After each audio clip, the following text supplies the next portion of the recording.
This Technology Toshiba Studios. This is Sactown Sports. Sactown Sports. Headlines. I'm Chris Verlad with your Sactown Sports headlines. The Sacramento Kings have agreed to sign former Sacramento King forward Skal Labissiere to a partially guaranteed one-year contract. Labissiere has spent the last 3 seasons out of the NBA playing in the G League and Puerto Rican Basketball League. For more on the Kings' newest signing, make sure to check out Sacramento Kings Sactown Sports insider Frankie Cardicelli on SactownSports.com. ESPN's Adrian Wojnarowski is reporting that the NBA is fining Sixers guard James Harden $100,000 for his comments, referring to franchise president Daryl Morey as a liar. Those are your headlines, and now let's get started with Whitey and Watkins. They're going to take it for a W. At your desk, on your phone, in the car. It's a show specifically for you, Sacramento.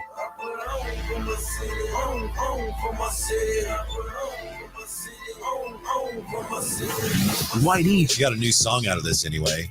Hoops, I did it again.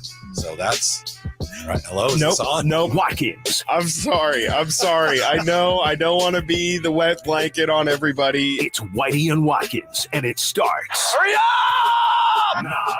Now. Great to have Jason Ross here. How are you, Jay Ross? I'm great. I want to be the warm, cozy blanket. Win by what? Okay. Can I? I got a better choice for you, actually. Oh. You know, as Dave said moments ago, that's his name, right? Yeah. Sometimes. Yeah. He said, this is a special edition of the show. It reminds me of years ago. I used to collect comic books, long time ago. And they had Submariner had a comic book with somebody else. I forget who it was. And then so did Iron Man. And then the other 2 guys got their own comic books. So for one issue, it was Submariner and Iron Man. Yeah. It was like the only time they were together in one issue. So that's what we are. We're like special edition. Yes. Although we've been together before and we'll probably be again. But so who do you want to be, Submariner or Iron Man today? And I'm fine either way. You know what? I feel like since your show, you should get first choice. I've always liked Submariner. Okay. Then I'll be I've Iron always Man. been Yeah, there we If go. You're loco, man. Well, I am, but that's okay. Yeah. Yeah. I had that comic and I didn't take very good care of it or it would have been worth a lot, but that's the way those things go. Do you have any of those remaining? I don't think so. Because I think those are worth quite a bit, aren't they? Yeah, again. In they proper were, condition. Yeah, they were not very well taken care of. Gotcha. Actually, I sold all of them once to Brian Peets, not for a ton of money, and I gave all that money to Sleep Train Foundation for foster kids. Yeah. That's what I did. Making us all feel small. That's wonderful. Helping the world make it better. I did that because I had a long time dispute with my brother about, you have my comics done. And I felt it was so stupid. I just, once I sold them. Yeah. Like, here. So I donated them. Anyway, great to have you here today. We appreciate it. How excited were you last night to see the Commanders snap that preseason winning streak of the Ravens? And they called their shot. Yeah. How about that? I mean, I am so tired of hearing about every year I forget about the Ravens win streak until it happens. And like, oh yeah, they've won a bunch of preseason games in a row. I mean, for preseason football, that was interesting. It was, yeah. And the 49er game for a preseason game was interesting. I would agree with that. It was entertaining. It was. We had some stuff to debate and look at and be entertained by. To your point, Iron Man, last week, Sam Cosme of the Washington football team, now the Commanders, he was making fun of the fact that the Ravens had won 24 straight preseason games. That Ravens win streak even enter your brain, the preseason win streak? I think it's a stupid record. I mean, who gives a shit about preseason games? I agree. Yeah, I mean, if we beat it, great. Well, we're going to beat it, so there we go. Yeah, he called a shot. He wasn't quite certain of his shot. If we're going to beat it. Joey Sly kicks a 49-yard field goal, 9 seconds to go. And then he gave like an L sign. Wow. Yeah, and I think Bit it was too to far. his sideline. Yeah, maybe. Or do you just celebrate every win? Well, Did they like the beam? they didn't. Magic Johnson weighed in because he's now part of the Commanders ownership group, and he never misses a chance to weigh in. On Twitter, he said, I know it's only preseason, but the Commanders' victory over the Ravens to end their NFL preseason win streak was a lot of fun for Commanders fans. That's the hottest of takes. Magic is known for that. Thanks, He is. Magic. Yeah. What I appreciate about this is, and I understand the Ravens probably were a little miffed, like, what are they getting so excited about? But to me, the Washington Commanders weren't so much making fun of the Ravens. They were making fun of ESPN for making such a big deal of this stupid record. I remember John Harbaugh or anybody coming out, we've won all these games in a row. They haven't made a big thing of it. It was ESPN that made a big thing of it. That's what I think Washington was making fun of. The media. They're always up to something. Yeah. Honestly, I don't know how in that region, too. I mean, that's a rivalry, right? Yes, it's got to be. So, I mean, I wonder if, here sometimes if it was let's flip it. If when the Raiders were here and the Raiders and Niners, if one of them had a long win streak and the other team beat the other team, I think there would be just as much joy as a preseason win because you beat, quote unquote, a rival, but also stop their streak. I'm going to really show my ignorance here, J. Ross. I'm going to try to just, hopefully this slides by and it's close enough or I'll get away with it. Yeah, Washington, D.C., it's just up the turnpike. So, yeah, they're very close. I bought it. I have no idea. Are they in the Beltway? Yeah, I think so. You just after the turnpike? Right. You take the turnpike left off the Beltway and near boom, Camden. There you are. So it's no wonder that it's a hot rivalry. Past Ripken's house, and then you're there. You're a Mark Mosley field goal kick away. Yeah. So interesting the way the Ravens handled it. And John Harbaugh said, it just speaks to I thought the Ravens handled it pretty well. He said, it just speaks to, our team, but somebody should have just said, it's preseason. There's really no such thing as a streak. It doesn't matter. I mean, look at the game this last weekend with the Patriots and was it the Packers? I mean, there was a serious incident involved, but they're like, yeah, we're just going to stop. We're just going to be done. 10 minutes to go. We're going to stop because it's a preseason game. I don't think anybody minded, did that? No, not at all. So here's a situation. That's how this streak, we don't want to see anyone get hurt, but it would have been nice if this streak had ended by them going, hey, you know what? We're not going to finish. Yeah. That's the end of our streak. Oh, well, that's fine. Yeah, we'll just keep it going. Keep it intact. We didn't lose. We decided not to play anymore. Yes. Yeah. What do you think of Sam Howell? Is he a legitimate starting quarterback there? No, I mean, it's always unfair when you don't really know a lot about a quarterback and going, they're going to start Sam Howell. But I guess people have to develop become the player they are. But do they have enough? Even though I think last year, they still had a chance up to the last week to make it. That whole division almost made it. Mm-hmm. Mm-hmm. Justin Tucker said, I don't care about their team. I care about ours. I will leave it at that. Ooh, I don't care. I think we have a feud. Was this a Super Bowl preview? No one's no. Wow, that's a little bold. We had a lot of games last weekend that could have potentially been Super Bowl previews. I heard that with you guys. I think the Lions and Jacksonville, maybe that was the most likely. Yeah. I like when you threw in the two NFC teams just to test Chris. Well, I was driving around going, wait, did I hear that right? I don't think that's right. Seattle used to be in the AFC, as you probably know. I do. A long time ago. When they had a different Kurt Warner. Right. Yeah. Yeah. And so when I put that together, I guess that's what I was thinking. And then as we're on the air and I looked at it, I was like, well, that's not right. Yeah, because when you said, I'm like, Dallas and Seattle, that is good. Wait a minute. Wait a minute. What is he up to? Yeah. But Chris caught you. Yeah. The best thing about that 49er win was the fact that was their second preseason game. So we're almost done with the preseason and all the nonsense about winning streaks and everything. Right. And depth charts. Real football is almost here. And I can't wait for that. Are you going to do fantasy football? Do you do fantasy football? Haven't in a while, but I think why? By choice, obviously. I find me personally, when I don't get as aggravated about how this guy's going or that guy's going, I enjoy it more. Okay. But I think here that's part of the culture here. And it would be fun to get back on board. I know people on the chat have a league going. We want you in? Play. Yeah, but I don't, they may not have any space anymore. I was going to hire Verlaud to be my GM. Yeah. Because he apparently is quite the fantasy football savant. There's videos about it. Yeah, he's a champ. I mean, he's got rings to prove it and a belt. That's what I've seen the picture. Yeah. How about you? How many teams you have? I will probably be in 3. Yeah. You heard about our boss? How many? You didn't hear about that? No. Rumor has it, when I say rumor, he told us. Okay. So, he's been in as many as 12. Whoa. Yeah. Okay. It's actually a fact. I think I've peaked at 5, but 3 is about what I'll be in. Now, 5 was it like, well, you're at cross purposes, so there's no point to it? Did you not? I just maybe have time. A few more people asked, hey, you want to? I'm like, I'm already in 3. Sure, and then maybe 2. Another one asked, so I think I did 5 one year, which was a lot. It's aggravating enough the way it is, but then I would think the more leagues you're in, the more hey, that guy scored, but it hurts me in another league. Yeah. What's the point of that? It's weird. And then, of course, you'll have the 1 week where some player goes off and you don't have him. And I think I had one of those weeks where I think 4 of the 5 matchups I played in the guy who had it might have been the week that the Saints running back, Kamara, went 6, it was an NFL record, 6 touchdowns, 6 or 7. And I literally played against him in 4 leagues that year. And I went, what? I mean, I could picture playing against him like once, but it was 4 of my 5 leagues. It was ridiculous. On the chat here, bear with me here. Yeah. Thank God that other guy isn't on today. Now I can hear my 2 favorite hosts together. That's from Chris Watkins. Oh, is that the real Chris Watkins? I think it is. I don't know. He's got a couple burners. Mm-hmm. We're going to get to hear him later. Yeah. And Charlie Bartholomew says, I love the Commanders talk. Charlie's a big. Oh, he is. Yes. Because I think we were doing on the morning show, we were doing a Commanders preview. And at one point we were talking about them. I said, I don't know a Commanders fan.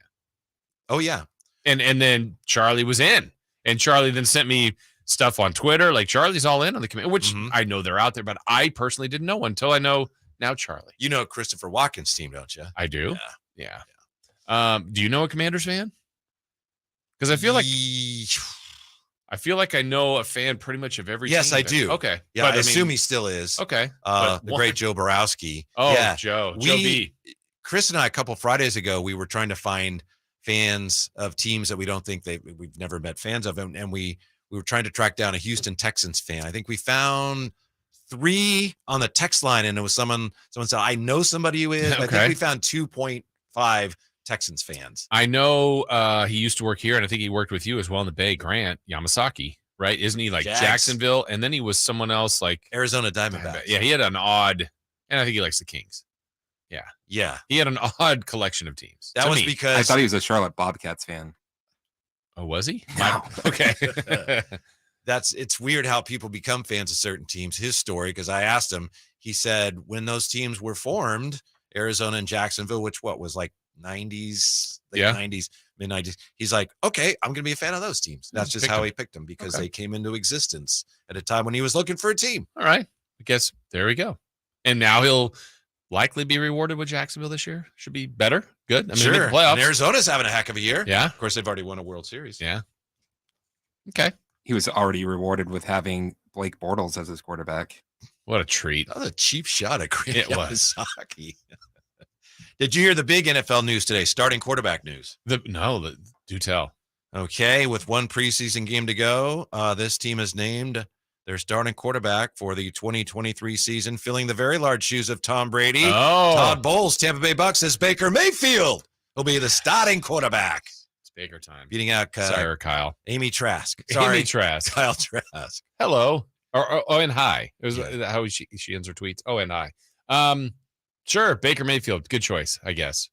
I think he can play, but certainly not worthy of a number 1 pick years ago, but he's bounced around now. He appeared more in control, J. Ross, had better command of the offense, according to this report. First preseason game, he completed 8 of 9 passes for 63 yards, a touchdown, and no interceptions. Baker Mayfield signed with the Bucs this offseason.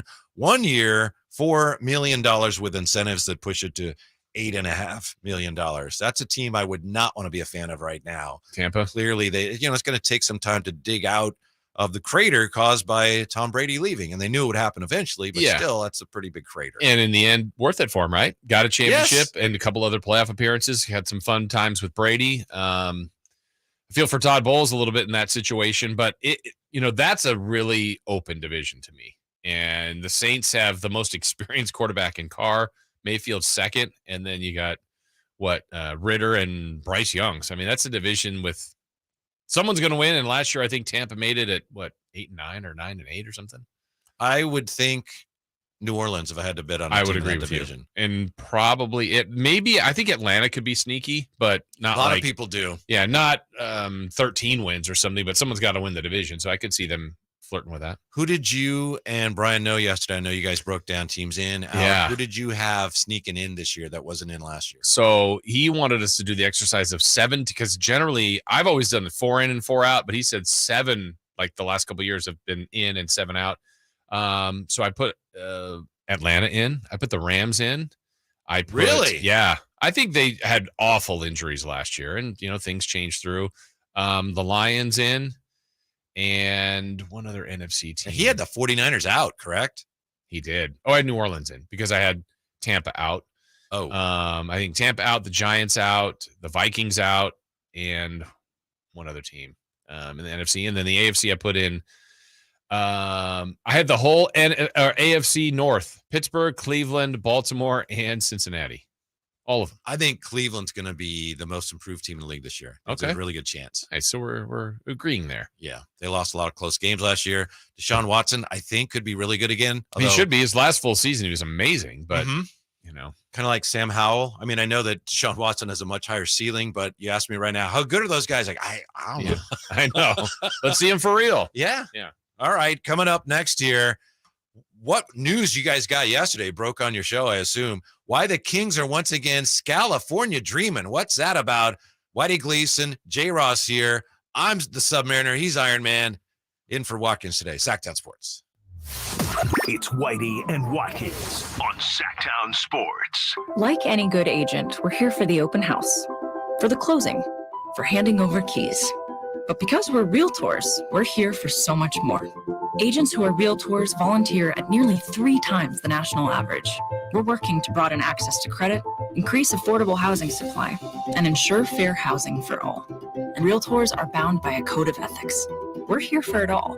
Realtors are members of the National Association of Realtors. That's who we are. Get to Acura of Stockton, where precision-crafted performance is at your fingertips. Elevate your driving experience with a vehicle that's built to impress. Acura of Stockton has a great selection of new Acuras and customer service that will exceed your expectations. And right now, lease a new Acura TLX, MDX, or Integra with low lease rates available. Take luxury to a whole new level in a new Acura from Acura of Stockton. See all our inventory and specials at acuraofstockton.com.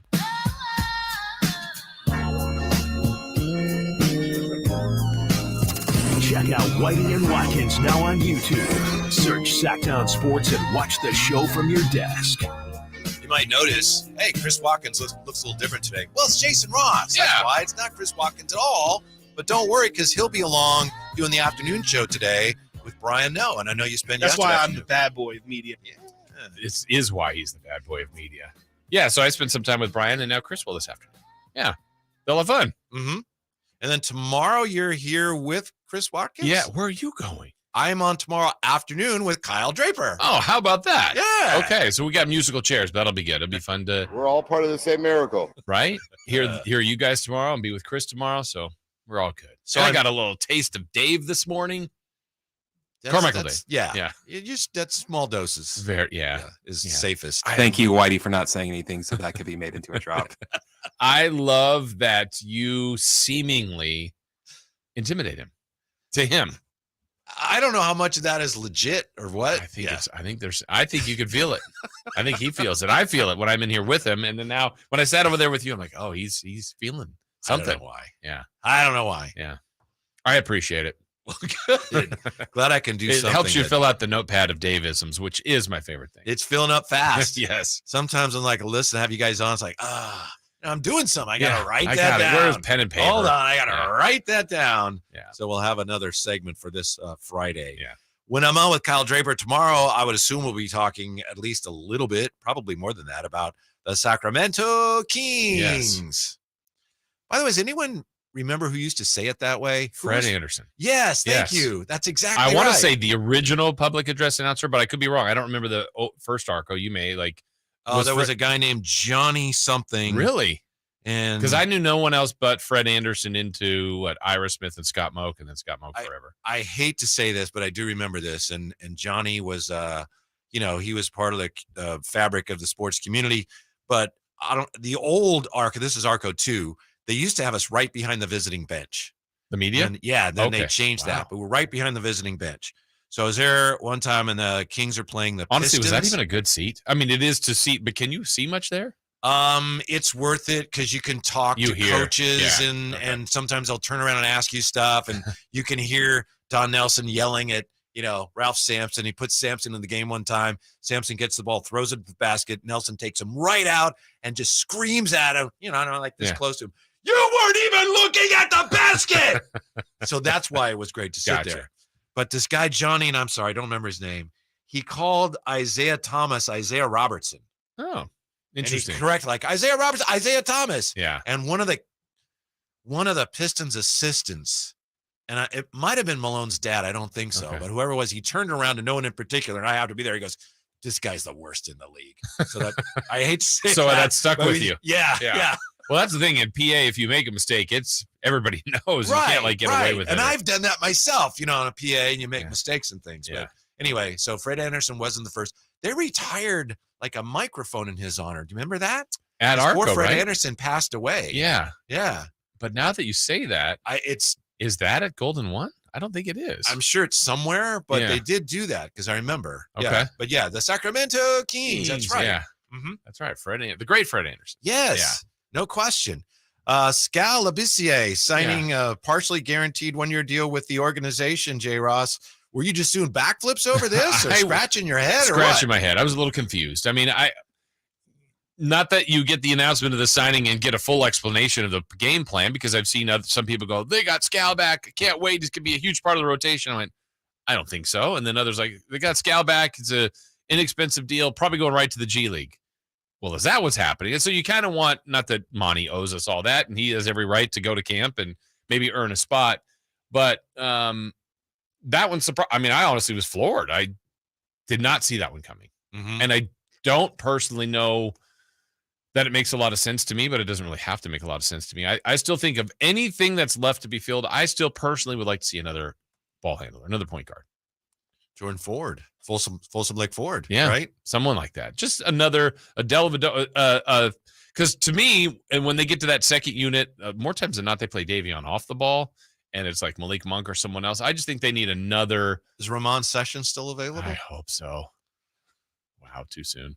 The former first rounder back. Apparently, well, I know Jason Anderson's among those who said he's headed to Stockton. One thing about Skal, he always could shoot, and he had a really soft jump shot. Mm-hmm. Remember the way that thing would like die on the rim and roll around, and the shooters roll? He had that. However you do that, whatever it was, really soft touch. What I remember too about Skal was I felt like, and he probably did this himself, transformed his body, because like there was 1 year he got a lot bigger, and I mean he's really put together.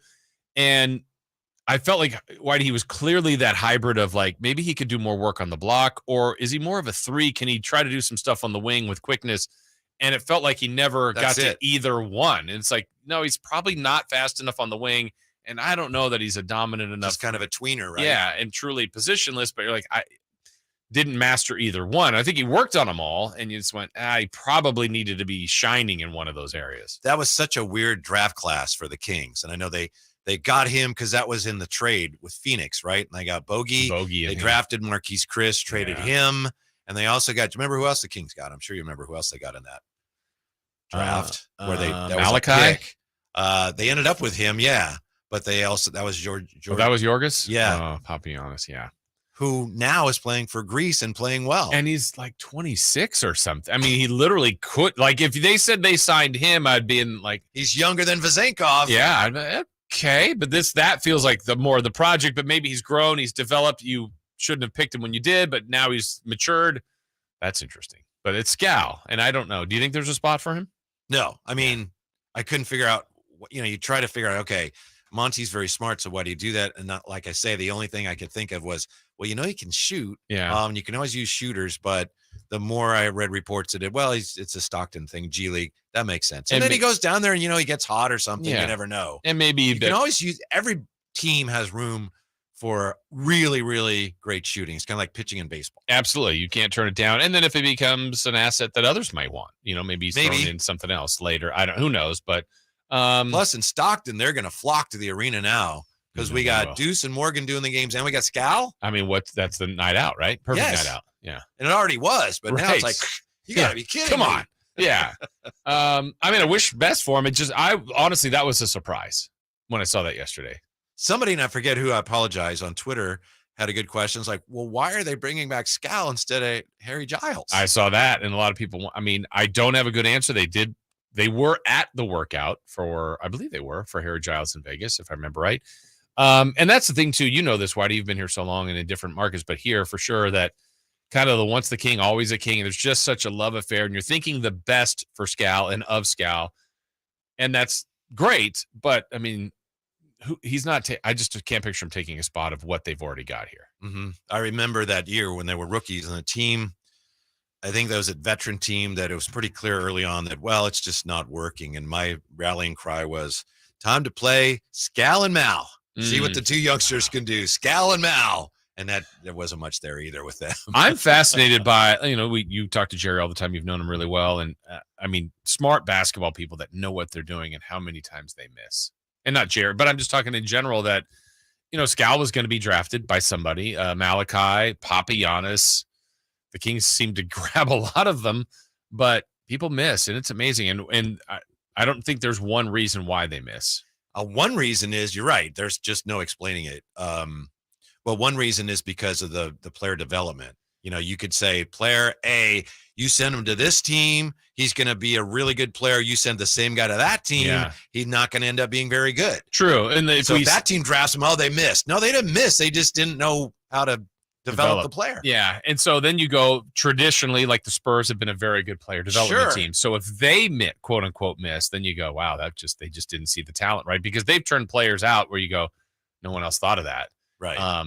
But so that would be fascinating to see. I know they've had some misses, but like what were the characteristics? Are there any common things that happen? And I think the one thing you can never predict is just how hard those guys want to work or want it, because people get impacted by that first couple of checks and it's life-changing.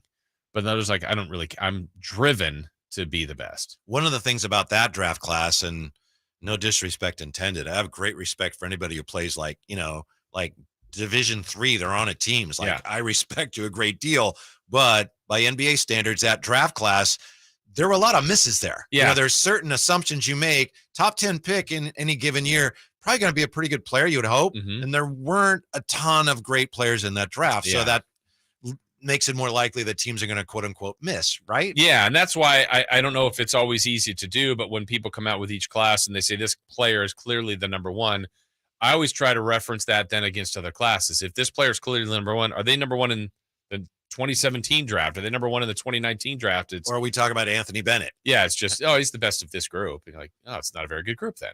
And then there's others that are just deep. You've got 15 all-stars from a draft. Well, maybe not 15, but double-digit all-stars from a draft class. Yeah. Look at a couple years ago, the Tyrese Halliburton draft. I don't know how he dropped as far as he did to the Kings. And there certainly have been some misses in there, but Anthony Edwards might end up being the next superstar in the league. He looks incredible right now. Yeah. And Minnesota's got to go all in on him and forget Gobert and Towns. But Towns changed the way the game was played. I don't know if you he told us that. Yeah. Yeah. You remember what Patrick Beverley said about that? I do, but I'm forgetting what he meant by it. Or what did he say? That's gangsta. Oh, no, I don't remember that. It is gangsta. Kyle Harrison's debut tonight. Let's go. Excited. Yeah. Yes. Whose debut do you remember the most? Look back at some of the most memorable debuts and see if we actually remember them. That's next here. Jason Ross is in for Watkins today. It's Whitey and Watkins, Sactown Sports. Whitey and Watkins, Sactown Sports. Will the 49ers regret letting Robbie Gould walk this offseason and drafting Jake Moody? If you get in a field goal range, see the rookie Jake Moody replacing Robbie Gould at the kicker spot. Or was it just preseason jitters for the rookie kicker? And Moody is high enough, long enough, and no good. Oh, he pulled it left. Tune in to find out on Sactown Sports and SactownSports.com. Yeah, 49ers all the way. Let's go Niners! Yeah! For a business to thrive, there needs to be a constant stream of new customers. This happens through strong lead generation. Did you know that lead generation is one of the most important tools of any marketing campaign? Let us help you identify your target audience and market your products and services to them. To get started today, contact aimyourdigital.com. That's aimyourdigital.com and start seeing results today. At Elk Grove Honda, we see every Honda buyer as a member of the family, so we make sure every certified pre-owned Honda is one we would buy from ourselves. At Elk Grove Honda, we include many benefits that a private seller just can't match. Our Honda-trained technicians only certify our Hondas if they pass a thorough 182-point inspection, and our certified pre-owned Hondas are under 5 years old. So you know you're getting the newest Hondas in prime condition. See our exceptional selection of certified pre-owned Hondas in the Elk Grove Auto Mall or online at elkgrovehonda.com. I gotta get an Elk Grove Honda. Get ready for a night with Cole Swindell.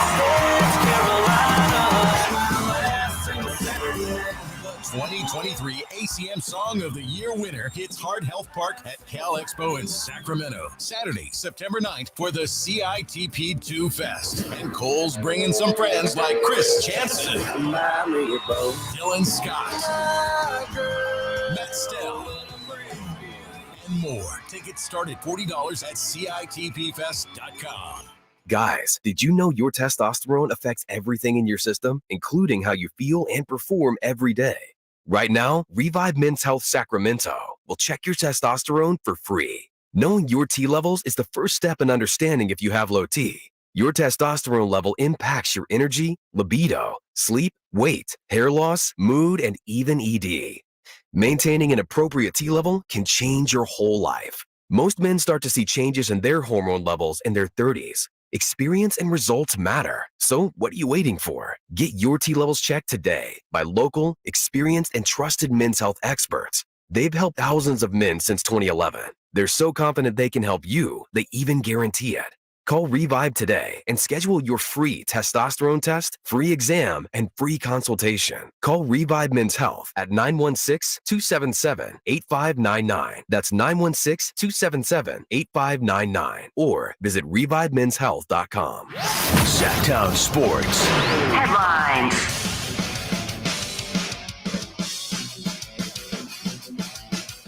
I'm Chris Watkins with your Sactown Sports headlines. The Sacramento Kings have agreed to sign former Sacramento King forward Skal Labissiere to a partially guaranteed one-year contract. Labissiere has spent the last 3 seasons out of the NBA playing in the G League and the Puerto Rican Basketball League. For more on the Kings' newest signing, make sure to check out Sacramento Kings Sactown Sports insider Frankie Cardacelli's report on SactownSports.com.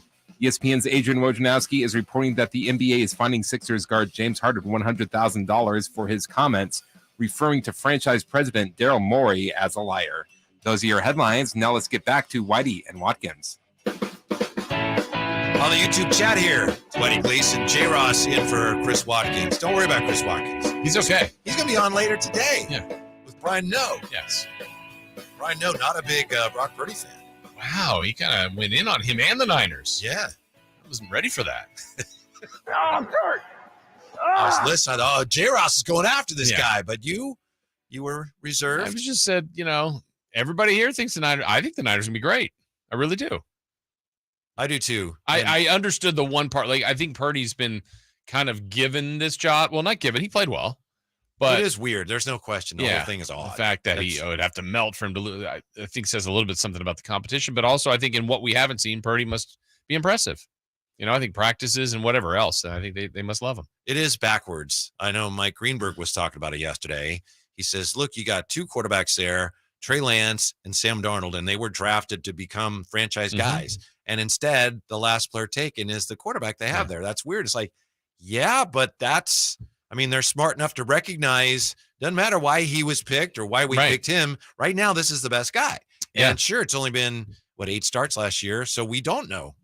But from what we do know, he's the best guy right now. He has been, and they seem to think so. Pretty smart people there, and, I gotcha. Pretty smart people. It's not jumping all the way. Save that for Dave's show. All the analogy here, but at one point, Tom Brady's behind Drew Bledsoe, who was on his way to a Hall of Fame type career, and then there's this Tom Brady guy comes in, and it's like, oh, he's pretty good, and then at some point, it's like, yeah, he's the guy. So it has happened before. It's just strange, I think, and you said it yesterday. I heard you. You kind of asked, well, I don't know that the quarterback position, as important as it is as important on this team as it is on other teams. And that's a huge part of this whole puzzle. Yeah. You're absolutely right. Yeah. Obviously, it's important, but. Yeah, I think this team had some opportunities to maybe even get Brady or Rodgers, but they're like, no, we're kind of good where we are. And I think ideally, if Purdy is great this year, they could keep rounding out the rest of the team before he gets paid and gives them a little longer runway here to be a good team. Yeah, if they had brought in Brady when they had the chance after they lost to the Chiefs. Yeah.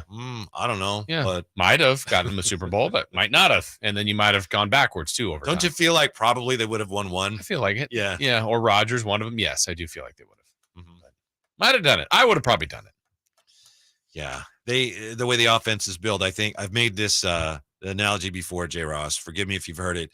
To me, you got a guy like Mahomes who's phenomenal, no question. And he's almost like a fighter pilot, daring. He can do a lot of things.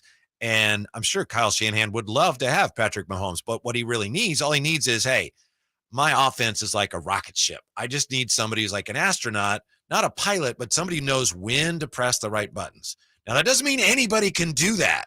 I'm not saying you could bring in anybody. I think Kyle's learned that that's not the case. But an astronaut, kind of a technician who can read what needs to be done. And all right, I go here now, rather than someone who I'm going to save the day for us, a daring do pilot. I think that's the difference in the way Kyle looks at what he wants a quarterback and the way other teams look at it. And even his phrasing, what he always says about Purdy, and even I've heard Lynch say it, he processes fast. Yes. And so if that's not a metric, but a character that they're looking for, they all can throw, they all can move, they all can, but he reads it quicker. And if that's it, then he's the guy. That's the thing. You know, you look at Brock Purdy, we all do, and wonder, okay, what? Why did everyone miss on this guy? Is he really that good? A fair question. I buy all that stuff about the S2 cognition score and how he's off the charts because something separates him. Right. And I can't tell what it is. So what is it? Oh, he's really good on these scores. Okay. Yeah. I buy that. Right. Because his arm's fine. He's mobile. He can move. He looks the part, but you're like, nothing wows you. But it must, what separates him seemingly, because to me, it looks like Lance is like computing slowly and overthinking. Well, he's just deciding and going. He's not perfect at it, but he's decisive. You watch the offense now, and I know some of it's the calls that they, the play calls. Trey, it looks like everything is like an intermediate route because he drops back and he waits and he looks. And with Darnold and with Brock Purdy, it looks like, wow, boom, boom, boom. It's gone. Some of that just has to be Trey just doesn't pick up the short route quick enough. Yeah. He's just, and then by the time, I could have thrown it there. Now he's got to throw it deeper. Right. Problems that they have. Yeah. He just hasn't played. He's hardly played at all. Right. And that's the thing. This team isn't, I think, and I brought this up yesterday, if they were 3-14 last year, I think they'd probably roll out. They Lance. weren't, I don't think. Jason. They were not. I think they were in a different spot. And they are Super Bowl caliber. So we can't mess around and groom Trey Lance. We hope he gets better. We're maybe not totally done with him. Maybe not. I know we'll talk about that later, but it's, we're going with Purdy. He's our guy. You know who else who hasn't played at the major league level is Kyle Harrison. Till today. Making his debut against the Phillies tonight for the Giants. Giants get cuffed around last night, 10-2. I hope he does as well as Bumpus Jones did in his debut, don't you? Please tell me who Bumpus Jones is. You don't? Okay. I'm sorry. October 15th, 1892 versus the Pirates. Bumpus Jones making his debut for the Reds. Final line, 9 innings, 4 walks, 3 strikeouts, 1 unearned run, no hits allowed. Did he win? Bumpus Jones. I think he did win. Okay. Magical debut, Bumpus Jones. He was terrible in his career, but he too broke the Ravens preseason win streak. On his in his debut, 1892, threw a no-hitter. You were an intern here then, right, Jason? I was, and Bumpus was known for his 48-mile-an-hour fastball. Sure. Yeah. You got a lot of calls that day, I'll bet. Oh, man. Actually, some carrier pigeons were delivering notes. All right. Let me give That's a good debut, Bumpus. Yes. Yeah. It can't help but remind you also of Tim Lincecum, who didn't throw no-hitter in his debut. But 2007, do you remember? It was on national TV, and he started against the Phillies. I do remember that. I think he struck out the side, and then he got cuffed around a little bit. It happens. That was a pretty good Phillies team. Chase Utley and those Cats. Well, he's going against a pretty good Phillies team tonight. I know. Just lit up the Giants yesterday in a team that's floundering here a little bit. They're still trying to hang on to their wild card position, but I'm excited for his debut. They lose series after series. They look up. It's like, uh-oh. I'm afraid to look at the standings. Oh, we're good. Still there. Yeah. Still hanging on. And if they could get through the gauntlet, they're almost through this brutal schedule, but they keep losing series after series, like you said. But I mean, makes sense to bring him up if he's one of their most regarded prospects and if he could be a part of a run here at the end. He's got electric stuff, but it takes a while. He's also struggled with his command, which is why he's not higher on the prospects list. But he's a lot of strikeouts at AAA, as anybody who's gone out to watch him pitch for the River Cats knows. Steven Strasburg, remember his debut? I sure do. Mm-hmm. June 8th, 2010 versus the Pirates, the same team that Bumpus shut down in Bumpus. 1892. We'll still talk about that game. Final line for Strasburg, 7 innings, 2 earned runs, 4 hits, 14 strikeouts, and no walks. He had a lot of hype coming in. He really did. And he, it's too bad for him in his injury history because it was that was the season or the next season. I think they were protecting his innings. And I felt like they did that wrong. Because they were in it was the next year. Yeah, they were in a playoff race, and then they shut him down. You're like, just reverse the order. Pitch him at the back end of the year. This guy's like your best pitcher. Mm-hmm. Yeah, he was so highly regarded because in part he was the number 1 overall draft pick in the 2009 draft. So 2009 he's drafted number 1, and then 2010 he makes his debut and he threw fire. Johnny Cueto's debut was a good one. J.R. Richards' debut. J.R. got a lot of hype, but I probably would have known the debut of him. September 5th, 1971 versus the Giants. J.R. Richard of the Astros, 9 innings, 3 runs, 2 earned, 7 hits, 15 strikeouts. Wow. And 3 You walks. said 71? 1971. Because I don't know why. I mean, obviously, I remember him around 79 or 80. Me too. Is that like when he really peaked or? Yes. So that's a big gap in there. Mm-hmm. Yeah. Well, I think he struggled with his command also. Okay. He threw a low 90s slider, and then so the fastball triple digits. Okay, man. Yeah. And now everybody throws over. Well, not everybody, but a lot of people do. It is amazing, isn't it? Yeah, like stuff like 100 looked crazy on the radar gun. That pitch was 104. 104? How are these guys doing this now? I know. You watch and guys come in even for the A's, and you know the A's, well, they're struggling. Right. And who was the Japanese guy? Was it Fujiyama? Uh-huh. I don't think that's his name. Something like the Fujinami. Okay. I apologize. But I watched him come in before he got traded to the Orioles. It's like, oh, this guy's really struggling. ERA's like 7. Here's the pitch, 99. It's like, man, come on. And he just effortless. Easy. Yeah. Easy. 99. Duvall throws over 100 all the time. Like, man, there's a lot of guys that do. Let's see. Juan Marichal, his debut, July 19th, 1960 versus the Phillies. 9 Common innings, theme. no runs, 1 hit, 12 strikeouts, 1 walk. Well, he's got some expectations then. I mean, you got to just match Bumpus. Bumpus Jones. I will say the Giants, I would expect they're pretty well insulated in case Harrison struggles because, you know, the way they handle their pitching staff. Yeah. They don't need him. We don't need him to go 7. Right. You know, they've got guys, you know, they have openers and they have a deep bullpen. If he struggles, they'll probably get him out of there pretty early rather than have him get his brains beat in. There was a game, the first time that I'd seen them put Manaea in kind of that bullpen role for the Giants, but this was maybe a month ago or so.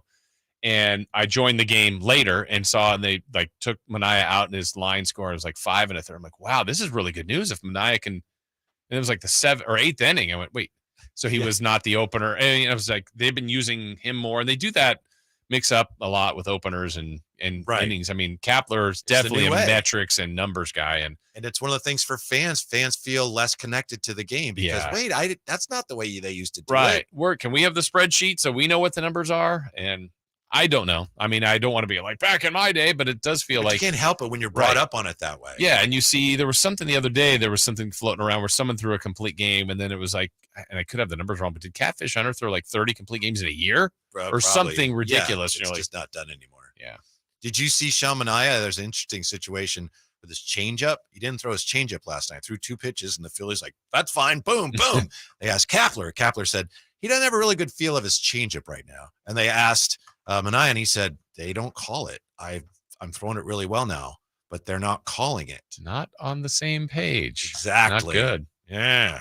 All right. Be on the same page for Kyle Harrison. Tonight. Coming up next, Jonathan Taylor. Is he worth anything close to what the 49ers gave up for Christian McCaffrey? He's on the market. Jonathan Taylor, more on that next here. In for Watkins, he's Jay Ross, and I'm Whitey, and this is Sactown Sports.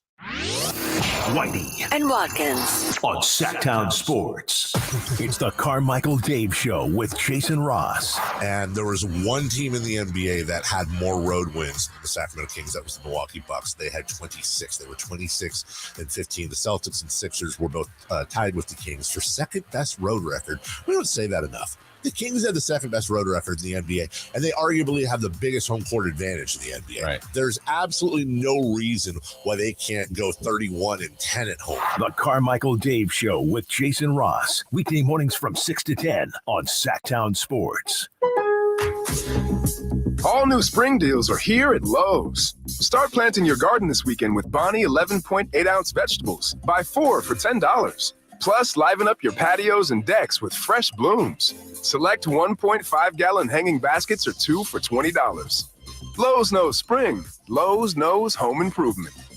Offers valid through 5/17. In-store only. Actual plant size and selection varies by location. While supplies last, excludes Alaska and Hawaii. Who's ready for some Kings basketball? Side of Sabonis, a two-hand rip, a brilliant pass from De'Aaron Fox. The NBA schedule is out, and we can't wait for opening night at Golden One Center on Friday, October 27th, when the Kings take on the Warriors. Tickets for all preseason and regular season games are on sale now. So head to kings.com/tickets to get yours. Be there live to see the Beam Team in action and cheer on your Sacramento Kings this season. Let me tell you, if you can't sense it, this place is absolutely nuts. Mark your calendars for the biggest Milwaukee sale of the season this Saturday, August 26th at Fasteners Tool Outlet in Sacramento. Get ready for unbeatable prices on Milwaukee products that you won't find anywhere else. For one day only, take 20% off all pack-out storage boxes, free batteries with tools, free tools with batteries, and much, much more. Don't miss out on the Milwaukee Tool Sanity Sale this Saturday, August 26th from 9 a.m. to 3 p.m. at Fasteners Tool Outlet at 6701 Power Inn Road. For more info, visit fastenersinc.net. Yeah, I'm so stressed. Our business is growing. We've got people all over now. Ooma. What is that? Meditation? I'm recommending the Ooma cloud phone system with auto attendant and more than 50 features. Ooma? Yep. Switching to Ooma is a cinch. Just $24.95 per month per user, plus taxes and fees. Ooma. Now you're feeling it. Find small business calm at ooma.com/radio. That's OOMA.com/radio. Dad, I don't feel good. I'll grab the Vicks DayQuil Kids Honey. Isn't DayQuil just for parents? Actually, Vicks DayQuil Kids Honey is just for kids, specially designed to treat kids' most bothersome cold symptoms quickly with a honeylicious tasting flavor kids like. You know what else kids like? DayQuil Kids Honey first, then video games. Deal.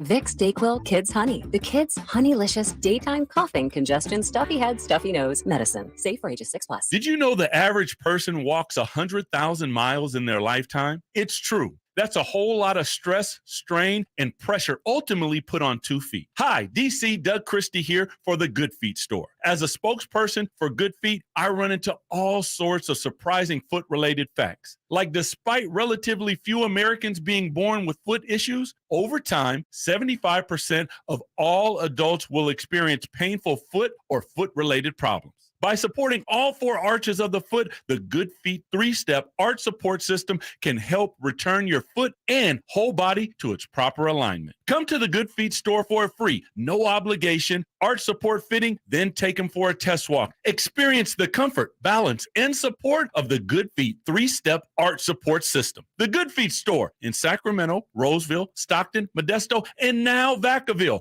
Online at goodfeet.com. When you're young, life is full of choices. Don't let opioids like highly addictive and deadly fentanyl take away your life and your choices with just one wrong pill. Addiction is a disease that can affect anyone at any age, but there is a choice to get help for this disease.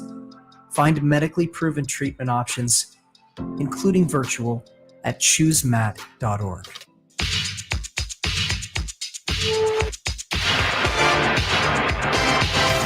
Download the Sactown Sports app and listen to Whitey and Watkins on your smartphone. Jason Ross in for Chris Watkins today, and people, obviously everybody's missing Chris, but he'll be on this afternoon. People singing the praises of J. Ross. Wow. Big E on the chat. Why is J. Ross treated like CP3? I always hear him on a different show. He's good at his craft. Oh, thank you, good question, Big E. That's the chat comment of the day here. I'll tell you, though, J. Ross, like CP3, not easy to play with. See, why you weren't supposed to say that out loud? Yeah. Well, I'm here. I heard this. I want to be upfront with people. Okay, I guess I appreciate the honesty. That was wrapped in a very nice compliment by Big E. It was. And then you just shot me down. Very good at his craft. And that's a mystery. He's on this show. He's on that show. He's demanding, man. He's tough. I can't stay with one team. You make a mistake, he's going to let you know about it. Yeah. You may not finish the show. You weren't even looking at the basket. That's a good one. IPH, J. Ross, the man, the myth, the legend. Whitey's neat, too. I appreciate that. I do. That's nice. You know what? Yeah. I think of you and I go, you're neat. Better than being compared to a urinal. Yeah. You've had a good day. You've had what did Jim Valvano say? If you've cried, if you've laughed, whatever, you've had a good day. Well, you've been compared to a urinal and being neat. I mean, I think you've had a good day. I have. Yeah. I'll take it. Glad to be with you today. Good to be with you. Mm-hmm. What would you do if you're an NFL GM here? Jonathan Taylor looks like he's available now. The Colts seeking a first-round pick or a package of picks that equates to a first-round selection for Jonathan Taylor. I'm trying to phrase it this way.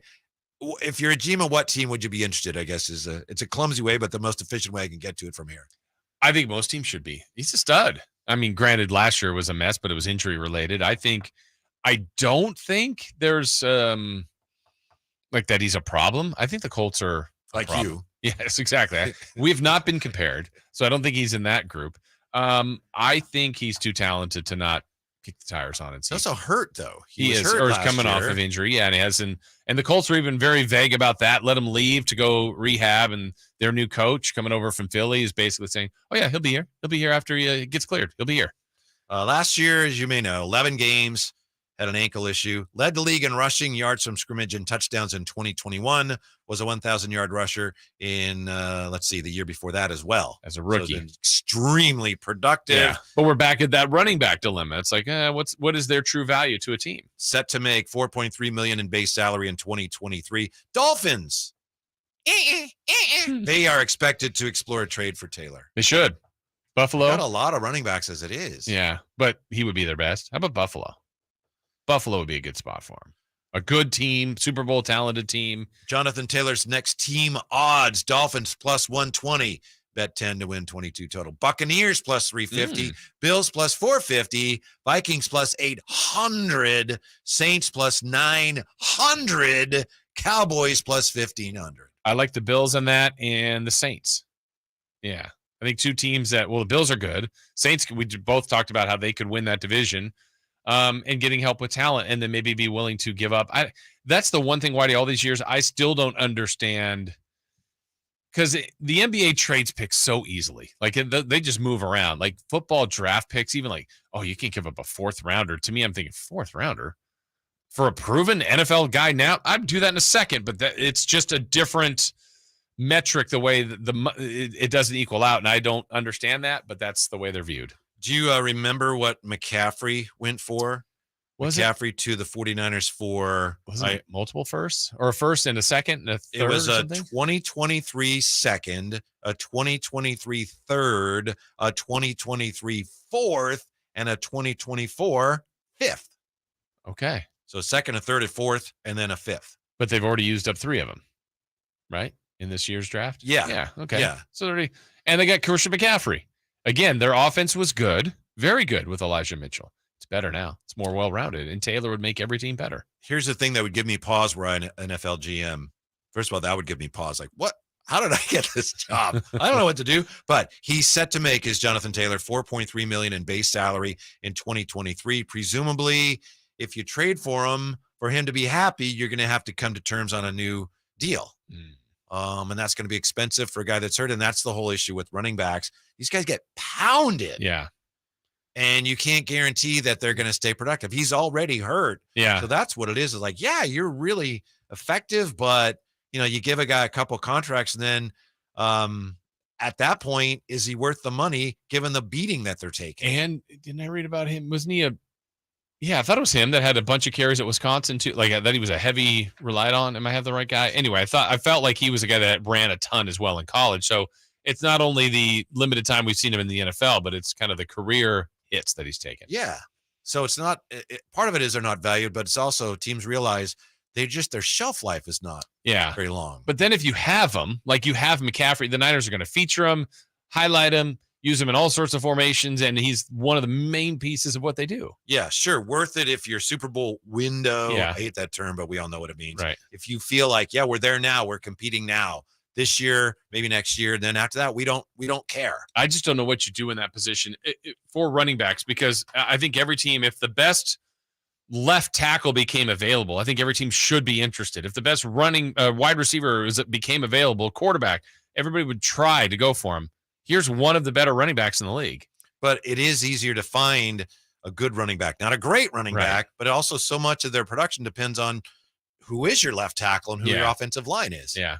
I wonder if a team, I don't know, things go in cycle. I don't know of a team that's doing it this way, but if it's team that you have the best running back and really turned it into a running team, Can that get you enough wins to be a Super Bowl threat? I know Atlanta's like the one team they're talking about this year that's kind of going back to, we are going to run the ball. They drafted Bijan Robinson, number 8 overall. They're like, we're running. All right.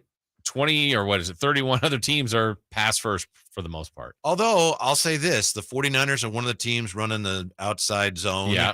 And that's more and more popular. And a lot of that is based on run first. Yeah, you're right. So much what the 49ers do is play fake. Yes. And play fake Deception. obviously doesn't work if you're not able to run the ball. That's why this is so interesting to me, because Miami, obviously with Mike McDaniel, they're running a lot of the same stuff as the 49ers. And they apparently do have legitimate interest in Jonathan Taylor, even though he's not a great receiver. That's what makes McCaffrey such a great fit for the 49ers. Yeah, and I think you're right about that, about the Niners. I think if all things were equal, no matter what quarterback Kyle Shanahan had, I think he would rather be a running team. To the effectiveness, I mean, he's still going to mix and match and keep you guessing, but run sets up the pass. It's a football cliche, but it's really true with the 49ers. I think that's what they would do. Yeah, and a lot of teams, including teams that are interested in Jonathan Taylor. So you'd go Buffalo, huh? I mean, if you're Buffalo, you'd do whatever you could to get him in there. Yeah, I think that makes a lot of sense for a Super Bowl caliber team that should probably need a couple more things. Yeah. I think Miami's close enough too. Miami's really talented. They are. And they had a great year last year. I'm not all in on Tua, but he did get better last year. He had a better year. How'd you do with the play he gave the media last week? Did you hear that? I did. Not well. Yeah. Yeah. And you heard De'Aaron Fox's response to that? No, I didn't hear that. Oh, De'Aaron Fox said, essentially, bleep that. Just has Doma set a high screen. Right.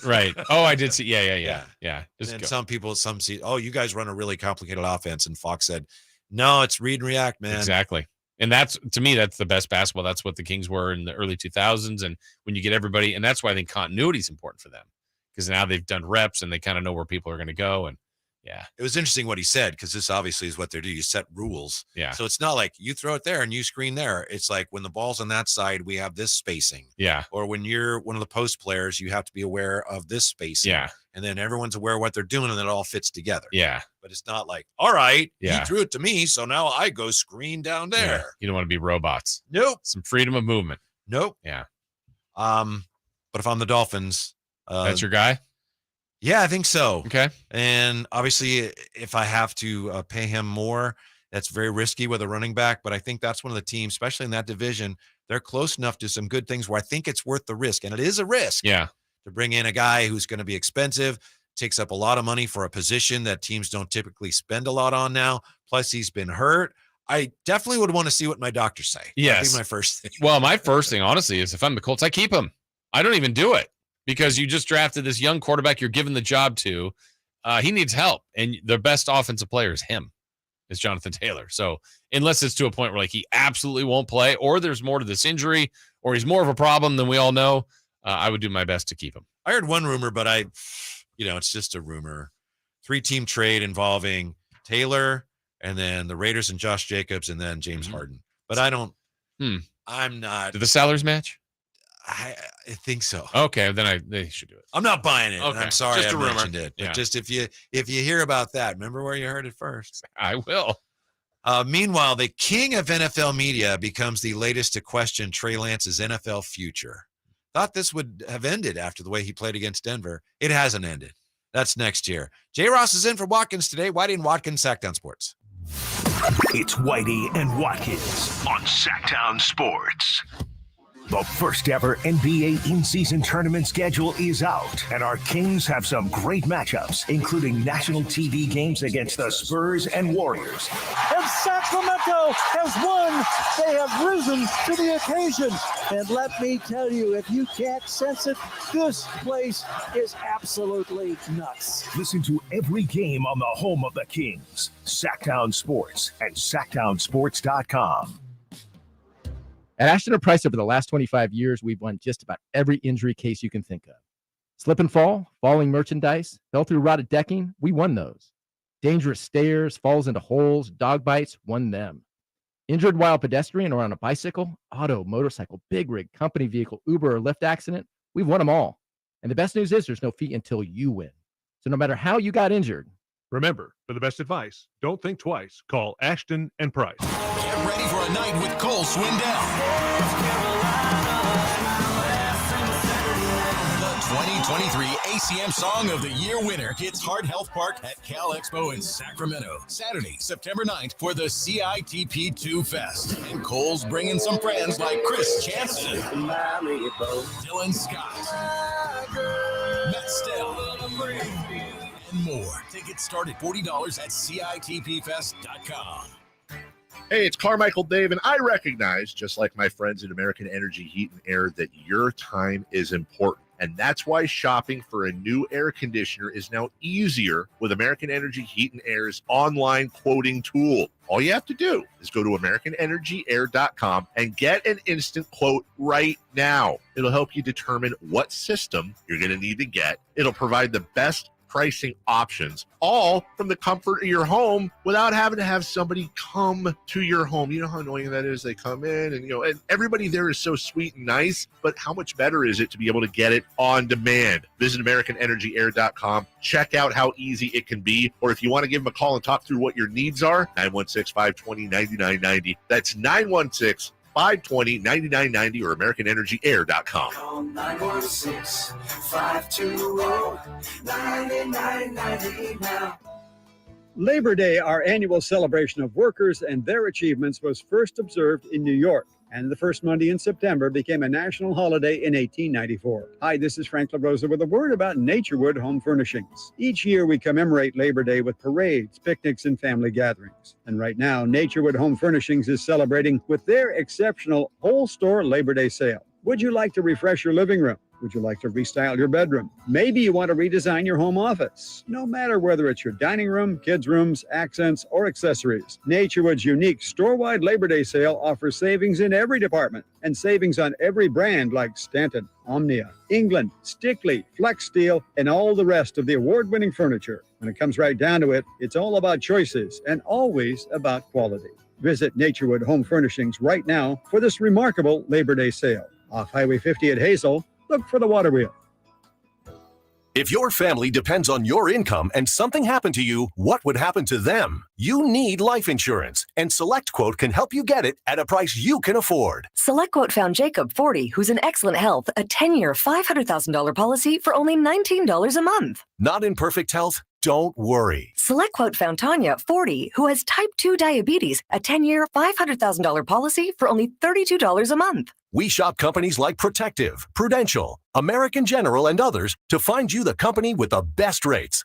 Give your family the security they need at a price you can afford. For your free quote, call 1-800-885-5959. That's 1-800-885-5959. Or go to SelectQuote.com. That's 1-800-885-5959. SelectQuote. We shop, you save. Get full details on the example policies at selectquote.com/commercials. Your premium could vary depending on your health, issuing company, and other factors. Not available in all states. Want the best movie experience in town? Join Sactown Sports' IMAX Pass by visiting SactownSports.com and sign up today. You can win tickets to see this week's film at the Esquire IMAX Theater. KHTKAM Sacramento, KYMX HD2 Sacramento. Keep it on the local level. Live and local, 6 a.m. to 6 p.m., Monday through Friday. From the Power Business Technology Toshiba Studios.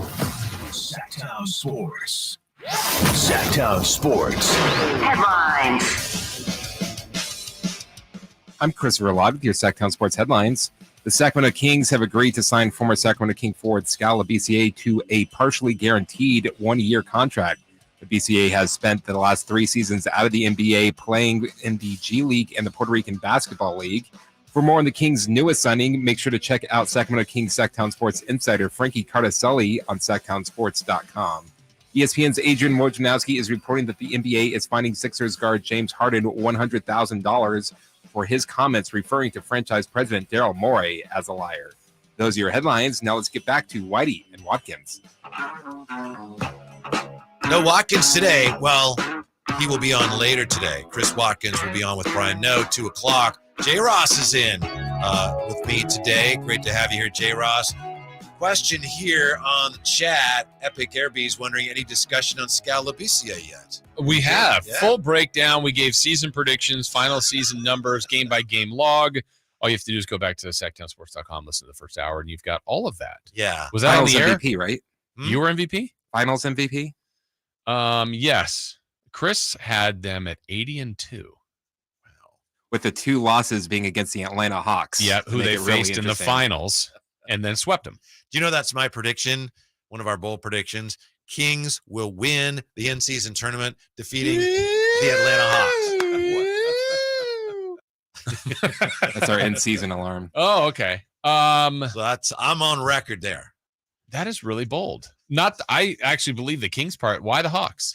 I don't know. I'm just telling you. I see these things. I don't. You see ahead, just like some of the baseball highlights Dave was playing earlier that were predictors of guys were making prediction calls. You might be right on this one. Yeah. I am right. Yeah, you'll see. Are you a believer in the tournament, in-season tournament? I understand why they're trying it. Yeah. It's hard to say. I'm a fan. I mean, I'm more upbeat for it, but I don't know if I would say I'm a fan. I think I like the concept and like the idea. I'm trying to stay open-minded to it. I'll watch. I would watch anyway, tournament or not. Yeah. But it's a bit of an effort to keep an open mind about it. But I'm working on it. Okay. I mean, because I feel like I'm as into all 82 anyway, and so there's just a little add-on here that that game counts for the cup. Okay, cool. They went 4-0. I would be happy that they won those 4 games anyway.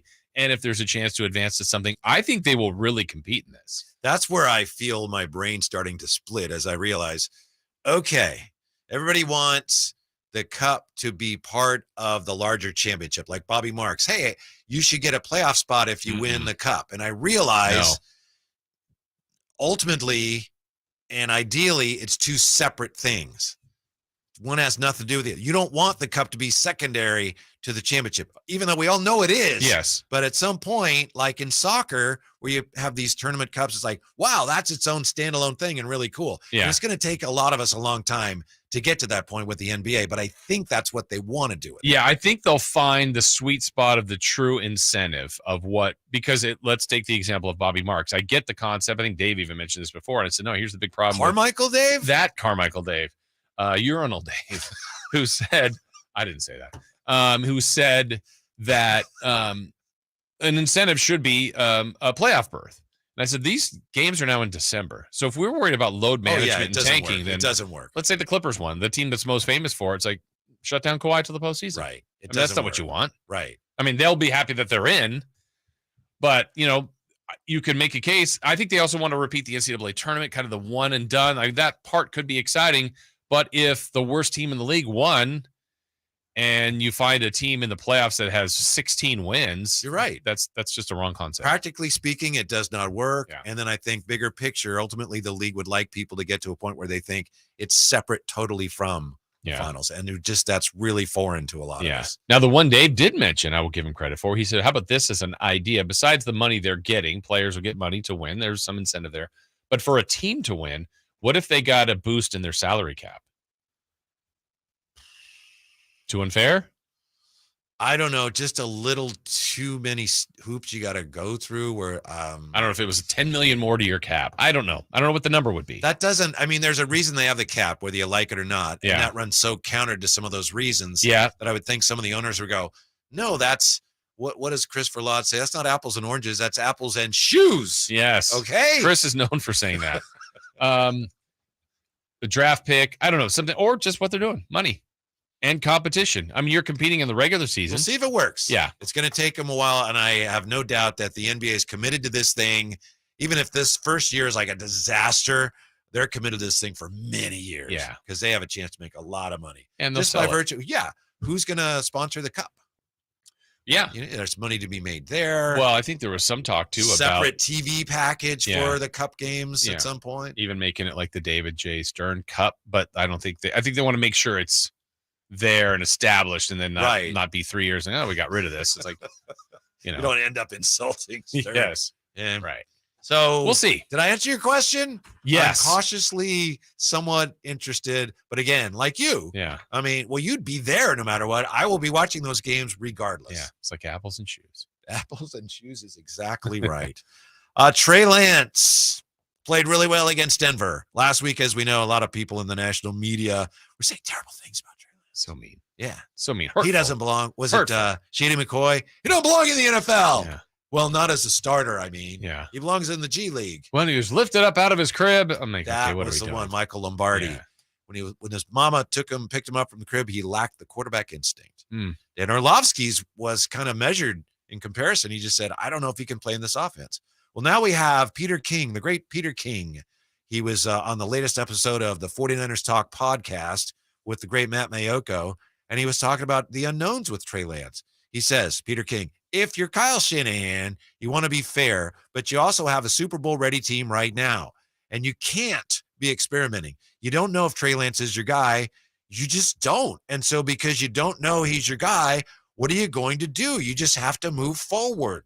What's his next team if he does go? And even depending on 5 years from now, is Trey Lance even going to be playing football? That's a question I would have because we just haven't seen enough to know anything about what he can do, end quote. Is that fair? Honestly, yeah. I think it is fair. I think it's very accurate. Now, the guessing or speculating whether it be in the league in 5 years, I mean, you can say that about anybody. That's a road that has happened. It's not foreign. It's not like this is exclusive to Trey Lance. I mean, if he gets to another team and it doesn't work and another team and so on and so forth, I mean, I talked yesterday in the afternoon show about player I was most wrong in my life ever was Josh Rosen. I was sure he was not only going to be great, like a Hall of Famer, and he went from team to team to team to team, and obviously they're not all wrong. You actually said that on the air? Oh, yeah. I was so certain he was going to be great. I mean, absolutely great.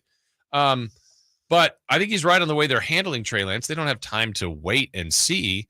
This team doesn't specifically, but people develop at a different time. And I think last year at this exact time, the team was given to Trey Lance. And we were kind of wondering, well, Jimmy G's here. This guy's won more games than anybody in a long time. Like, what are they going to do with Jimmy G? But he's there. Jimmy G gets thrown in. Now we're kind of hearing about Brock Purdy because he made it as that extra quarterback over Nate Sudfeld. And by the end, look how fast that all transitioned. It went from this is Trey Lance's team. Oh, my gosh, now it's Jimmy's team. Oh, no, they're in trouble. Hey, wait, this Brock Purdy guy's pretty good. And now he's QB1 without really a question. And now Trey Lance has shifted to we don't really know what he is. You're as good as your other options. They do have a great second option in Sam Darnold for a team that seems ready-made. And I wouldn't be shocked if Trey Lance ended up on a different team. But I don't know that the Niners should give up on him. Matt Mayoko said, the train keeps moving if you're not able to get out there and play. The NFL doesn't stop for anybody, right. And it's certainly not going to stop for Trey Lance. A lot of people look at this and say, I think the 49ers have a lot of critics locally and in the national media. People resent what comes across as arrogance. Mm-hmm. And I think some people like saying, ha, they made a huge mistake there. And obviously to this point, it looks like they did. But I would guess from Kyle Shanahan's point of view, maybe we made a mistake, but you know what? We didn't know the guy was going to be hurt so much. Yeah. And here we are a couple years into it, and he hasn't played. And when we got him, he hadn't played. So there's no way to make up for that. I think the only way they can quiet any of that is if somehow he comes back as a 49er quarterback and leads them and becomes very successful. Because if they trade him, cut him, move on from him, and he's great somewhere else, they screwed up. I agree. And if they cut him, trade him, he moves on somewhere else, and he's out of the league, like Peter King speculates in 5 years, they screwed up. They picked wrong. Sure. But in the end, if there's another Lombardi trophy coming up, who cares? That's it. I don't think they care about that. Yeah. I don't think that's part of the equation. They don't have so like much committed in him, and you don't want to admit they made a mistake. And I think at this point, Kyle Shanahan would be, we have a good team, and we don't care. Yeah. If people are going to say, blah, blah, blah, blah. That's noise, and I don't care about Right. that. They're not the first team to make a mistake. They won't be the last. And, sometimes they didn't hang on. They didn't keep going, like, we're going to force this. And if they get the results, it doesn't matter. But that's the key. Do they get results? Like, to me, the worst thing that could happen this year, Whitey, the 49ers, is let's give them something realistic. Without injury, not injury related, they're 9-8, and Brock Purdy is Right. Then what? What? That to me is like you don't have clarity that he's the guy. You thought you had a great team. What now? Right. Isn't that interesting if it comes to that? Because to this point, Kyle Shanahan, who everyone agrees is some sort of, if not genius, a great play caller, great play designer at the very least. But to this point, it appears that he may have a blind spot when it comes to the quarterback position.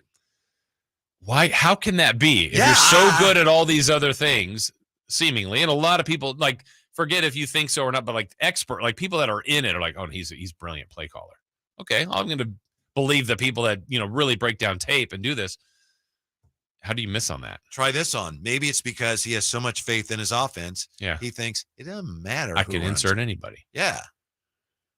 True. Scheme arrogance. My scheme is that good. And Yeah. I think he's learning. Yeah. And he said he learned in that Super Bowl loss to the Patriots, which is kind of a shot at Matt Ryan. But he said, well, I learned you really need a guy who can, take over and win a game for you. Yeah. Which to me, I don't know. I don't know if they have that. I don't know that Purdy's been in that spot per se. He's been really good when asked to be the starting quarterback, but yeah, I look at other guys first ahead of them as guys that can do it. Because that's what I felt about Jimmy. It's like, yeah, he looks the part, good starter, good leader. He played well this weekend, by the way. Yeah, he did. He did look good for the Raiders, but some throws you're like, I wish he'd made. But in the end, I'm like, there's another win. But if they're ever down, I'm like, I don't know if I'm getting this guy to lead us down under 2 minutes with a timeout and 85 yards to go. He's done it, but I put probably 20 other quarterbacks ahead of him in that. You were that was really nice of you to be as honest as you were about Josh Rosen. Can I tell you about a quarterback that I missed on? Sure. Go back a year ago. Just a year ago. A year ago, I was telling people Nate Sudfeld's way better than Brock Purdy. I'm sorry. I just thought Sudfeld actually played well in the preseason. And I thought people were getting carried away by what Brock Purdy did, against the third team. I was like, yeah, it looks nice. That's great. But it's against third team. Nate Sudfeld, they guaranteed him money. He's been in the league. He knows the system. Nate Sudfeld's better than Brock Purdy. That was me a year ago. I confess. I'm sorry. Hey, Sudfeld's still in the league. I'm like, is Josh Rosen anywhere? What's Josh Rosen doing? I was so certain about it, Whitey. And it was not he's a UCLA guy, because I feel like I've been more like I saw every play. Wait till he gets with pros. He's going to be even better. Can't miss. He shouldn't have gone 10. These other teams are going to regret it. And he's awful. Wasn't one of the knocks on him that, he doesn't like football that much? Something like that. I'm like, yeah, he'll be there. He'll get paid. He'll be the guy. He looks the part. He was with the 49ers recently. He was for 10 minutes. Yeah. Well, don't give up. I dropped him on my flag football intramural league. You couldn't even play for us. Maybe you'll be right ultimately. Yeah, sure. I mean, I wouldn't bank on him. You never know about these things. Know. Speaking of third quarterbacks here, the NFL's new third quarterback rule, it just got more complicated. Tell you all about that when we come right back here. He's in for Watkins today. He's J. Ross. This is Whitey and Watkins on Sactown Sports. Whitey and Watkins, Sactown Sports. Catch the Oakland A's every weekend on Sactown Sports. Friday nights, Saturdays, and Sundays. Sinking, that's going to get down for a hit. Around third to score is Tony Kemp. And the A's have taken the lead. Edge of the track, makes the catch. And the Athletics get a great win. Sactown Sports, your weekend home for the Oakland A's.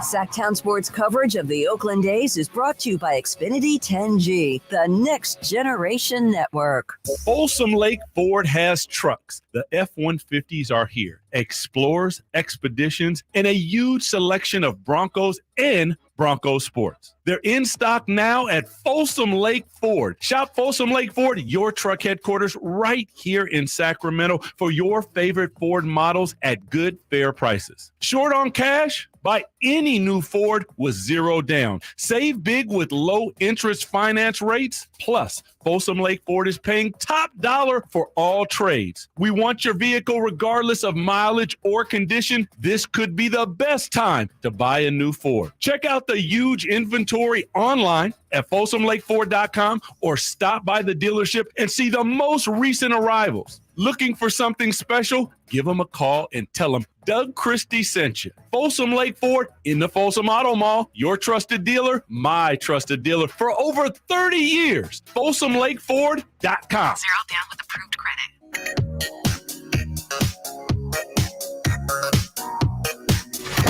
At your desk, on your phone, in the car. Whitey and Watkins on Sactown Sports. No Chris Watkins on our show. He'll be on the afternoon show 2 to 6 today. It'll be Watkins and Brian Knows. So it's J. Ross in with me today. Earlier, J. Ross, somebody on the chat compared you to CP3. They meant it in a nice way. Oh, thank you. I just had to point out that it applies. That comparison applies in a nice way and a not so nice way. Because you're always easy to play with. I know. But I think I've heard that a lot. Yeah. Only internally. People really haven't said that out loud, but that's okay. Campio Silva compares you to Okay, here we go. J. Ross is the Luis Soho of KHTK. He can fill in on any radio program, and the program picks up a beat. Is that who I'm thinking of, like the middle infielder? Yes, I had to look it up. It's like, I think I know who that is, but former Yankee. No. Wasn't a great Yankee, I don't think. You didn't like that one? You're the Luis Soho. I'd rather be the bad boy Chris Paul. Cliff Paul. That's why I'm the bad boy of media. George Sedano. Yeah. I was doing an interview with George Sedano once, and I think it was a thing where we didn't know, we need a guest, and we found him last minute. It's like, he came through and did a great job. And I was trying to compliment him. I said, man, you're just so, you're there when we need you. You're the Carl Landry of, yeah. And he really was insulted, I think. Oh, yeah. And I meant it in a nice way. But you I chose love Carl Landry of all people. Well, yeah. And I think he said, you could have said like Draymond or something. Yeah. And I think, honestly, he was really kind of like, what? Last time you talked to George, huh? Yes. Yeah. I meant, did you send him any like really good intel on Carl Landry? I thought it was better just attributes? to let that one go a little bit.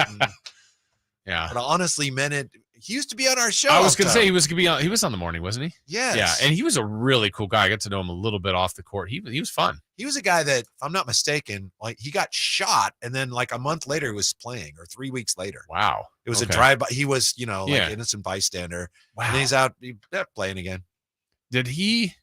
Yeah, it was him. I thought there was one playoff game. I think Houston and Dallas.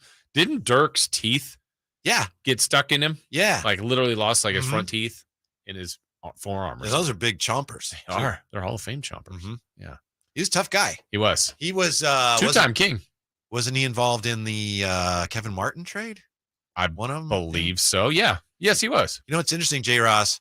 I'm sure you do too. You play Immaculate Grid. And I generally play with you, or people, or Jay Mars plays all the time, and he'll be, I need a Charlotte Hornet and a Houston Rocket. And I'm like, I try to contribute. Right. Yeah. So I've been looking up players, like guys that played on a lot of teams. And in the NBA, you're doing a preview. You're not just going sometimes through. Well, I do that, but if there's no harm in like, hey, I think I'll look up, how many teams did Ish Smith play for? That's I'll use Tony Massenberg also on your show. There's a bunch of guys that played for like 10 or more teams and the Kings were one of them. Mm-hmm. Like Jim Jackson's in there. Yeah. And Chuck Brown. Yeah. Chucky Brown. And now I don't remember them all, but there's a handful of them. And they're like, oh, that guy played for the Kings too. I think the two active are Ish Smith, and there was one other player right now that's been on the most. And the odd thing is neither one have been a King, and it feels like they should have been, especially in the last 8 years or so when they were bouncing around. I can't remember who the second player is. But brag on didn't you just get like an incredible score? Because you want a really low score, right? Just to be, it's more impressive. Yeah. For every square you get an Immaculate Grid, there's the percentage of how many other people guessed it. Yeah. So if you guess, if it's like a Wizard Bull and you say Michael Jordan, it's going to be like 80% because everyone says that. So if you can think of somebody that no one can think of, that's a lower percentage. Yeah. And on the baseball one yesterday, I did pretty good. So you got a what? I got a pretty low number on my rarity score. Lower than 20. Nobody cares. Lower than 10. Lower than 10. Lower than 7. I don't care. See, there you go. Oh, come on. Great movie right there. They gave me, it is. Yeah. I got a 6. So thank you. Because Hey. I'm old. Hey. That's why. Hey, nobody cares. Yeah, I know. Thank you. I didn't care. Thank you. Do you care about the third quarterback rule? Of Some course of the I tweaking do. they've done. But explain it. I don't understand it. Okay. The NFL is bringing back the third quarterback rule. Why? Because, it's terrible what happened to the 49ers against the Eagles. So the third quarterback must be on the 53-man roster. Okay. So you're allowed to permit, you'll be permitted, I should say, to dress the third quarterback without having him count against the game day limit. The third quarterback can enter only, you got your third guy. Let's say it's Trey Lance. He can enter the game only if the other quarterbacks are not available because they've been hurt or ejected. That's the only time you can use the rare ejection of a quarterback. You can't say, Sam doesn't have it today. Brock didn't have it today. Trey, get in there. You can't do that with your third quarterback. The league sent a memo to teams yesterday elaborating the rules. So, and you also have to be a quarterback, not some guy who's like a running back. Antoine Randall L. Yeah, he played quarterback once in Pop Warner. Yeah. Nope, that's not a third quarterback. And the rule makes it clear you can't keep the third quarterback in the game. The rules should not be used so as a way to keep the third quarterback in the game, he can stay only as long as the first two quarterbacks are not available. So if a guy gets hurt and the other guy's ejected, bring in your third quarterback, the first guy's like, he goes in the tent, okay, I'm good. He has to come back in. Wow. Okay. So they've got a plan at least. I like when sports get there's some chaos, some things get run amok like this, and then you get into dire situations where, the pitcher is playing catcher or just something that you normally don't see. Remember the Broncos? I don't know who they were playing, Whitey, just a couple years ago. Yes. The quarterback room got COVID. Yep. And so they're going to be without a quarterback. I'm like, this is going to be so fun to see how it was awful. It was terrible. I watched like 3 plays of the game. Like, they can't function. This team's terrible. Mm-hmm. But I thought it would be a fun, like, how are they going to make this work? They couldn't. It was awful. Who was that guy? It was a guy who it was like a running back or receiver, and they were just doing direct snaps to him, and they were just like, just run. And he was running into the line, just getting beaten up, and he threw like I don't even know if he had any completions. They could not function because the entire room had COVID. Kendall Hinton. Ugh. Did he have any stats that day? Let's see.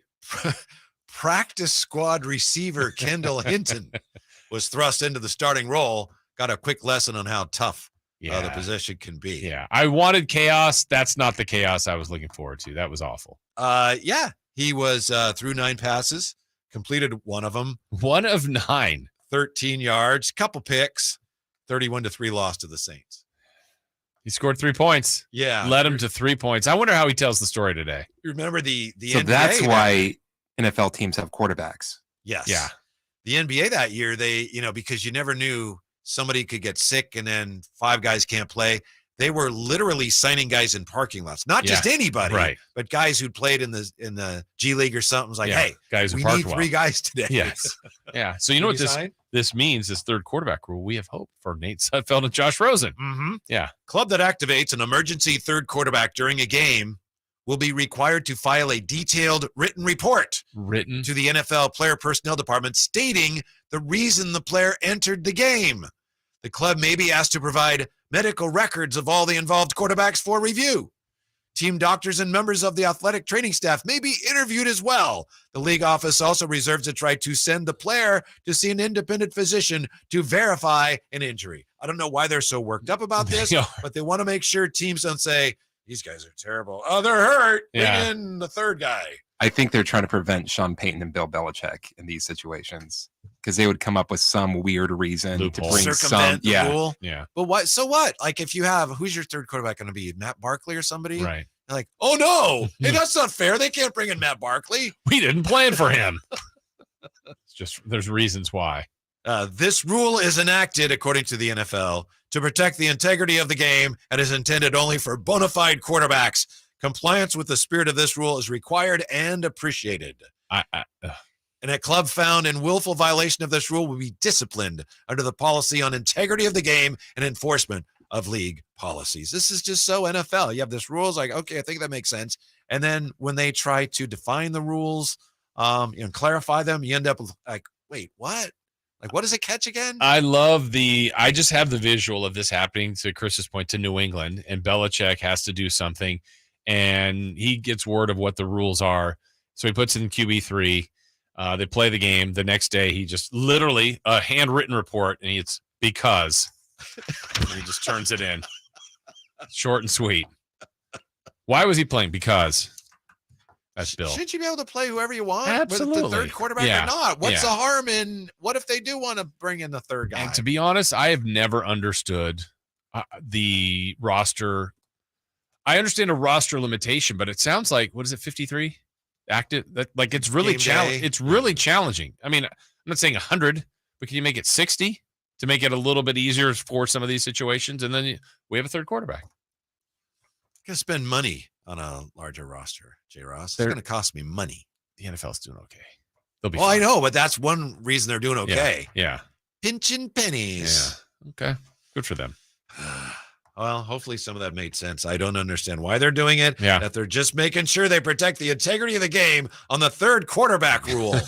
What is wrong with them? But nothing else was wrong with the sport. Yeah. Coming up next, what is wrong with the Ravens? That 24-game preseason win streak.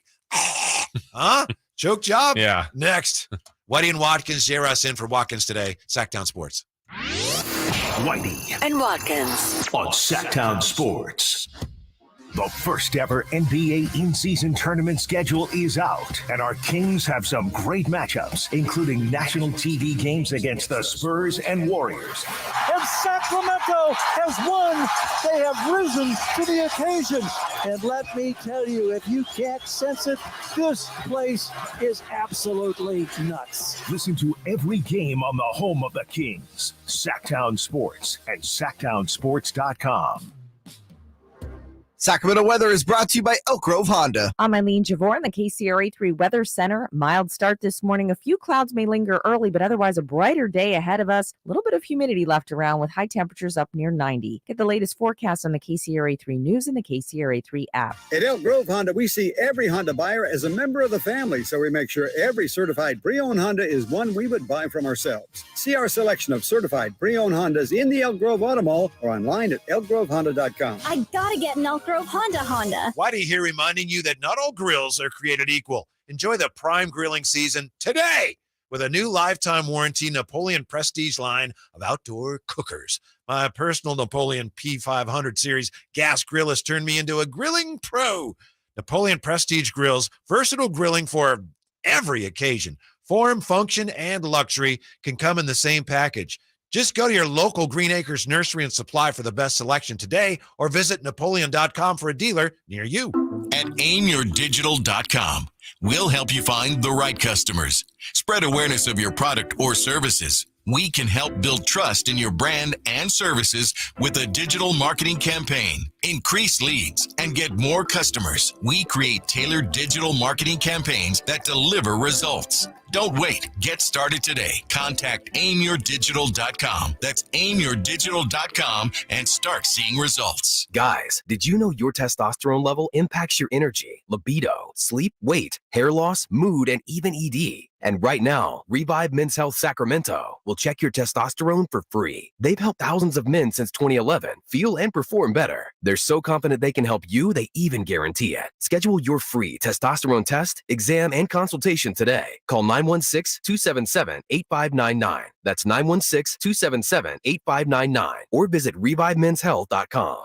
Y'all ready to do it again, Sacramento? Country in the Park 2 is coming to Heart Health Park at Cal Expo Saturday, September 9th with Cole Swindell, Chris Jansen, Dylan Scott,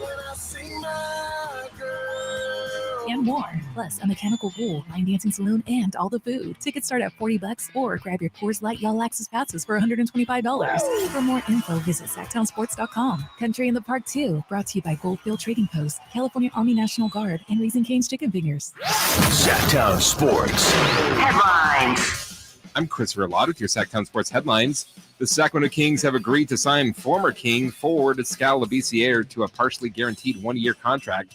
Labissiere has spent the last 3 seasons out of the NBA playing in the G League and the Puerto Rican Basketball League. For more on the Kings' newest signing, make sure to check out Sactown Sports Sacramento Kings insider Frankie Cardicelli's report on SactownSports.com. ESPN's Adrian Wojnarowski is reporting that the NBA is fining Sixers guard James Harden $100,000 for his comments referring to franchise president Daryl Morey as a liar. Those are your headlines. Now let's get back to Whitey and Watkins. Whitey and J. Ross today. Watkins going to be in. Chris Watkins going to be in at 2 o'clock with Brian No. I know you spent yesterday afternoon with. He gets hit in the no spot. I did. That has got to be used today on their show. Yes. Yeah. Chris Watkins. I forgot I had that. The no spot today from 2 to 6. Was there clarity on the no spot? I'm sorry. Was there clarity on the no spot? Oh, we're still endeavoring. Still trying to figure that out. We'll figure it out. Yeah. Is there clarity on this? That winning streak that ended last night, the Ravens' record 24-game preseason win streak. Is that a thing? It's a thing for me. I lost a lot of money. A lot of money on that game. No, it's not. It's a thing while you're in it. You're, like I said yesterday in the show too, I saw the stat where Josh McDaniels has as many preseason wins as a Raiders coach as he does regular season wins. Huh. That's not a good thing. I wasn't even aware of that. I'm vaguely aware of hearing about it when it was, 18 or 19, I guess, but I wasn't even really aware of it. Yeah. And now it's 24, 23? It's all over at 24. Yes. Okay. Yes. Sad day. They have a parade for the Commanders?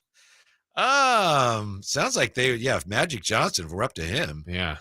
Thanks, by the way, the Ravens played 29 miles up the interstate. Oh, that turnpike information you gave me was just wrong. It was essentially correct. Is it?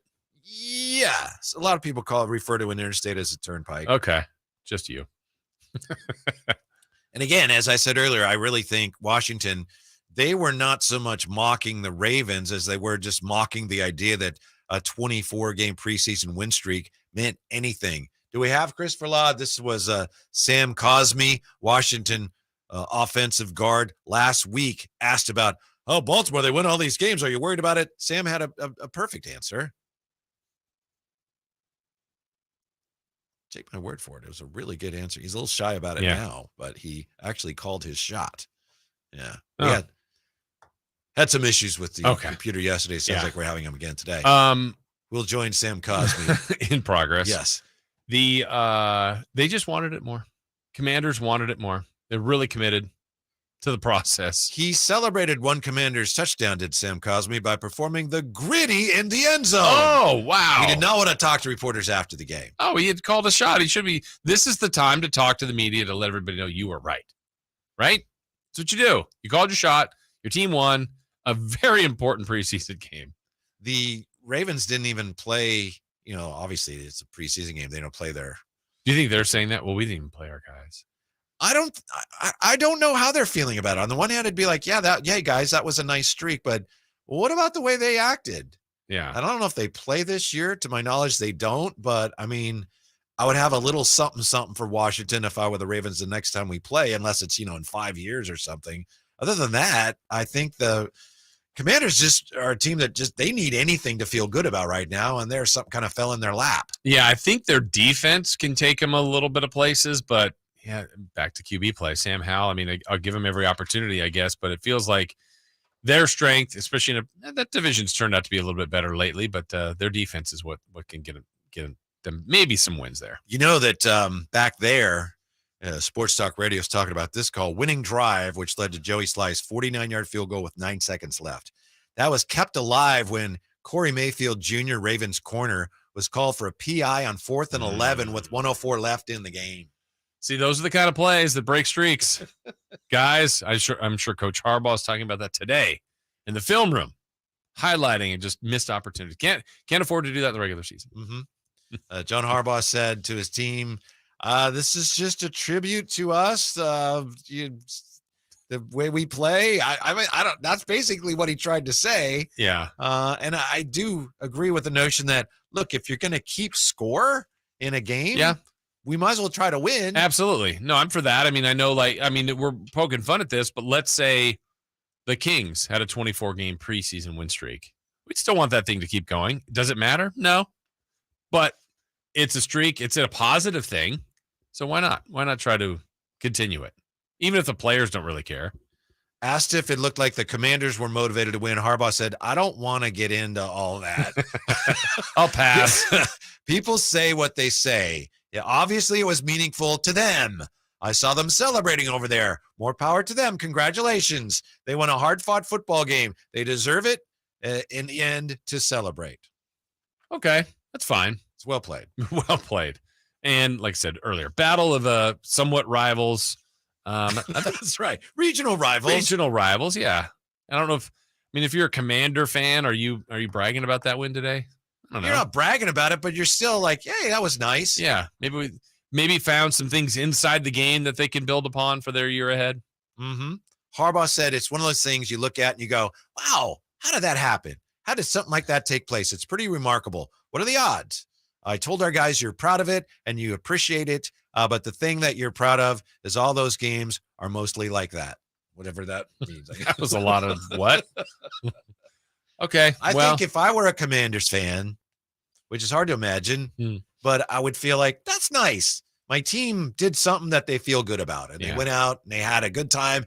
Really good team building exercise, potentially for the Ravens too now. If they go, hey, going forward, that's a good team. Not that they need a lot of help, but did you see what those guys they reacted to that? I think you can, as a fan, you could probably rationalize anything in a good or a bad way of, the Niners the other day beating the Broncos at the end, walk-off kick. It's like, All right, cool. I mean, you'd rather that than miss the kick and lose. I mean, but in the grand scheme, does it matter? No. But I mean, it's a team you like, a team you support, and you're like, all right, that made me feel good. Hopefully, we have more of those in the regular season. To me, the cool thing about the 49ers win was it wasn't just that they won. That's fine. Yeah. But it was the way they won. It felt like it mattered because you had Trey Lance leading that winning drive, and you had Jake Moody making the winning kick. Yeah, there's some people that, well, specifically Moody, that you think will be a big part of your team, and Lance still has a chance to be a part of your team. So, yeah, you like that. Would you be worried about the kicker situation? I don't think so, but I mean, kicking's a weird one where, like, I mean, I don't know if it's as similar to golf, but like if you just have a bad day and it's like, can't you go out and kick like a 20-yard field goal? Somebody said that about you. Well, I was just saying that today to Chris because there was the thing that was floating around from the morning show where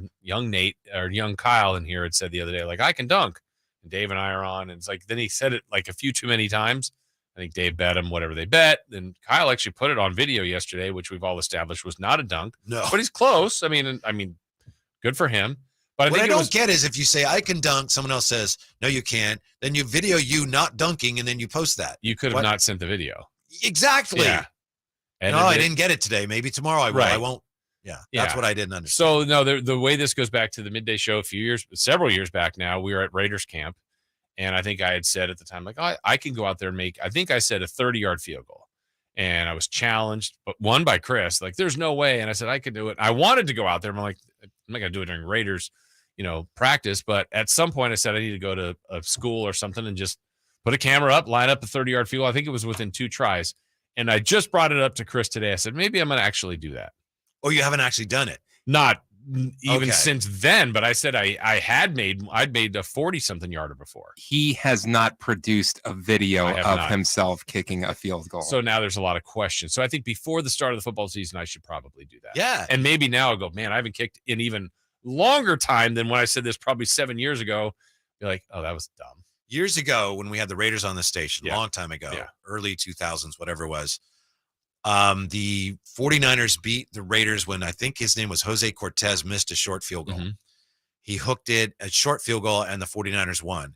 And we were talking about it on the radio the next day, and I think Justin was saying, I could make that. And it turned out a guy listening caught the ball. He said, I have the ball. So he brought it down, and we went out to ARC or somewhere, and Justin did not make it. And it's really, was he not even close? No. Okay. No. It, as you know, it's not. Sounds like it's something that you have some. Well, I've done it before, but it's not easy. I'm not saying, and I didn't want to make it so, and that's why I'm like a 30-yarder within 2 tries, and then after I finish, I go, maybe I can't. But I felt like I could because I've done it before. But we're also talking a long time ago. Like even when Kyle was saying, like there was a time where I literally could dunk. I would not say that today because I know I cannot anymore. Yeah, I don't think I ever could unless you were counting 9-foot baskets. But that's okay. But I mean, mine, again, to say it's a dunk, you'd be like, I mean, literally got over the rim, pushed it through, and it was no frills. It was just about extended everything I can do. And I can, like, it's technically, I guess, a dunk, but yeah, no way now. I can, I don't want to brag, but I can touch the bottom of the net. Almost. I think I could almost do that too. Yeah. Kicking's a weird thing. It's kind of like relief pitchers, huh? They're good and then they're terrible. Yeah. Do you think you could do it? A 30-yard field goal. 30-yarder, I don't. I'd like to think I could make a shorter one. 20. So it's the distance. I think if I'm taught how to do it, I could do it. I understand the principles like you're saying. Yeah. And I've done it a lot with like a Nerf. Yeah. We used to in the parking lot. Yeah. We would do that. And so I think I understand the principles of it, but it's easy to go 30 for me. If you say you can make it, I don't doubt it. But if I said, oh, yeah, I can make a 30-yarder. No, I might be able to make a 10-yarder. Yeah. Maybe, I think. I won't say I won't say it's hard because it's almost like that's a quick angle. Like, right. But we'll see. Maybe I'll have a pitching wedge. I'll have to put it on film, but I don't think I'll put it on if they're like horrific to the corner. I'm like, yo, I never did it. Shankosaurus. You a liar. Never tried it, guys. Sorry. Coming up next year, J. Ross, the NBA, believe it or not, now has its own bizarre version of Spygate. Have you heard about this? Yes. Raptors accused of stealing files from the Knicks. What's going on? We'll see if we can't get to the bottom of it and settle it for the sake of the NBA next year. J. Ross and Whitey, Sactown Sports. It's Whitey and Watkins on Sactown Sports. Need the breakdown of the latest 49er game? Trey Lance needed to do more with what he was given. He just looked frantic. He looked panicked. He didn't look in rhythm. Want to know what to expect from the Bean team this season? I don't honestly know who's going to have a better record, the Warriors or the Kings. That's interesting because the Warriors did have a lot of injuries last year, but they're also old. So why wouldn't you think they're going to have injuries again this year? Got to get that MLB fix down the stretch? Looking for articles from your favorite hosts? For all that and more, visit SactownSports.com. Ron had a tax problem he just couldn't handle on his own. I owed the IRS taxes for over 5 years, but I didn't have any money to pay the taxes. Those years cost him dearly. Most of it was fees and interest. It was horrible. Ron finally called in the pros. I called Optima Tax Relief, and boy, am I happy I did. The leading tax resolution firm, Optima, is A+ rated by the Better Business Bureau. They've resolved over $1 billion for their clients. Ron was overjoyed. They settled my account with IRS. I was ecstatic. They are a lifesaver. They are. I am so happy. Take Ron's advice and call Optima now for a free consultation. Yeah, don't do like I did and wait. Call Optima Tax Relief. Do it now. You'll be ecstatic like me. Call 800-343-6460. 800-343-6460. 800-343-6460. Optima Tax Relief. Testimonial from an actual client. Some restrictions apply. For complete details, please visit OptimaTaxRelief.com.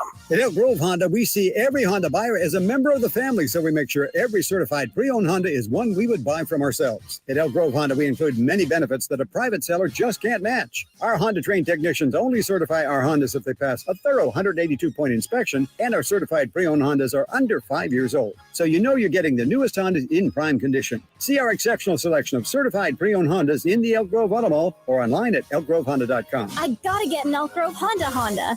I like daffodils, tulips, the big dinner plate dahlias. I loved being in the garden, but I wasn't going to be able to because I could not only walk, but I couldn't really stand on my foot without being in pain. It was excruciating. So my husband said, let's go to the Good Feet store. For over 20 years, we've helped people like Terry live the life they love without letting their feet get in the way. This nice young man said, I think I can help you. He got the arch support and I was fitted. And I kept walking back and forth across the store. And I looked at my husband and burst into tears because it was the first time in a year that I have not had any pain in my foot. I have had no pain since the day I bought them. Now I can do whatever I want. There isn't any place on my property that doesn't have flowers blooming 365 days a year. I still can't believe it. My name is Terry, and that's my Good Feet story. See what we can do for you with a free personalized arch support fitting at the Good Feet store. The Good Feet store. Come in now for a free arch support fitting and test walk. Have you ever heard that phrase, less is more? Well, at Harbor Freight, we're all about more for less because we know you like to do stuff, to make stuff, to improve stuff.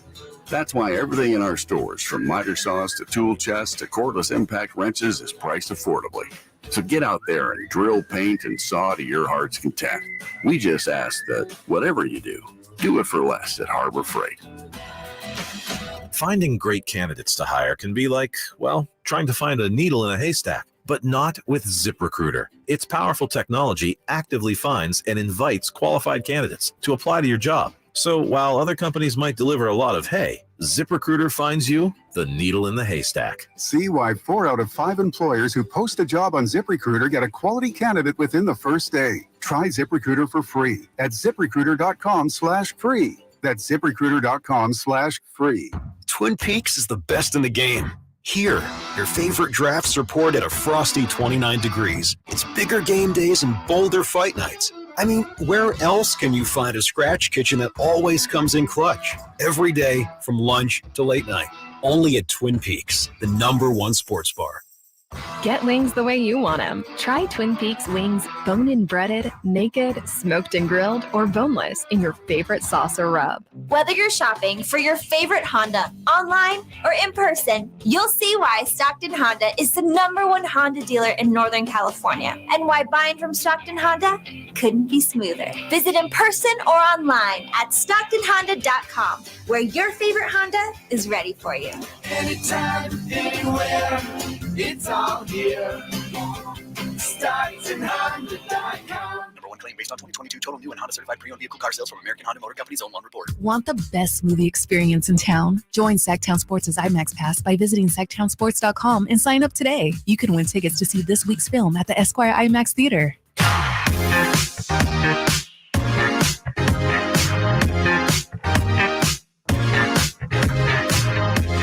At your desk, on your your phone, in the car. Whitey and Watkins on Sactown Sports. J-Ross in today. Chris Watkins be on with Brian Node this afternoon.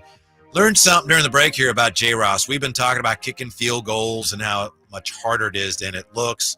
J-Ross says he thinks he could kick a, what'd you say? You said you thought years ago you could kick a 40-yarder or a 30-yarder? 30. J-Ross says when he was a young man, he kicked a 50-yard field Correct. goal. That is fact. Just not in, I believe it. Yeah. Not in competition. Oh, but no. But still, that's, and you say you barely made it? Oh, barely. Yeah, that's impressive. It was a crossbar creeper. Impressive. Yeah. Most impressive. Just for those that are doubting, and maybe I wouldn't make it now, and that's very possible. I'm proud to say, freshman football, I was the backup field goal kicker, extra point, but I lost the job. Keep in mind, Whitey, to a guy named Jeff. Jeff during the season had 2 kicks that are memorable to me. Jeff hit an extra point that was short. Mm-hmm. Jeff also hit the center with one of his kicks. And he took the backup kicker job away from you? He was the starter. He probably was the starter. I was the backup. I see. I was behind Jeff, who, I see. again, PAT was short, and one drilled the backside of the center who snapped the ball. But I was behind him. Yeah. Probably accurately. I don't know. Even after that, they didn't say, hey, Ross, get in here. You know what? He was the Brock Purdy of kickers. He had to melt to lose the job. He did not. And my claim to fame in freshman football, too, was the backup punter. I was really good at backing up people. And there was a game where the other punter wasn't there. And so, I don't know, probably had a class or something. I don't know what it was. Oh, yeah, I'm sure you didn't know, Jason. This is junior college? No. What'd you say it was? Freshman football. Freshman football. I don't know what happened to Jeff. Well, Jeff wasn't the punter too, was he? I don't think he was the punter. I don't know who the punter was, but I was the backup, and our team was terrible. It was the one game we were winning, so we weren't going to punt, except for there was one time it was punt. I'm like, here I come. Yeah. My chance to boom a 30-yarder or something. And we called fake punt. So I had to do the jump up, turn around, and sprint like it was sailed over. And the snap actually goes to the up back. Brilliant play call, and Costa Mesa fell for it. I think I get credit for that. You should. Yeah. Good acting. Yes. So there you go. Now, now do you have faith in your punting ability? Now do you believe that I can kick 2 30-yarders or 1 30-yarder out of 2 tries? I know that 30 is not it's not as easy as it sounds. I guess I I was doubt that you could have. Could you still? Yeah, I think I like your chances. This is a guy, J. Ross. One time we used to play basketball all the time. Every Tuesdays, I think. Yeah, it was Tuesdays, maybe Tuesdays and Fridays sometimes. And J. Ross, thing I remember about him playing with him, you always knew where he was because he always was where you're supposed to be. It's like I could throw a pass. It's like I know J. Ross is there, but one time he goes, "Hey, I'm gonna score every point of this game." I was guarding him, and he goes, "Just so you know, I'm gonna score every point in this game," and I think he did. And that's not like he's not like that. And it was like, hey, just so you know, matter of factly. And I believe you pretty much, if not totally, did that game. Yeah. Steph Curry wouldn't like Jason as a player. Are you sure it was you guarding me, not Tom Maley? I'm pretty sure. Because I might have done that to Tom. Because I was like, hey, I'm going to have to touch him up or something. You did many a times. Those were good days. That was fun. We played a lot. Well, good sportsmanship is important, and that's why it hurts me to look at what's going on in the NBA now and say, I don't recognize this league anymore. The Knicks on Monday sued the Raptors. They sued members of the Raptors organization and a former Knicks employee whom they alleged illegally procured and then disclosed proprietary information to their Atlantic Division rival. You see, here's the story. I know that's a lot of what does all that mean? July of 2023, some guy, what's his name? His last name is Azotam. Oh, I've heard of him. Ikechukwu Azotam. He informed the Knicks, July 23. Hey, Knicks, just so you know, the Raptors offered me a position, and I'm planning to take it next year. And the Knicks like, okay. And the Knicks say then, around that time, Azotam began secretly forwarding proprietary information from his Knicks email account to his personal Gmail account, which he then shared with the Raptors. So what's the penalty? The Knicks allege that members of the Raptors directed Azotam to misuse his access to the Knicks subscription to Synergy Sports to create and then transfer to the Raptors defendants more than 3,000 files consisting of film, information, and data. So all they're saying is, among other things, the Knicks are seeking unspecified damages to be determined, that the Raptors refrain from using the confidential information, which apparently they still have, and that Azatem can have no benefit as a result of his misappropriation and wrongful acts. That's what they're asking for in this suit. Of all teams, would you want to be stealing from the Knicks? Is that the kind of files you would want to get to have in your database? If I'm the Raptors, I'm like, why are you stealing from them? Right, wrong team. You're fired. We don't want to hire you. We said the Nets. Yeah, unless, who knows, maybe they tried this with like every team in the East or something. Yeah. We're going to poach somebody from every team in the division. Good plan. Yeah. We don't that way they can learn what not to do. Yeah, we don't know what they're doing in Toronto. Yeah. Actually, it was okay. So it was just July. So the Knicks, the Knicks are pretty good this year. Yeah, okay. All right. Yeah. It's just sad. It is. I don't recognize this league anymore. We want a non-corrupt league. When we come right back, of course, on YouTube, we're not going anywhere. When we come right back here in Sactown Sports, we now think we know why James Harden called Daryl Morey a liar. So we have that for you when we come right back here. J. Ross in for Watkins today. It's Whitey and Watkins, Sactown Sports.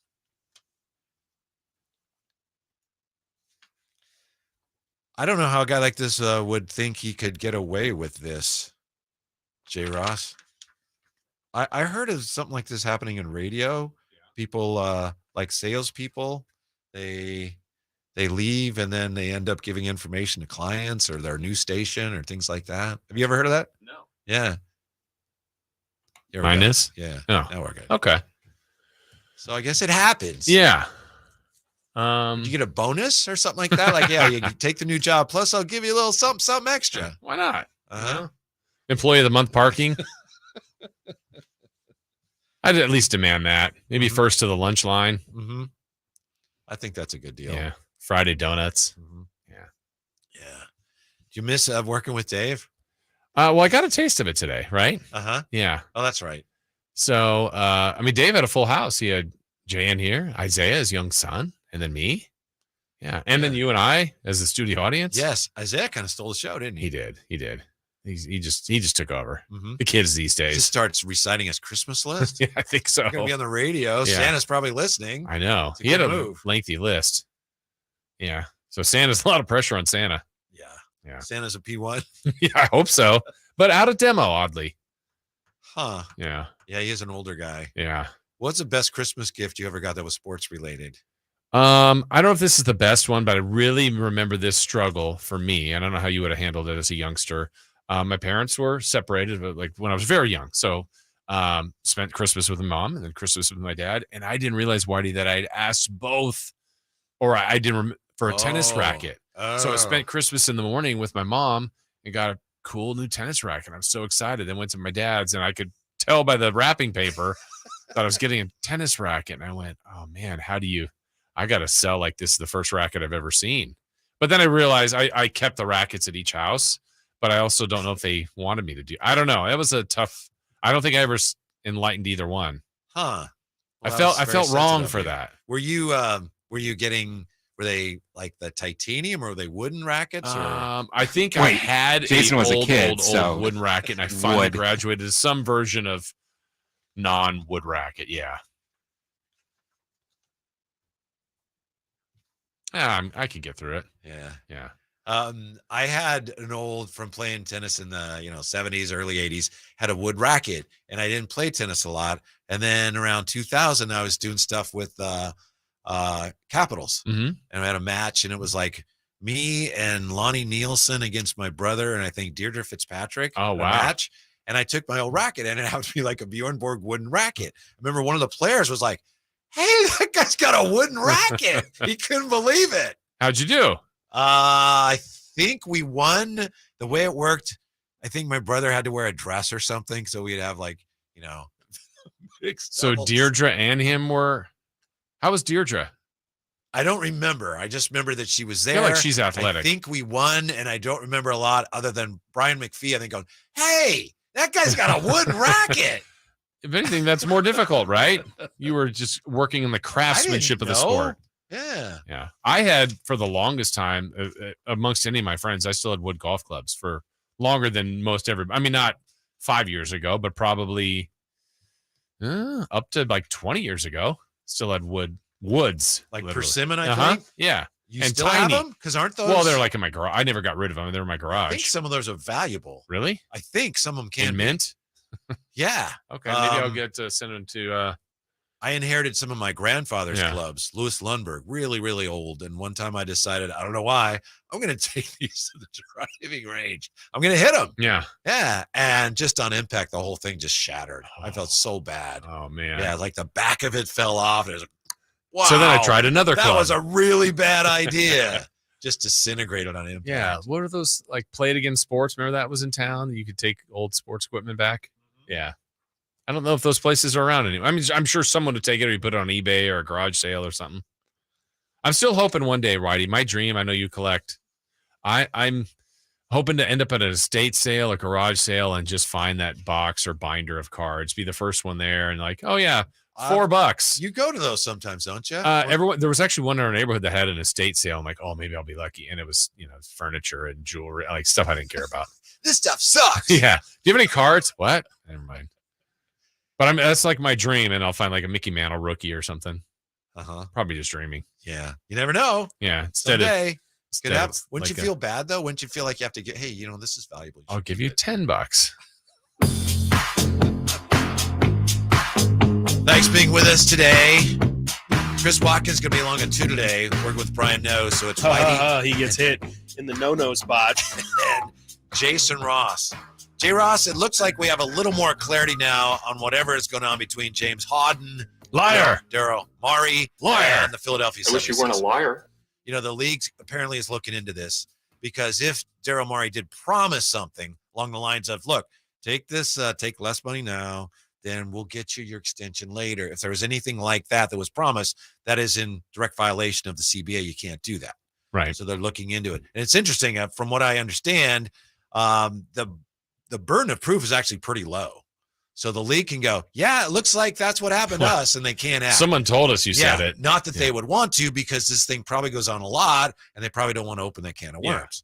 But here's the deal. James Harden apparently is telling people what happened was that when he went, he opted in, right? Free agency, opts in, and then it says, I want to be traded. He says, Daryl Morey said, I will trade you quickly.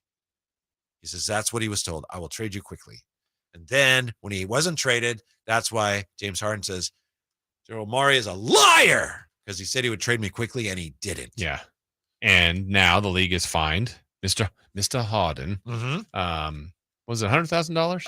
That's right. Yeah. So he gets fined that. And that'll shut him up. Yeah. I get the sense like NBA Twitter being around, like some people enjoy like the off-season, off-court stuff. Like I don't like this story. I just want it to be resolved in a sense. I like these things. Sure. Okay. Interesting. It's interesting that you're calling the general manager who you were about as closely tied to, like the person that probably vouched for James Harden more than anyone possibly could was Daryl Morey, and he's calling him a liar. And it seems like they're at the point of no return. Philly has took him off the trade market. Now it's like, is he going to be traded for dollars, 50 cents on the dollar? Who knows? But I just want the resolution here and I just don't know that a resolution can be James Harden as a Philadelphia 76er. I mean, can that work again? It should be. It doesn't sound like he has any interest in that. Yeah. And he's a bridge burner. We know that. But I think would you take him on your team? No, I can't imagine doing that unless maybe I was a team. If I were the Clippers and I had reason to think that George and Kawhi Leonard were going to be healthy this year, and they were like, oh, this is going to be great. And I felt like, you know what? I don't have that many years left where I'm going to be a legitimate contender. I would consider it. But other than that, there's no way I would even think about it. I feel like he's so expensive. He doesn't guard people, and he's just so ruinous to your, quote unquote culture right now. I don't want him anywhere near my team. I feel like, I don't know if the Clippers would be a spot. I think the Warriors could do it. I don't think they will. I don't think they're even entertaining the thought, but I feel like they could do it. I'm such a fan of what their culture has done, even with what happened last year with Draymond. I mean, I wasn't a fan of that, but they kind of made it through that in a sense. I mean, they didn't win a title, but they did better than some thought with the way the season was going. And now it feels like even, it didn't seem like Chris Paul could ever be on that team. I think that's going to work just fine for them. Mhm. And I think I think Steve Kerr's really good at this, really good at the culture part of things. And Curry, to his credit, and Clay, and even Draymond to some extent, I think that's kind of a team that could handle it, but I think they're not even interested. So you mean Harden before CP3 got there, or do you mean even now? I think even now, but it's not happening. Right? I mean, I think that's the kind of team that could do it. Yeah. I think he'd be a good fit in some ways, although financially I don't think it would fit. And as far as we know, he has no interest in playing there. And if he has no interest in playing there, forget it. But, being an ASU guy, I could see him going to Phoenix. Another team, just they're so new and there's enough. Yeah. It's like so star power. And it seemingly looks like they need a point guard. Yeah. That can be overstated, but he can certainly be that if he wants to be. And he's shown, I think this year, this year he's going to move into the top 20 all-time in assists, top 20 in scoring, number 2 likely in three-pointers made. I mean, he's had an incredible career, but he's a tough watch. I don't know what it is about him. Well, he's just used to, because in Houston for years, they let him do basically, you run the show, whatever you want. And that's one of the big reasons. He's very talented, obviously, but that's one of the big reasons he puts up all these numbers. I heard somebody on the station saying, okay, it was Dave. Dave saying, well, he's selfish, but he has all these assists. It's kind of a contradiction. Well, no, it's not. It's just he has the ball all the time. Yeah, so he's going to get a lot of everything. Right, and that's what I remember that year. I think I said it that day too. Was it might have been the first game of the year is TNT. It's Rockets and Warriors in San Francisco or in Oakland then. And I think D'Antoni was maybe year 1 or 2 with them. He's like, yeah, James Harden's going to lead the league in assists. And they were showing like his assist totals over the last couple years. I'm like, no way. And he did easily. He had like maybe 12 or 13 a game. Mm-hmm. So they changed the offense a little bit. He still scored 30. He had an incredible year.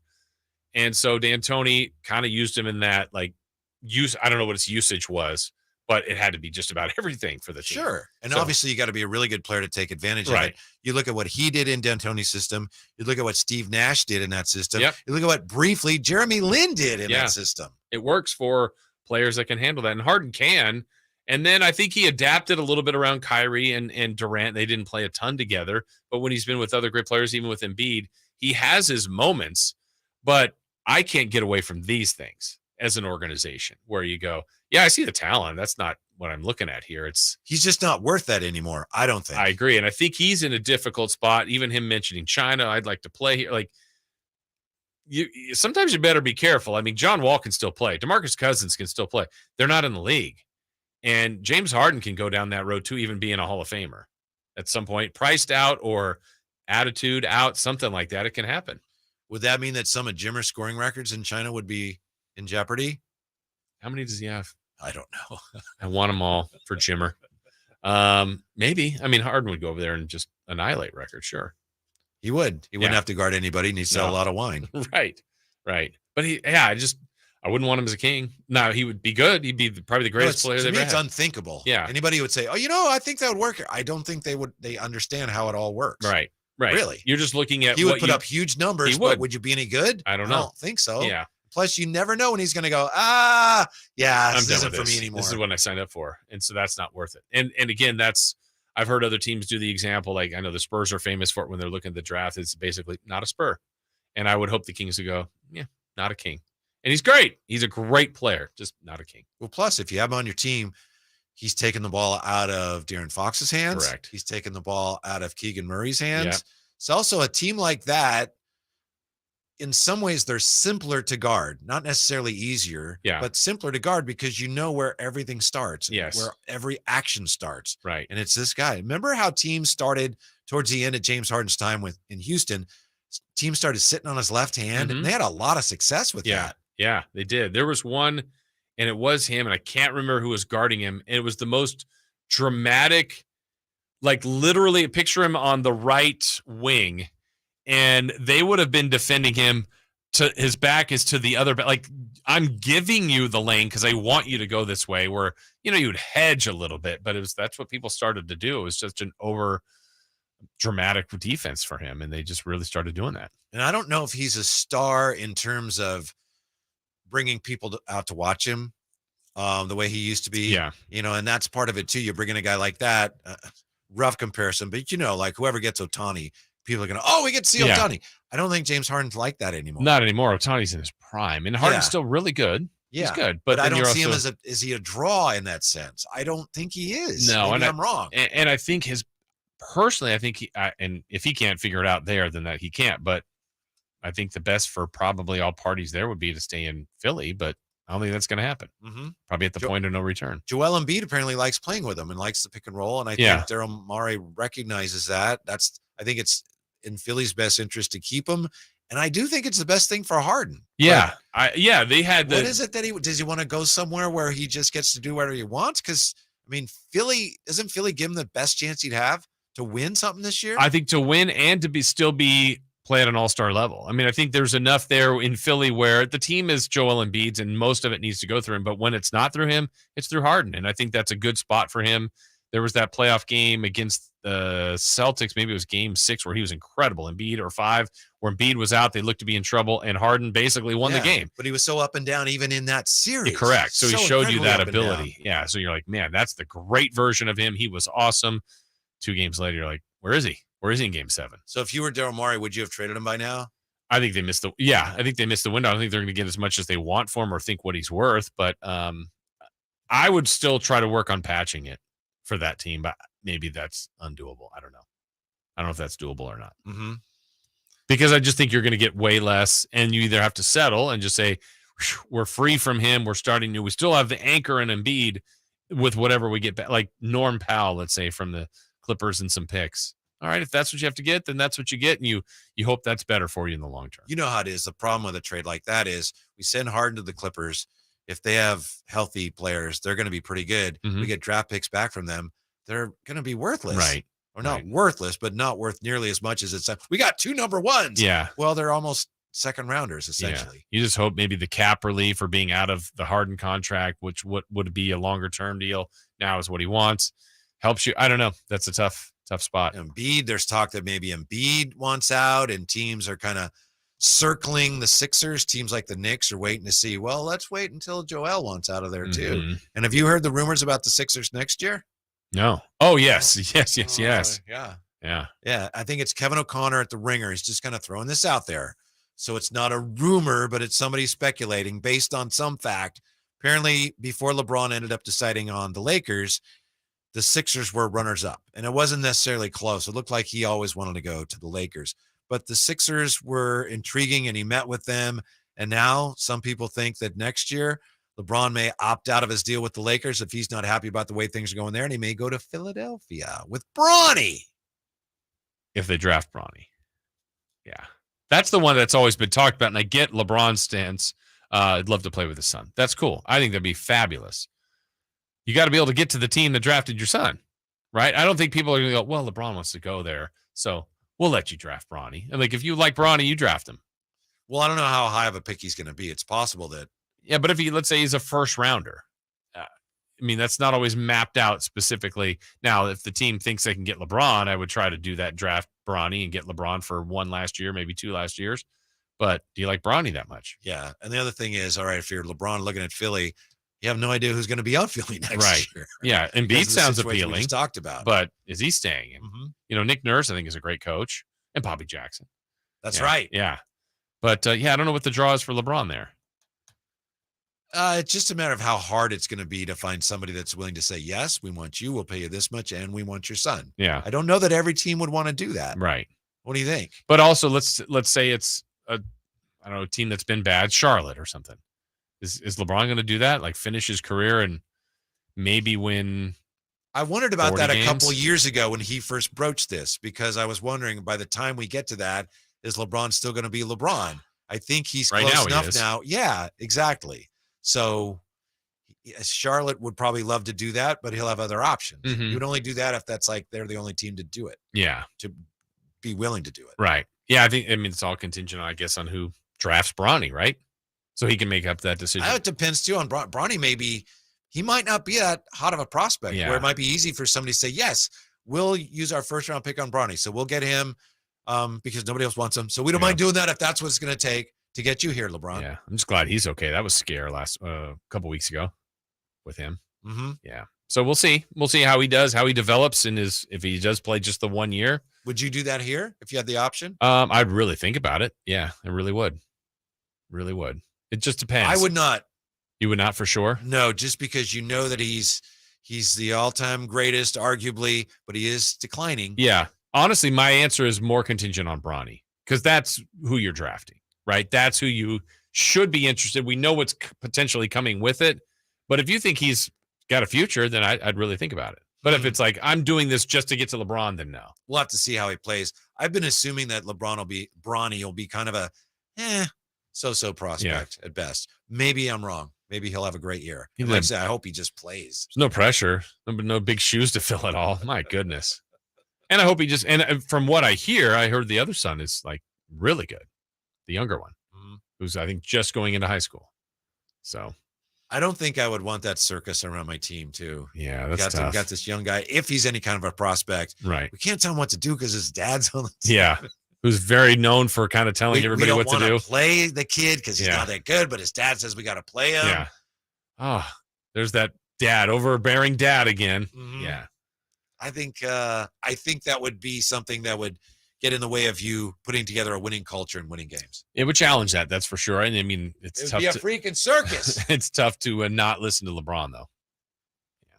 Yeah. Coming up here, speaking of goats and all those kinds of things, bottom of the hour, we're getting to Steph Curry and the talk of him being the greatest point guard of all time. And that is, the more you think about that, the tougher that question becomes. But up next, Jay Ross, Chris and I have been sharing our Kings Bowl predictions of the day. I don't know if you have any today. You do. I'm ready. You do. I saw the rundown. I'm ready. All right. Our bold Kings predictions of the day. I got to tell you, mine's very bold. Very bold. And they're next year. Whitey and Watkins with J. Ross in for Watkins Today, Sactown Sports. Whitey and Watkins on Sactown Sports. It's the Golf to Go Hour with Frank LaRosa. Thursdays at 6 p.m. and Saturdays at 8 a.m. on Sactown Sports. Get the latest on equipment, area courses, people who play the great game, and plenty of good conversations about golf. Golf to Go. Thursdays at 6 p.m. and Saturdays at 8 a.m. on Sactown Sports. Golf to Go is brought to you by the Hagen Oaks Golf Super Shop, America's most awarded golf facility. Naturewood Home Furnishings, where it's all about choices and always about quality. Hey, you want to be around people having a great time? You need to come check out Capital Casino, offering the most varieties of table games in the region in the friendliest environment. Come for the food, which is awesome, of course, and stay and play. Conveniently located in downtown Sacramento at 411 North 16th Street, right there in downtown Sacramento for over 20 years. Cap Casino, best food, best games, and of course, the best action. And please gamble responsibly. 1-800-GAMBLER.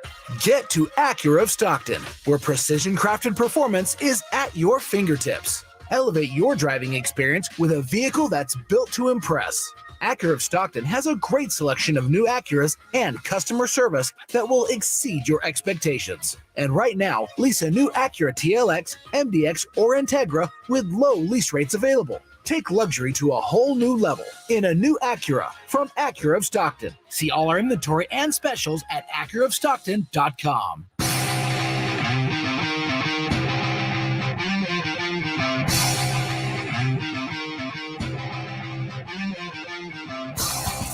Check out Whitey and Watkins now on YouTube. Search Sactown Sports and watch the show from your desk.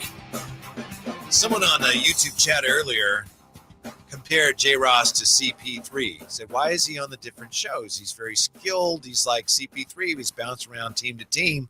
And we had to point out that, that's true. He's very talented, but he's also very difficult, to play with. Is a difficult teammate.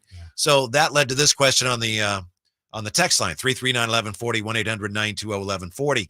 And by the way, when you text us, put your name on it. Put your name on it. So we can give you credit. And you know what I did too, just for the visual, for those that didn't see it on YouTube, when you read that, it was so nice. I was kind of giving you the smile, and then I did the, to Steve Kerr. I was like, that's a good one, Whitey, that's great.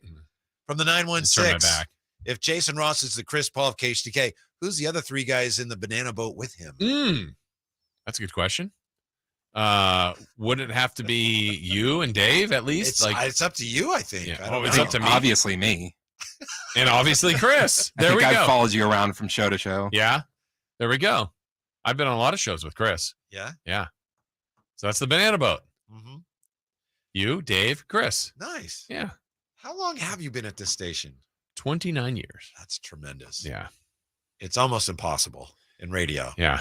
It is almost impossible. Yeah. I hit 29 last month, two months ago. Last week was 15 for me. How you feel about that, Chris? I don't know. Well, you've been here a long time. I know that's been disjointed, but you were. Yeah. When did you come in? 99? Okay. To 2011. Yeah. And then back now. Yeah, with some appearances here and there, but then back. That's now. right. Yeah. That's right. Mm-hmm. Mm-hmm. Nice. It is nice. Yeah. Yeah. And when did you officially start in radio? That would have been September of 1984. Wow. Yeah. Awesome. Do you remember the day in September of 1984? No, but I could look it up and I could probably come up with it. Early in September, or no? I think the 49ers had already started. It was probably the 21st night of September. It was around the 20th, something like that. Yeah. I was born September 19th, 1984. That was it. Maybe your first day of radio was my first day on Earth. Maybe so. That could be. Yeah. See, that's why sometimes I'm Chris is your fortunate radio enough- career. Yes. Yeah. Sometimes I'm fortunate enough to do well on that immaculate grid thing because Yeah. it's like I sent a picture to my daughter and show her how well I did. She goes, all those guys are really old. Well, why is it black and white? Because I know things. Uh-huh. Yeah, I've lived a little. Bumpus Jones played for a few teams. What's the problem? Bumpus was great. He was. 1890s phenom. It's time for Bold Kings predictions Okay. of the day, J. Ross. I look forward to this. Have you heard any of these? Any Of course I have. Stand out? Yeah. Do you want to hear? Christopher Lod could share a couple with you. Yeah, just, please do. Just to see what you think of Okay. them. Do you have any handy, Chris? Some that stand out for you? I do. One from you, Whitey, was Vazenkov was going to have the highest 3-point percentage in the league. Mm-hmm. Noel is going to have the most blocks per game, and Duarte will have the most steals per game. Those are all be higher stats this season for the Kings. Okay. You also had Fox will average 30 points a game, and Keegan will average 20 points a game. Wow. And let's go to And one of mine was already right, wasn't it? Yes, your one that was right is, if I could find it, the Kings will have 3 TNT games and 3 ESPN games. Oh, you lowballed them. Yes, I did.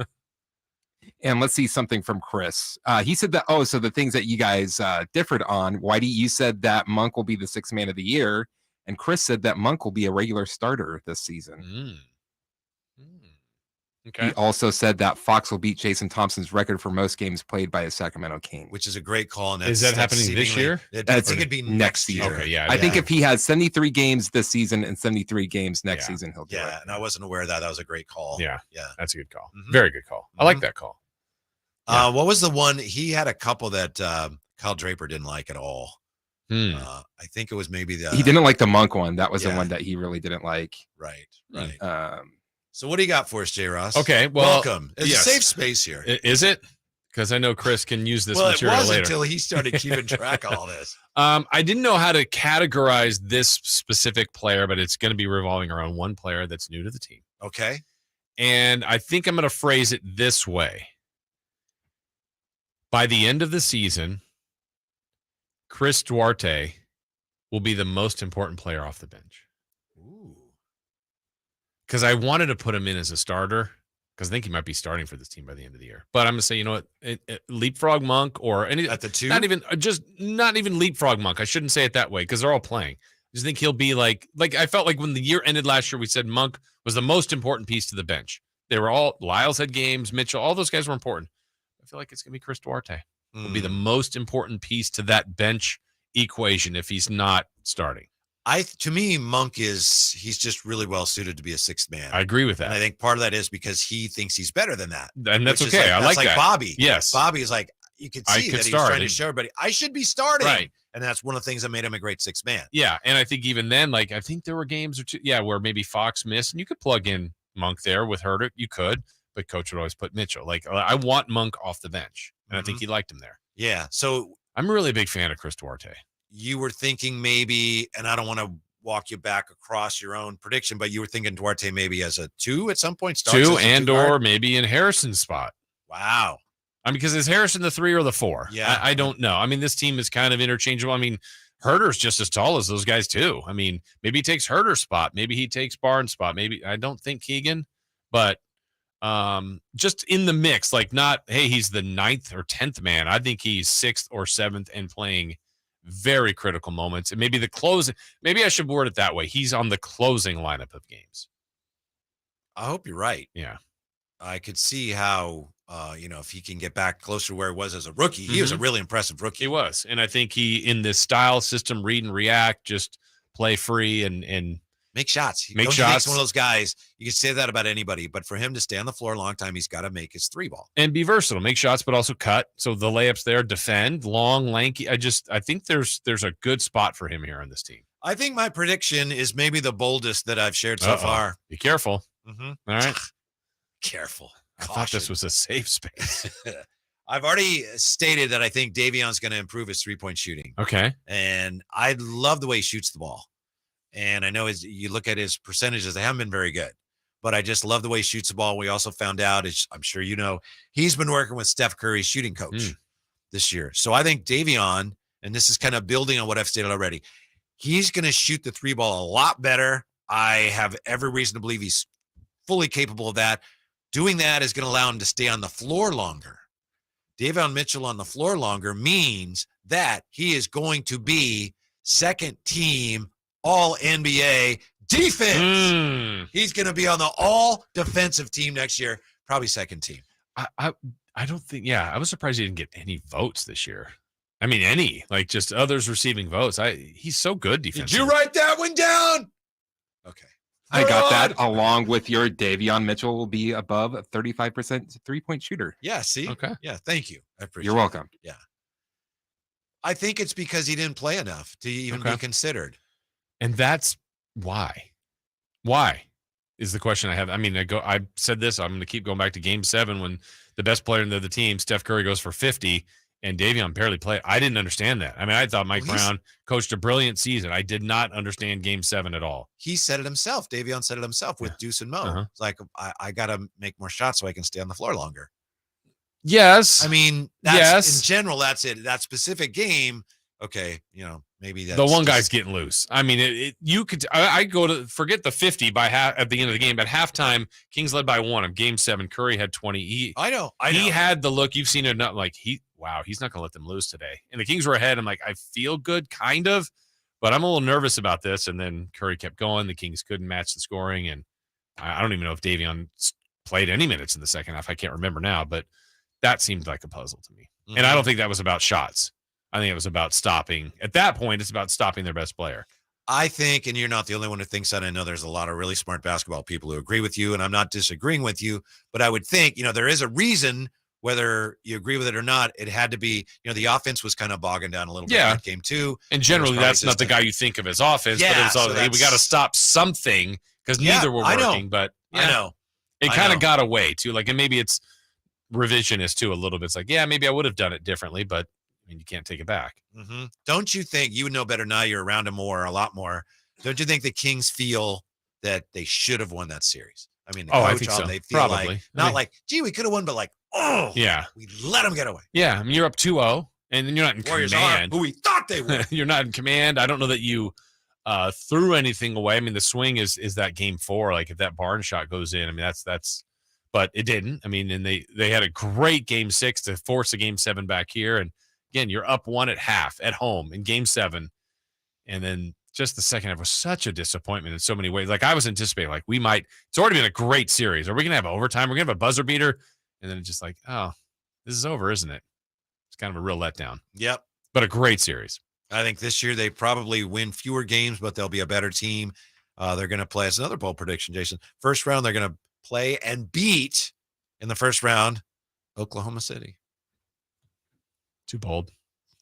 Too bold for you? Too bold. Too bold? Yeah. I'm not on the OKC bandwagon. I am. Are you? It might be a year early, but boy. Yeah. Rather be a year early. 40 games last year. Yeah. A bunch of 14-year-olds. But they missed. Yeah. They were out. I know. Speaking of Steph Curry, he answered the question, are you the greatest point guard of all time? And Really interesting answers to that same question from one of his teammates. And the more you think about this, when the tougher it gets, we're all over it next here. It's J. Ross and Whitey today. Whitey and Watkins, Sactown Sports. It's Whitey and Watkins on Sactown Sports. Brock Purdy looked good in his brief return to game action against the Broncos. Fake the give right and rolling left. Firing out to Deebo Samuel at the 40, the 45, 50, into Denver territory at the 45-yard line. Can Purdy build off that performance against the Chargers? 49ers, Chargers. Pregame at 6, kickoff at 7. This Friday on Sactown Sports at SactownSports.com. Sacramento weather is brought to you by Bonnie. I'm Eileen Javor in the KCRA 3 Weather Center. A warmer afternoon with more sunshine and temperatures up around 90 degrees today. Will cool down into the 60s tonight with clear skies. Back to the mid and upper 90s tomorrow. Get the latest forecast on the KCRA 3 News and the KCRA 3 app. Imagine taking a nice warm bath in your shower.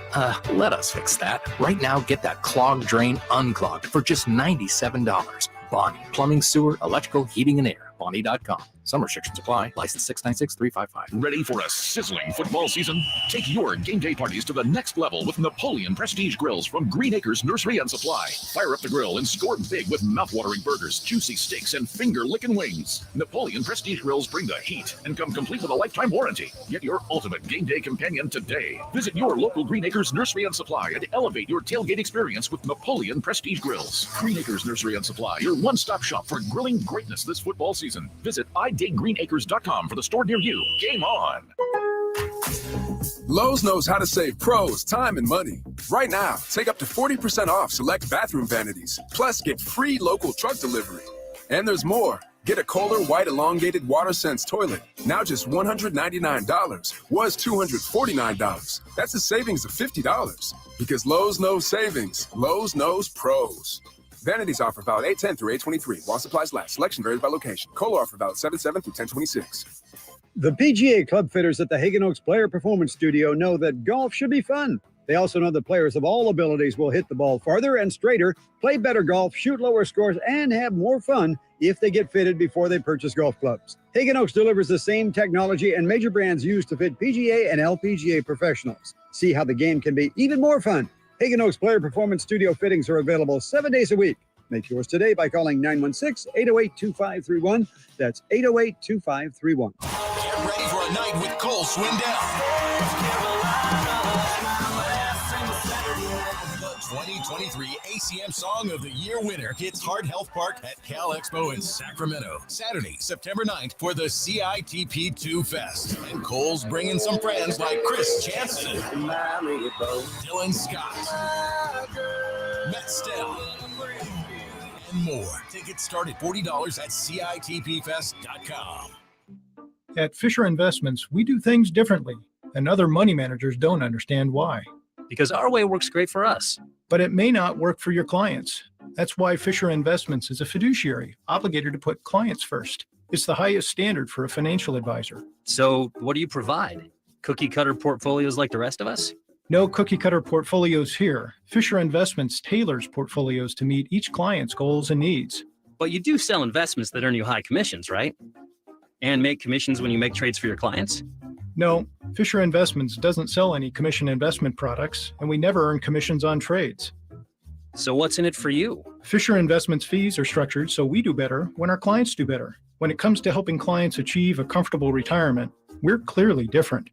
Visit FisherInvestments.com to find out why investors like you switch to us. Fisher Investments, clearly different money management. Investments in securities involve the risk of loss. Hey, it's Carmichael Dave. Much like you probably, my kids are going back to school next week. What does that mean? It means end of summer blowout on all systems with American Energy Heating and Air right now. $2,500 off full systems, with systems as low as $34 a week. And American Energy Heat and Air offering a free Wi-Fi thermostat on high-efficiency units. As always, they're making the uncomfortable comfortable, but get in right now. This limited offer expires August 30th. 30th. You can call today to schedule your appointment at 916-520-9990. Better Business Bureau A+ rating. 1981 is when they started serving the greater Sacramento area. They are Sacramento's complete heating and cooling company and second opinion partner with heating, cooling, service, tune-ups, installations, and more. American Energy Heating and Air, 916-520-9990. That's 916-520-9990. Call 916-520-9990 now. Sactown Sports. Headlines.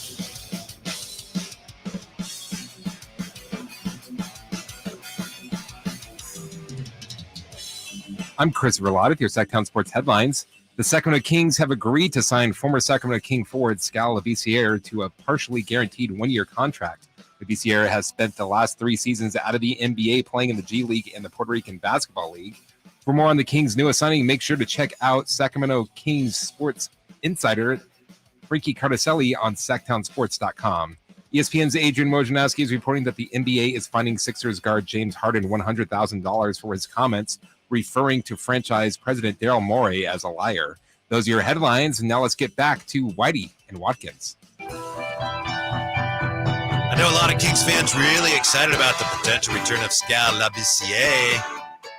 Other Kings fans wondering, what about Harry Giles? Why don't they bring him back before they bring back Skal Labissiere? But looks to me, Jason Ross in today for Watkins, based on what we've read, that Skal is probably headed to the G League. It's weird that they know that already. I mean, maybe with the way the roster is built, the way it's constructed now, but to sign him, partial guarantee for Skal. And, I appreciate that grind, though. I mean, Skal doesn't think anything is should be given to him or deserved, and he's working. So more power to him. I'm rooting for him. I just don't know where he fits with inside this organization. If it's in Stockton, that's fine, too. And do the best he can down there. This past year, Skal played in 9 G League games, averages of 8.3 points, 6.1 rebounds, 1.6 assists, 1.9 blocks, shooting 49.3% from the field. Well, the stats don't wow you. Yeah. With him, we talked about it earlier. With him, it's about how's he shooting the ball? Yeah. How's he shooting the ball? Is he making the 3 ball? Because to me, that's the one thing. If anything separates him, as you said, there's some length there, a little bit of a tweener, but he can shoot. Yeah, and, in the amount of games they've been in Sacramento since 1985, the amount of times the games have come down to the end, there's a certain limit of buzzer beaters they've had in Sacramento Kings franchise history. He has one of them. Mm-hmm. He has a game winner to beat the Knicks, I think it was. Pac-Man, by the way, on the chat says, I love fun Jason. Jason looks sad. So I look sad? That's what he PK Man says, Pac-Man. Oh, I mean, the eye situation. It might be my eye. I don't know if you can see it from there, but yeah, I'm not sad. He's just. Do I look sad? I don't think you look sad. Okay. Yeah, I'm not You're sad. probably sad to be. Oh, I can't be with Dave today. I gotta be with Whitey. That's so sad. But he does have a little eye thing going. Yeah, and battling it. Maybe that's. I don't know. I'm not sad. Not Thank sad you. about Thank it, you for the 'cause- concern. Yeah. Yeah. I love fun, Jason. Yeah, me too. Yeah. Jason rocks, also from Pac-Man. So you got Thank some you. fans here wondering, Yeah, that's what's very J. nice. Ross doing in there? I know. I'm confused. Yeah. Don't worry. Chris will be here later, and I'll be with Chris tomorrow, and you'll be in the afternoon. That's We're right. all over That's the place. right. Yes. Normally when I'm in here with Chris Watkins, I got to be careful when it comes to discussions involving Steph Curry, because Chris Watkins not a big Steph Curry fan. That's why I'm the bad boy of media. That's one of the reasons. He's got Why? some Steph Curry fatigue. He doesn't like Steph Curry. Doesn't like him? Yeah, I think I was trying to be diplomatic and be as accurate as I can be, but yeah, he doesn't care for Steph Curry. The only thing As you can imagine, Christopher Law and I never miss a chance to bring him up. Not Chris. Actually, I agree more with Chris, but I enjoy annoying Watkins more. What makes you annoyed by Steph Curry, Chris? What makes me annoyed? Yeah. And I think this is a lot like, I think Watkins kind of just like told me, he's like, this is why I find him annoying. Like, yeah, that is pretty annoying. He's so good and he's so talented and everybody likes him. And he always has this way of putting these little digs in towards other teams and other players and other fan bases. It's just like, oh, that guy isn't like all sunshine. Yeah. He knows what he's doing. That would be the small thing I would say about him. For me, it's the little bit of digs. Like one thing that bothered me in Game 7, Granted, they won. Maybe it's in the moment being a little bit of a poor sport, I guess. I don't know. I was like, the Kings are going to lose. The reality happened. He gets a bucket and it kind of does the mocking of the beam. And I'm like, I know. Huh. Okay. I'll remember that. Not that I can do anything about it, but I'll remember that, Steph. Well, let's see if this bothers you. Steph Curry was on Gil's Arena podcast, and he was asked, are you the best point guard ever? As you know, we're having some issues with our audio today. That's why I don't like Steph. He The doesn't. best point guard ever. Yes. I have. Yes. It's me and Magic. That's the conversation. Yeah. We can look at stats all day, right? You know. Yeah. Yes, Steph said. Yes, it's between me and Magic. That's the conversation. So he kind of backed off his own statement. Are you the best point guard ever? Yes. It's between me and Magic. That's the conversation. And then they asked Draymond about that. This is tough for Draymond Green because Steph's his guy, but, he's a Michigan State guy, Magic Johnson. So Draymond said, Steph Curry and Magic Johnson, if you watch those two play basketball, you probably wouldn't say they're the same position. With no understanding of positions, if you just watch those two play, you probably wouldn't say they're the same position. It's like, yes, both point guards as the term goes, but two totally different players that went about it two different ways. Quite frankly, there's someone that's going to like the way Magic went about it, and someone is going to like the way Steph went about it. However, I think they're both GOATs. They are both the greatest point guards of their eras, end quote. They cannot both be the best by definition. Draymond, obviously there doesn't want to take one side against the other. No, but I think they can't both be the best. But one part of his argument, I think, is right. I think that if we do a QB comp, I mean, some people say Joe Montana is one of the greatest, if not the greatest of all time. Certainly one of. Yeah, but it's literally the position is played differently now. I mean, passing attempts are like, if you look at the top 20 passers of all time, I think Montana's like 50th in yards. Like Eli Manning is way more. Roethlisberger, Kerry Collins, like it's just quarterbacks throw the ball more. So it's done differently now. I close my eyes when I think of point guard, I think of Magic. That's the guy I think of. But when I think of Steph's greatness, and I said this earlier with Dave Whitey, I don't always think of Steph as a point guard in a positionless game now. Like he's the greatest shooter I've ever seen. Has incredible ball handling ability, and he does play the position. Sometimes he's off ball, but he's probably more of a point guard, but I don't always think of him that way. I think it depends, too, on who came first. There's a thing in psychology called the primacy effect. Mm-hmm. That is, things that come first, you tend to remember them more. I asked my wife, Sheena, yesterday. I asked her this question. She loves the Warriors and loves Steph Curry. We used to watch the Lakers all the time. And I said, who's the best point guard? She goes, oh, Magic's better than Steph. Mm-hmm. But, and that's my inclination, too. Is like, we're talking about Magic Johnson. But Steph, they both change the game in different ways. Steph, you look at just the way he shoots the ball and how efficient he is with the three ball, and there's never been anything like it. Yeah. There was never anybody big like Magic. But, I don't know. It's hard to say Steph's not ultimately better than Magic. As great as Magic was and will always be. It's like, again, back to the position being different. It's present-day point guards are Steph, Fox, Dame, these guys scoring 25, Shea Gilgeous, 30 points a game and still distributing. Where, Stockton, Magic, Mark Jackson, Rod Strickland, I don't know, 30 years ago were very comfortable getting 15, 20, maybe 25 in a game, but might be 13, but 16 assists and 6 rebounds or whatever, controlling the game the way a point guard literally controlled it more, slower pace, surveyed the court. It's a different position.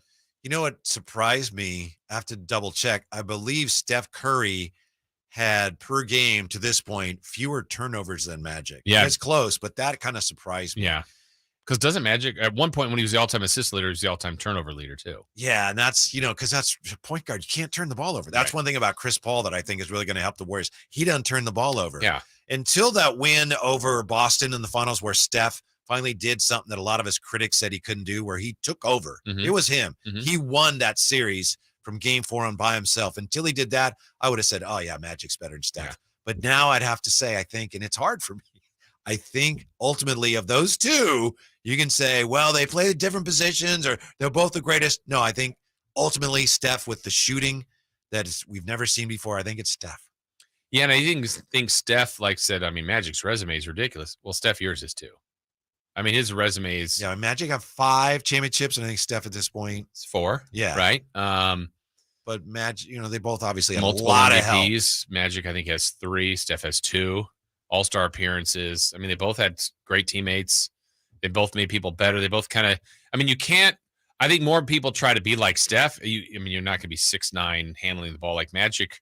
But part of Magic's charm too was, I think, one of his crowning moments is 1980 when he slid to center when Kareem was out and helped beat the Sixers in May of 1980 at playing the center position. Right. Where Steph, can play off ball. I don't know. They're playing the same position, but it doesn't feel like it to me. Okay, then just who's the better player overall? Yeah. My all-time favorite is Magic, but I think now as time goes, I think I would pick Steph. Like they're out here in front of me. I think I'm picking Steph. One of the things it's hard for me to say that. Yeah. Steph Curry shooting the ball the way he does. Never seen that before. It's phenomenal. I think his ball handling is not talked about. He's lethal as a ball handler. Yeah. Magic, when he first came into the league and the way he would throw over the top of defenses. Yeah. And like Jamal Wilkes would go back during the baseline. It's like, I remember thinking, I've never seen that before. How's he doing that? Well, he's 6'9". Yeah. He can see over the top of everybody. Incredible instincts too. Like the gift for the game, I thought, for Magic. But then Steph, the release, the shot, man.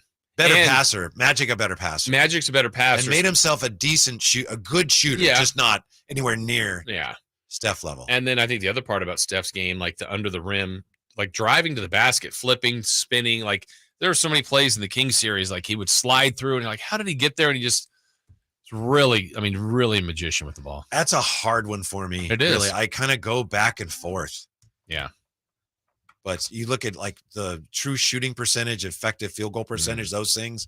I know we're getting into some, you get an ice cream headache with all the numbers, but Steph's there's no comparison. Right. You compare him to some of those guys like Magic. Nope. There isn't one. Yeah. But Magic was so big. They're so great. Mm-hmm. All right. Are you ready for this? We'll have to leave that for another day to be settled, maybe later in the show. Cause you say Magic? No, at the end I'd pick Curry. It hurts me. I would too. Yeah. Deep down. Hurts deep down. Nothing like the pain of losing the Factor Fantasy Showdown. Won't lose. Yeah. What? I don't know. Did you hear that? Did I say that out loud again? Calling his shot. I'm inspired by the Commanders. The Kings will be one of the most watchable teams in the NBA. Factor Fantasy Showdown. Jason, I know you haven't done this before. If you want to just concede now, if you want to say, I give up, you don't have to go through that. Yeah, you know what? That sounds right. But I'm not going to do that. No chance. It's next here. Whitey and Watkins with J. Ross in for Watkins today. Sactown Sports. Whitey and Watkins. Sactown Sports. It's the Carmichael Dave Show with Jason Ross. Look, I had no problems with Skal. Good for him. Awesome. Come on back. He's like the sweetest kid in the world. Yeah, he really is. But you know what I'd like is another. Can we get another point guard, please? Maybe in the 3 years he's been out of the NBA, he's developed his point center game. Because it's right now, it's basically De'Aaron Fox, Davion Mitchell, and pray for a roof leak. So. And meanwhile, we have 9 backup bigs. The Carmichael Dave Show with Jason Ross. Weekday mornings from 6 to 10 on Sactown Sports. This is for the men who never settle. The ones who miss the fairway all day and still pull out the big stick. The type of guys who will always prefer to be behind the grill than in front of the camera. And the men who never let their friends forget about a high school nickname. This is the Lodge mentality. This is Twin Peaks. Who wants to settle for a single TV? With more TVs, bigger screens, plus our fabulous scenic views, there's more to watch at Twin Peaks. Mark your calendars for the biggest Milwaukee sale of the season this Saturday, August 26th at Fasteners Tool Outlet in Sacramento. Get ready for unbeatable prices on Milwaukee products that you won't find anywhere else. For 1 day only, take 20% off all pack-out storage boxes, free batteries with tools, free tools with batteries, and much, much more. Don't miss out on the Milwaukee Tool Sanity Sale this Saturday, August 26th from 9 a.m. to 3 p.m. at Fasteners Tool Outlet at 6701 Power Inn Road. For more info, visit fastenersinc.net.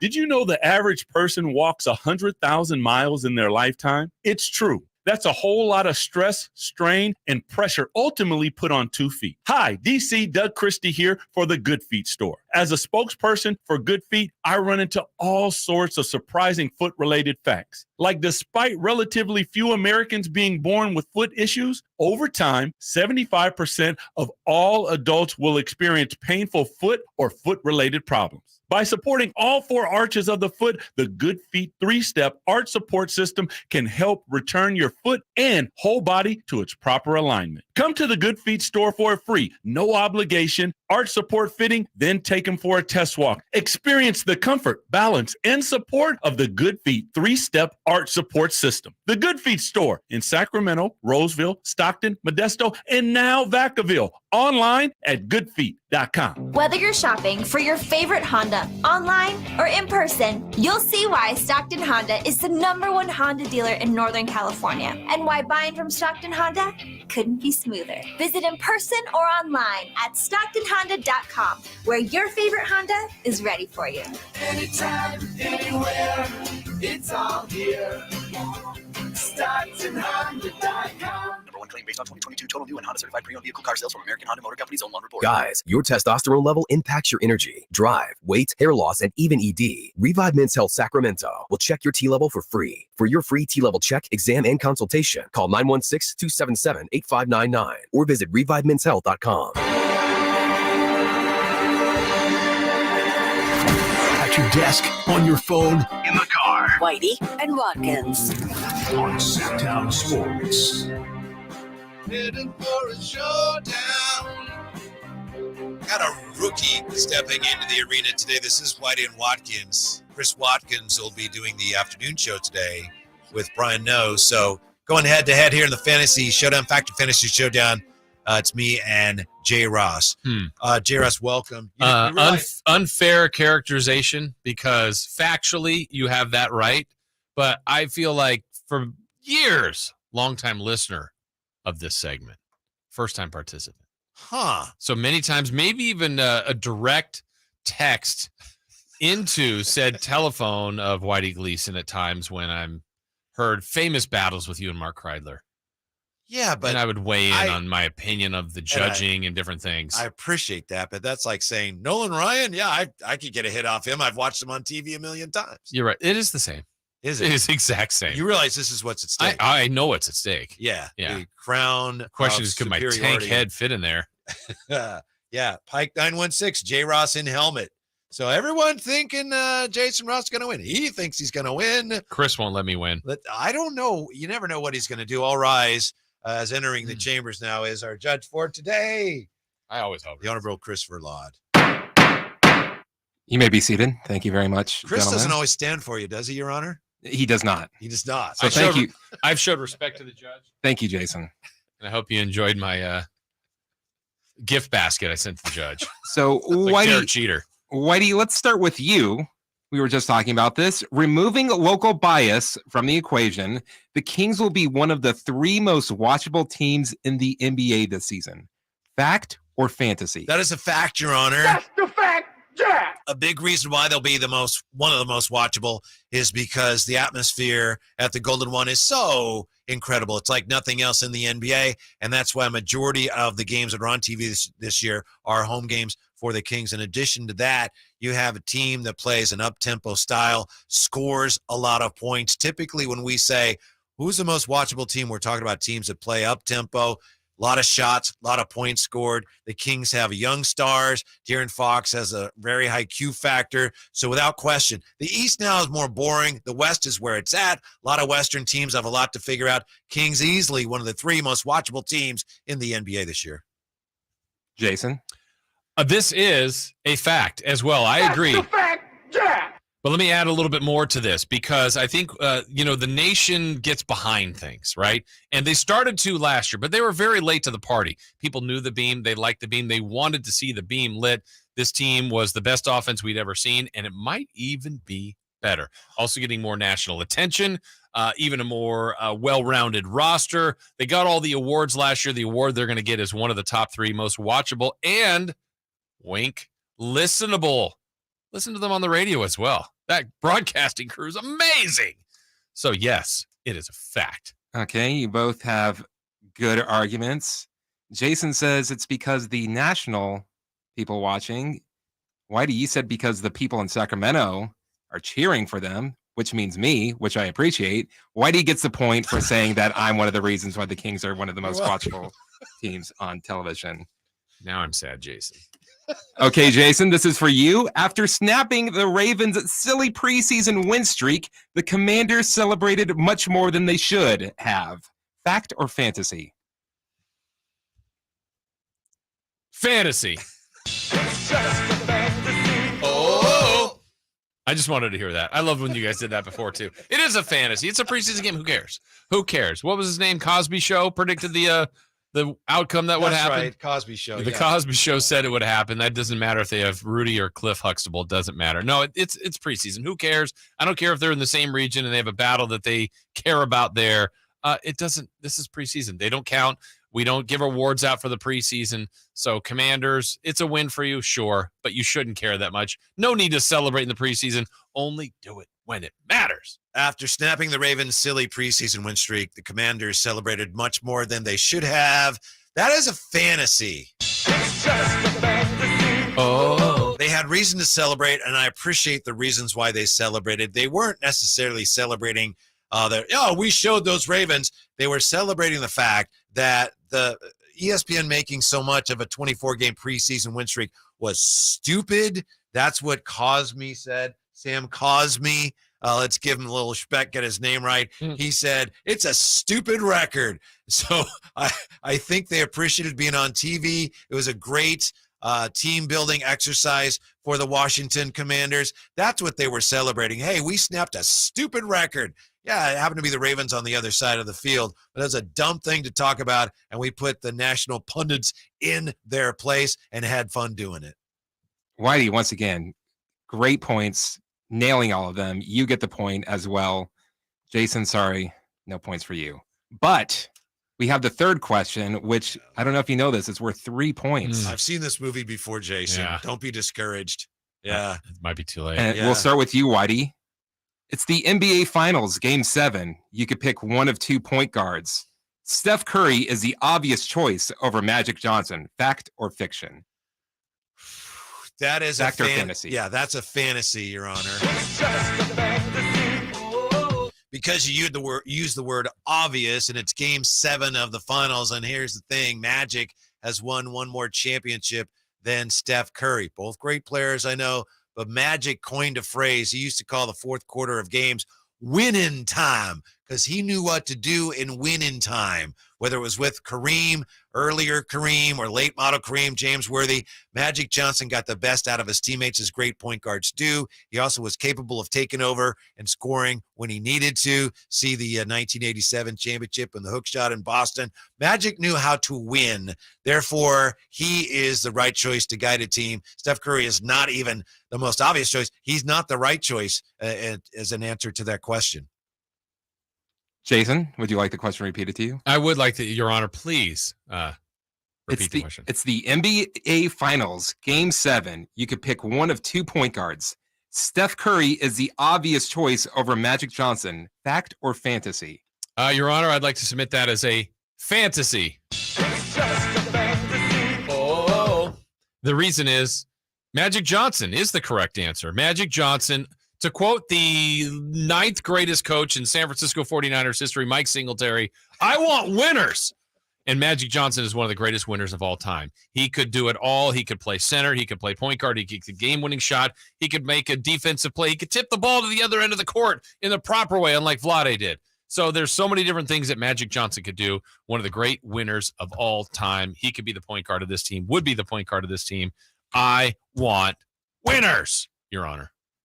This is a tough decision. As we said before, this is worth 3 points. Whitey has a 2-0 lead. Commanding lead.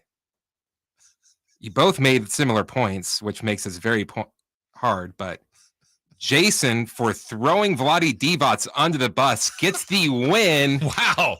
Of fact or fantasy. Congratulations. There you go, J-Ross. What an honor. Congratulations. One of the greatest honors. I've seen this movie before. Yeah? Does it go on now?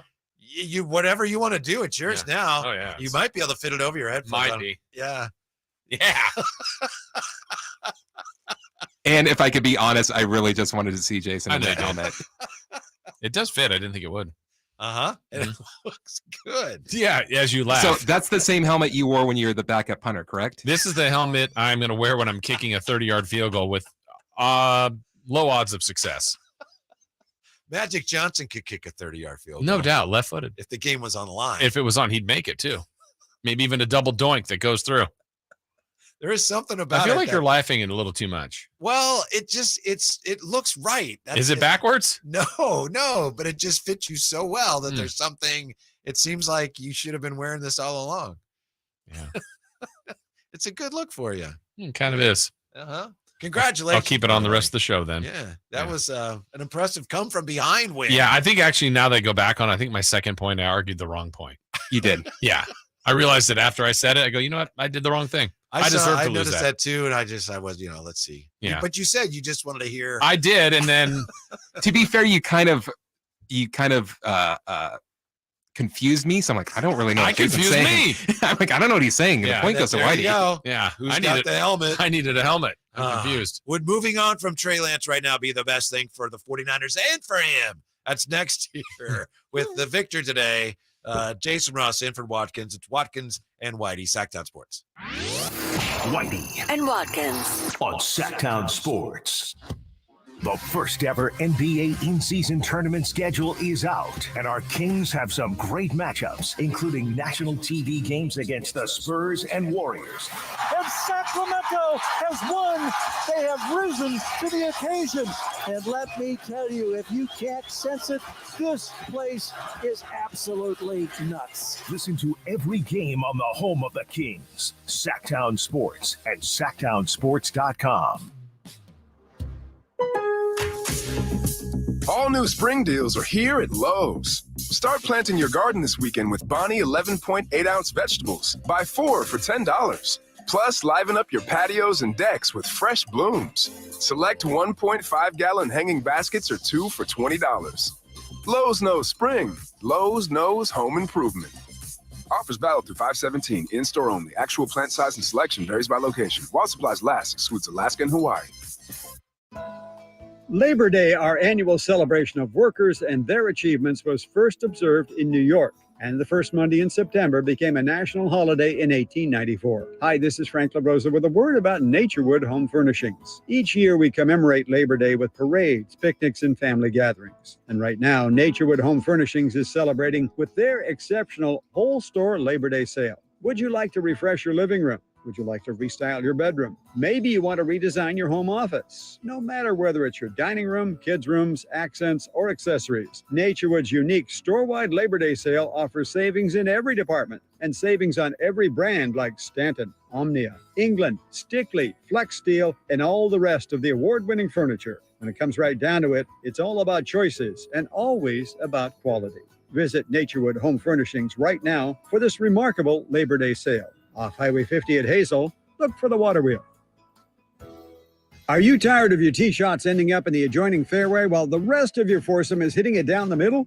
Well, experts will tell you that being properly fitted for golf clubs will help you strike your drive center cut. The Hagen Oaks Player Performance Studio and its team of trained PGA professionals are ready to help you get rid of your banana balls and duck hooks. Hagen Oaks Indoor-Outdoor Player Performance Studio fittings are available 7 days a week. Make yours today by calling 916-808-2531. That's 808-2531. Get to Acura of Stockton, where precision-crafted performance is at your fingertips. Elevate your driving experience with a vehicle that's built to impress. Acura of Stockton has a great selection of new Acuras and customer service that will exceed your expectations. And right now, lease a new Acura TLX, MDX, or Integra with low lease rates available. Take luxury to a whole new level in a new Acura from Acura of Stockton. See all our inventory and specials at AcuraofStockton.com. It's easy to think all money managers are pretty much the same, but at Fisher Investments, we're clearly different. Different? How? You sell high commission investment products, right? No, Fisher Investments doesn't sell any commission-based investment products. Well, you must earn commissions on trades. Nope, never at Fisher. We're a fiduciary, obligated to act in our client's best interest. It's the highest standard of care for a financial advisor. How do you know what's in their best interest? We get to know our clients and then tailor a portfolio based on their goals and needs. But you probably sneak in some hidden and layered fees. No, we have one transparent management fee, structured so we do better when our clients do better. Wow, you really do look out for your clients. That's because our top priority is helping them achieve a comfortable retirement. It might be why most of our clients come from other money managers. Visit FisherInvestments.com to find out why investors like you switch to us. Fisher Investments. Clearly different money management. Investments and securities involve the risk of loss. From the Power Business Technology Toshiba Studios. KHTKAM Sacramento. KYMX HD2 Sacramento. Sacramento's official home for the San Francisco 49ers. Touchdown! San Francisco! Sactown Sports. Sactown Sports. Headlines. I'm Christopher Lott with your Sactown Sports headlines. The Sacramento Kings have agreed to sign former Sacramento King forward Skal Labissiere to a partially guaranteed one-year contract. Labissiere has spent the last 3 seasons out of the NBA playing in the G League and the Puerto Rican Basketball League. For more on the Kings' newest signing, make sure to check out Sactown Sports Sacramento Kings insider Frankie Cardicelli's report on SactownSports.com. ESPN's Adrian Wojnarowski is reporting that the NBA is fining Sixers guard James Harden $100,000 for his comments referring to franchise president Daryl Morey as a liar. Those are your headlines. Now let's get back to Whitey and Watkins. Everybody's loving the look of J. Ross with the helmet that goes to the winner of the Fact Fantasy Showdown. Eric S. says snug fit. Charlie says Jason loves hating on the Commanders. Mojo 916. Now get on your Honda 50, Jason. Ernesto, Jason fits well in that style of helmet. Is that a shot? Anyway. Yes. Yeah. Is it a shot? I don't know. Taking it that way. You're wearing it well, and you're just, there's something about your persona that changes when you have that on, too. Yeah. A little larger than life. I agree. I feel like I just had a little bit of eye black. I'd be kind of intimidating. Kind of. Didn't they have a movie called Leatherheads? Yeah. I didn't see it. I was in it. Yeah. Small part. Can I tell you real quick my idea for a football movie? Yeah. Okay. It's a spoof of all football movies. Okay. So, like, isn't The Longest Yard, they play a game inside the prison? They do. Okay. So in my movie, it's like guys break out of prison to play in this league that needs talent. Like, they need the guys. If you come out of prison and if you play well, my league's so desperate, I will make sure that I'll get you out of prison. Yes. Full yes. time. And it's called Remember the Replacement Waterboy's Blindside. That's my movie. And It's got a future. Spoof of all football movies. What was oh my gosh, Unnecessary Roughness? Was that a spoof? Was that funny? Necessary Roughness? Necessary Roughness was the movie. But wasn't it like, I know it was a comedy, but was it a spoof or just a comedy? I think it was a football kind of comedy. Funny Wasn't movie. Kathy Ireland the kicker in that one? Yeah. Yeah. Yeah. I was trying to fit that into the title. And what's your favorite football movie? Oh, wait. Before that question's answered, this is a key divider between Chris and I. Have you seen Draft Day? I have. Thoughts? It was not the worst movie I have ever seen, which is what I thought it was going to be. But it was not good. Dang it. I will say it's not the worst movie I have ever seen. Oh. But it is not good. And I never want to see it again. You said not the worst movie you've ever seen. Not Not the as worst bad movie as I've you ever thought. seen. Was Yeah. there another qualifier or just that was it? No, that was it. Not good or good-ish? Not as bad as I thought it would be. Yeah, that's Which you thought was going to be That's horrible. not an endorsement. Why did you think it was going to be bad? Because it's a movie about Kevin Costner as the GM of the Cleveland Browns. Well, how many he's been in great sports movies. Has he? You don't think he's been good in sports movies? Can you name? Yes. any? Tin Cup, he was fabulous. Yes. Agree with that. Fabulous. Yeah, that was pretty good. Okay. So you said movies. Bull Durham? Yeah. I mean, pretty but good. it's a good movie. Yeah. I'm not a fan of Field of Dreams. No. Yeah. I didn't like the other baseball one where it's like the for the love of the game. Oh, the love of the game. Yeah. What was the phrasing? Mechanics off or on, mechanism on or something, and then like That he movie's locked in. That was terrible. Billy Chappell is throwing a perfect game in his last major league start. Well, now you're making it sound worse.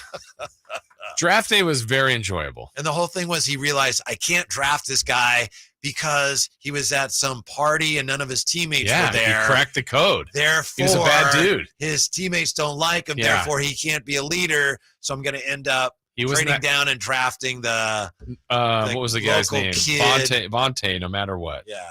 No, you're right. It was great. And the guy had the cell phone that had the brass knuckles, like he grabbed like knuckles and And Jennifer Garner's his girlfriend is like, on draft day, I'm pregnant. Oh, what a day I'm having. Yeah. And the mom is like, you need to bury your father now in the practice field. It's a day. All while trading with the guy in Seattle, and then in the end, he flips it back around and gets all the picks back. Yeah, and they get the local hero too, the son of the former Browns legend. Oh, what a story! Yeah, when's the sequel coming out? Draft day 2, or the miss opening day, maybe. I don't know. Yeah, I enjoyed it. We'll have to fit. I don't. The way you talk about it, like I think you saw the same thing that we saw. Yeah. What was your favorite part of that movie? The suspense of like who they're going to draft. Who are they going to actually draft? The suspense of the draft. I mean, I was on pins and needles. We got behind the scenes. Dennis Leary is the former Cowboys coach, and he's like, "I'm going to quit." You know what really was a good football movie, but very sad is what they call it, Tell the Truth. What was that movie? Concussion. Yeah, thank you. Oh yeah, I didn't see that. Yeah, it was very sad. Not a comedy. No. Yeah. I think I would go with Little Giants. Little Giants is very good. Kevin Costner should have been in that. No, Al Bundy played it good. Ed O'Neill was good. Yeah, the annexation of Puerto Rico. Great play. All right, foolproof. Yeah, that they didn't come up with that in draft day. Am I selling it with a helmet any better? Yeah, well, it depends on how people look at it. If they look at it like, man, that's a football guy. Yeah. But if they look at it like, what's the guy wearing the helmet for? And what movie does he like? Oh, maybe he was hitting the head. Yeah. Maybe I was the center that got kicked by Jeff's field goal. Yeah, that would provide a lot of protection, though, wouldn't it? If you're out there on the gridiron. Yeah. We were talking about Trey Lance earlier. People have been Yes. talking about Trey Lance for weeks now, for months, for years, literally for years. It looks to me like he's almost certainly third in the pecking order right now. He's got one game left, and maybe do something about that. But how much can you do? Because Sam Darnold's played well. So moving on from Trey Lance right now, would that be the best thing for the 49ers and for Trey Lance? It might be for Trey Lance. I don't know if it is for the Niners. The reason it would be to me for the Niners is if they could truly get something back for him. I think the rest of the league now is obviously seen this, read this, heard this. They know you drafted him third. They know you probably expect a lot in return. I just don't think you would get much for him. But I think there would be a market. I just don't know if it's as much as the Niners would want. I mean, would it be awful for them to keep him as the third? I mean, it's okay. It is a reflection you did not draft. You can't take me seriously. I am making some incredible Every time I start you and then points. I look, yeah. Draft day is great. But would it be the worst thing for them to keep him as the third string QB? No. What would be the downside to that, if there is any? The downside would be then you have your fourth stringer, you put him on the practice squad, and they like him. Brandon Allen, yeah. Yeah, they like him a lot, and probably there's a good chance someone needs a quarterback. They're going to come to him and say, hey, we'll give you more money and you can play, and he's going to leave. So you're probably going to lose him. You might not, but you're probably going to lose him. Other than that, you also then you keep Trey Lance. He's not going to get to play, so he's not going to be any better. I think most likely, and Chris Biederman said this when he joined Chris Watkins and I on Whitey and Watkins. He said if they're going to trade him, it'll be after this year.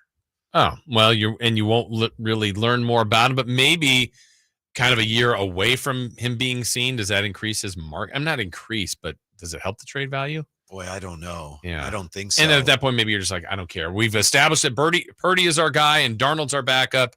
We'll trade him for just about anything. I think in a perfect world, he's able to play enough this year in blowouts or because of injuries or whatever, where his market value goes up that way. Mhm. Obviously, you can't, we got to play him, but you hope that it works out that way. Yeah. For him, I think there's no question he'd be better off somewhere else right now. Yeah, for Because him, I he agree. needs to play, Yeah. and he's not going to play here. Yeah, and I do think there can be – I think he can play in this league somewhere. And maybe still with the 49ers, maybe if it becomes out of necessity, multiple injuries, or maybe he does beat out Darnold for QB2, even though it seems like he's behind there. I think there's something there, but I don't think this team has a chance to wait for that. I just would love to see what he could do in an offense where they can tailor it to his skills a little more. Obviously, any good play caller, and Kyle Shanahan's a great play caller, is going to tailor the plays he calls to a degree to his quarterback. But, in this system, it's more, this is the way we do things, and you've got to do these things. And I wonder if he went somewhere where an offensive coordinator is like, okay, we're gearing everything we do to your talents, how much better he would be. At this point, I just don't think we know because he's just still a kind of a blank slate. Yeah. I think that's why they drafted him, but he hasn't played enough between the time they drafted him and now for any of us, including him, to have a good idea. All right, what kind of pro can you be? And I wonder if part of this too is, obviously they had Jimmy G at the time and he was winning and he was successful, but did they have, visions of Trey Lance just becoming what Jimmy G wasn't? What they were missing from Jimmy G, they must have thought they saw in Trey Lance, and plug and play in our system with our guys. We will get that out of him. Mm-hmm. And for whatever reason, to this point, they haven't been able to. I mentioned this before in this show last week or whenever it was, but when the 49ers were thinking of drafting Trey Lance, I was talking to, Jennifer Lee Chan, and I asked her, okay, this guy hasn't played much at all, so why would Kyle want to draft a guy who hasn't played? And she said that she felt that was part of the appeal because Kyle could teach this guy everything he learns about football is going to be through my eyes. So he doesn't know that much. He hasn't had these pre-formed opinions on things yet because he hasn't played enough. So he's going to learn the game the way I want him to learn it. Yeah. That was part of the appeal. But when the guy hasn't played enough to develop because he kept getting hurt, that's been detrimental. And I also think they've realized maybe the injuries had something to do with this, but he's not a mobile quarterback in the way that I think they thought he would be. Yeah, and the other part, and I don't know how any other way to explain it. Maybe, I don't know if you agree with this, Whitey, but when I watch him, I don't. I feel like, I'm going to put the helmet on even tighter. I feel like he is taking everything in from Coach Greasy to Coach Shanahan. Like every coach he's been around is telling him, but he's processing it all instead of it's not in him. Yeah. And so it's like, I remember the coach said, when we run this route, look for this under, there needs to be instincts. And yeah, he can throw. He looks the part of the position, can run the offense. Oh, he sure does. But it's like, I don't know. It's back to Purdy. Like Purdy just gets it as opposed to I don't know. Where'd you see? I just saw it. It was open. As opposed to, I didn't have to look at 7 checkdowns and all these different things or, this guy's blitzing here. I feel like he's over computing everything. Yeah. And in the NFL and especially in this offense, a split second is too late. Exactly. You missed it. Right. That window is, He very reminds me of, and you're such a natural, this probably doesn't apply to you, but when we're learning how to play golf, sometimes it's like, okay, I got to keep my elbow in rather than just letting it rip. Yeah. And he looks like that now, sometimes back to throw. Okay, I got to do this. Yeah. Getting ready. Well, guess what? It's too late. Yeah. Like the touchdown he threw against the Raiders in the first preseason, not the Raiders. Yeah. The bounced around off 7 people. But you could see, when they showed the behind him angle, you're like, oh, I see. You could see when the opening was, and then it's like, oh, now I see it. Well, it had to be gone. And then he threw it. Everything closed. Now it tipped and they caught it. But you're like, you saw it, but just too late. Or you processed it too late. But I think there's every reason to think that with more playing time, he's not going to have that hesitation. Yeah, could be. But this team can't afford to wait. Right. When the other guy is doing it just as well, if not better. Mm-hmm. So I think for him, the best thing would be for him to go somewhere else. For him, for the team, I think they're better off hanging on to him for now and then maybe dealing him in the offseason. Yeah. But as far as long-term, I don't see how he's a good fit with the 49ers because they have 2 guys ahead of him it's too bad. Who are right now better and who are younger. And I think they knew it. Even when you bring in Darnold, you're like, you're okay. Not younger than him, but young guys. Yeah, but you bring in Darnold, you're like, okay. But then when they brought in Allen as well, I went, wow. Yeah, that's a strange one. I mean, okay, now you have 4, and it seems like all 4 are capable of playing for this team. That was bizarre. Mm-hmm. So I wouldn't be shocked if they traded him, but if you do, you're going to get so little for him right now. Yeah, agreed. Yeah. The conversation continues when we come right back. Also, Nick Bosa now. How high does Nick Bosa rank on the 49ers worry list? It's, earlier you said you were Iron Man. And am I Submarine Man now? What were you? No, I'm the Submariner and you're Iron Man. And that seems like a early prototype for one of Iron Man's outfits that you got on today. They had to change it after this. Took too many hits to the head. Whitey and Watkins with J. Ross in for Watkins today, Sactown Sports.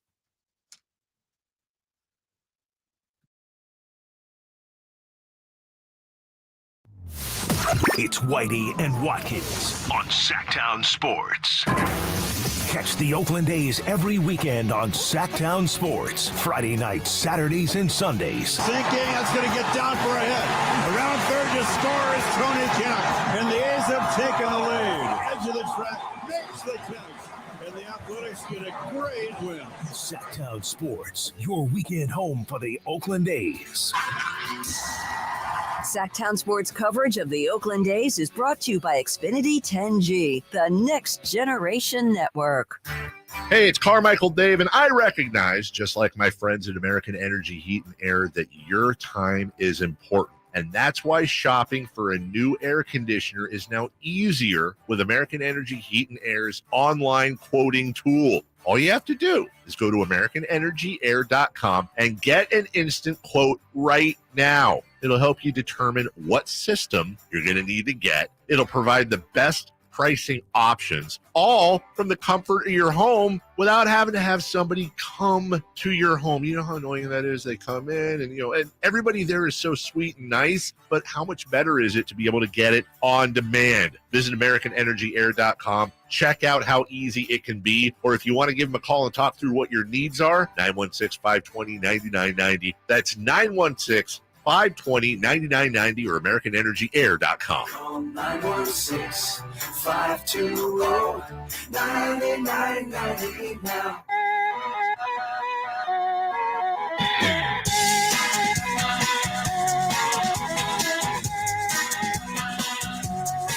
Check out Whitey and Watkins now on YouTube. Search Sactown Sports and watch the show from your desk. We know that the 49ers plan to have their dress rehearsal this week against the Chargers. I don't know, Jason, is there any way that Trey Lance reasonably could make up any ground on Sam Darnold this week?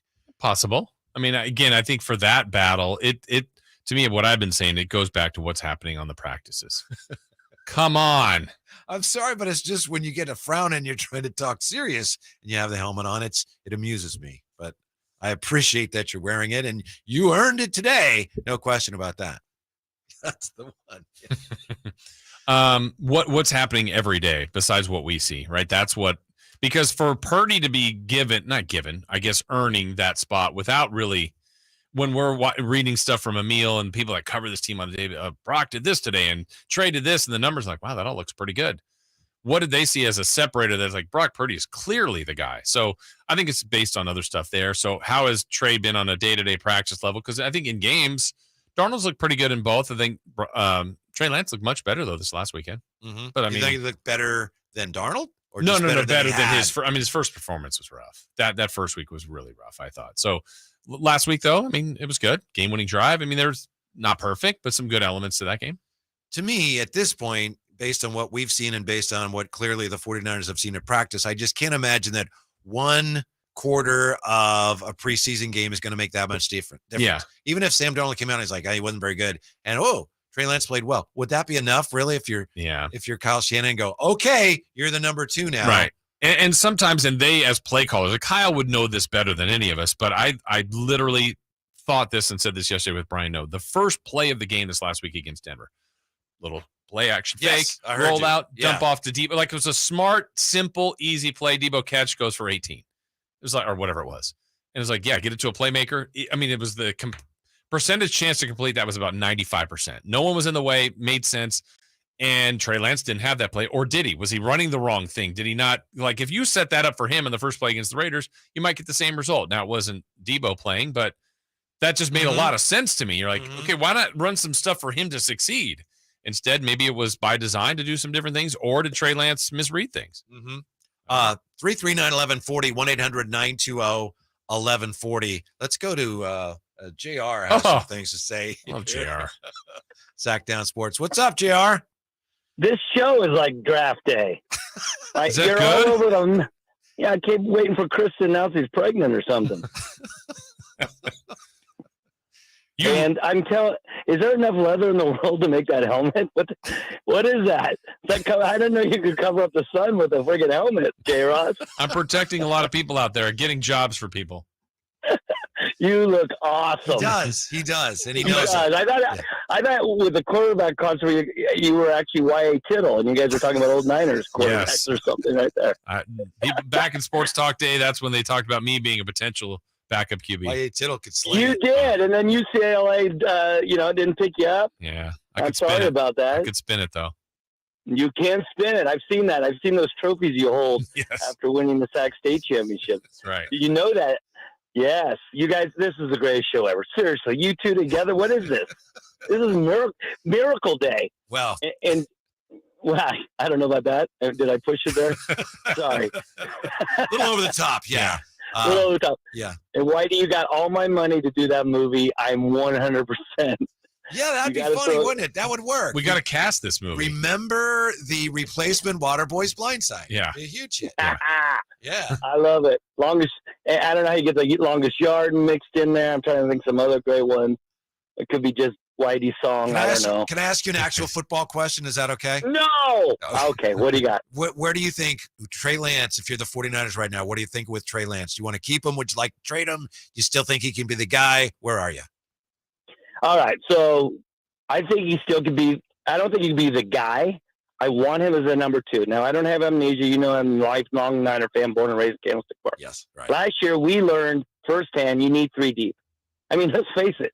I went to that first game. Trey goes down. Jimmy comes in. Oh, first home game. And then I go to the game I'm watching, and Jimmy goes down, and Brock goes in. Now, let's say this with Brock. There is just this confidence factor. And people don't want to hear it, but he is so freaking confident. And when he rattled off 7 games in a row, as an owner, as a coach, you play to win the game. And he won the games that he was given the opportunity to win. Trey's window is short. This is not for long league. And it came and went. Trey, I am hearing everything you guys say. He might have an opportunity somewhere else. Love the kid. I mean, North Dakota kid. I mean, he got an opportunity. His whole background, totally athletic.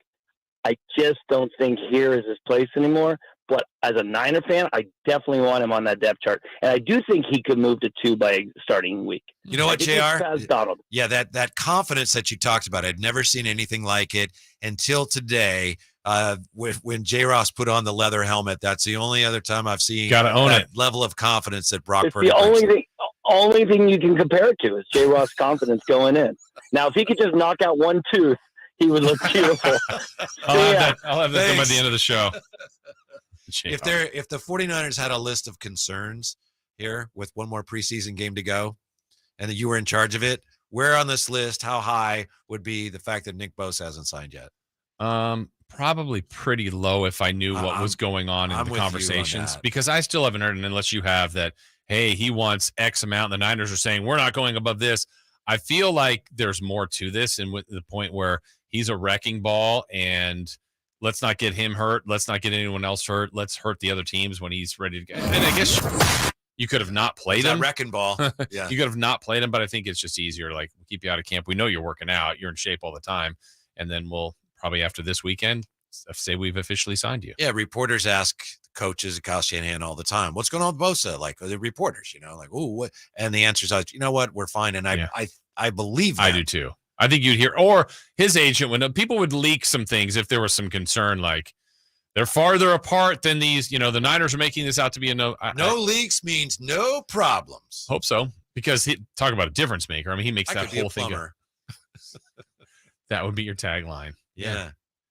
I'm with you 100%. Yeah. And then, at some point you want to get him in. But if it's this time next week, well, I guess there's still a little bit of time after that, but not much. And there's just how much negotiating can you do if you're coming at it from his standpoint? Look, this is what guys like me get paid. Yeah. And there aren't really any other guys like me. Right. I deserve this. You need me. I want to play. Yeah. So the only thing I could think of money-wise would be if there's like a difference in the guarantee, because that's where the real money is. The average yearly. Yeah. But and I feel like they can reach those points, but I mean, if for whatever reason they haven't talked, I just feel like they've talked about all this and they're just going to land there pretty quickly. I hope. Yeah, I agree. There are no indications of trouble. And I know some people want to say, well, it hasn't happened yet. It's got to happen pretty soon. Yeah, it does. I said last week, I thought by the middle of this week, but he wants to, that's the thing. He wants to be here. He wants to play. And he wants to win. him. They want him. So they're going to work it out. Right. Yeah. I think he would be the one guy, if he were to get hurt, that would be the most damaging loss. And I bet a lot of people disagree with that because McCaffrey or Debo, but yeah, he's probably the single most unique talent on the whole team. To the point where, like, the only other part about that I don't like about this is, like, he can not play in any preseason game, or in some of the scrimmages or whatever. But the condition, just all the stuff that everybody's there for. But when you know how important he is to the team, it's like, yeah, we'll just wait for him to get Assuming he's not just eating what does Dave call them, macaroons or macarons? Yeah, both all of day them long. Yeah, which just shoving them down. Doesn't seem like that's him. No. Yeah, I think he's ready to go. And you almost benefit from him if he is getting some rest. Yeah, because once he comes back, unleash the you're fury. Ask everything of him. Yeah, go get it. Mm-hmm. Yeah. All right. When we come back here, we'll wrap up all the Skal-mania, which is returned to the Valley. Yeah, it's Whitey and Watkins with J. Ross in for Watkins today. Be taken serious. Clearly, you do. Got some work to do in that department. Some pizza left in the box, but that's next year. Sactown Sports. Whitey and Watkins. Sactown Sports. The first ever NBA in-season tournament schedule is out, and our Kings have some great matchups, including national TV games against the Spurs and Warriors. And Sacramento has won. They have risen to the occasion. And let me tell you, if you can't sense it, this place is absolutely nuts. Listen to every game on the home of the Kings, Sactown Sports at SactownSports.com. Sacramento weather is brought to you by Bonnie. I'm Eileen Javor in the KCRA 3 Weather Center. A warmer afternoon with more sunshine and temperatures up around 90 degrees today. Will cool down into the 60s tonight with clear skies, back to the mid and upper 90s tomorrow. Get the latest forecast on the KCRA 3 News and the KCRA 3 app. It's been said an ounce of prevention is worth a pound of cure. And when it comes to a nice, cool summer, it's so true. Right now, get a complete air conditioner tune-up for just $79. Bonnie, plumbing, sewer, electrical, heating, and air. Bonnie.com. Some restrictions apply. License 69635. Whitey here reminding you that not all grills are created equal. Enjoy the prime grilling season today with a new lifetime warranty Napoleon Prestige line of outdoor cookers. My personal Napoleon P500 series gas grill has turned me into a grilling pro. Napoleon Prestige grills, versatile grilling for every occasion. Form, function, and luxury can come in the same package. Just go to your local Green Acres Nursery and Supply for the best selection today, or visit Napoleon.com for a dealer near you. Guys, did you know your testosterone level impacts your energy, libido, sleep, weight, hair loss, mood, and even ED? And right now, Revive Men's Health Sacramento will check your testosterone for free. They've helped thousands of men since 2011 feel and perform better. They're so confident they can help you, they even guarantee it. Schedule your free testosterone test, exam, and consultation today. Call 916-277-8599. That's 916-277-8599. Or visit ReviveMen'sHealth.com. If your family depends on your income and something happened to you, what would happen to them? You need life insurance, and SelectQuote can help you get it at a price you can afford. SelectQuote found Jacob, 40, who's in excellent health, a 10-year, $500,000 policy for only $19 a month. Not in perfect health? Don't worry. SelectQuote found Tanya, 40, who has type 2 diabetes, a 10-year, $500,000 policy for only $32 a month. We shop companies like Protective, Prudential, American General, and others to find you the company with the best rates. Give your family the security they need at a price you can afford. For your free quote, call 1-800-885-5959. That's 1-800-885-5959. Or go to SelectQuote.com. That's 1-800-885-5959. SelectQuote. We shop, you save. Get full details on the example policies at selectquote.com/commercials. Your premium could vary depending on your health, issuing company, and other factors. Not available in all states. Get ready for a night with Cole Swindell.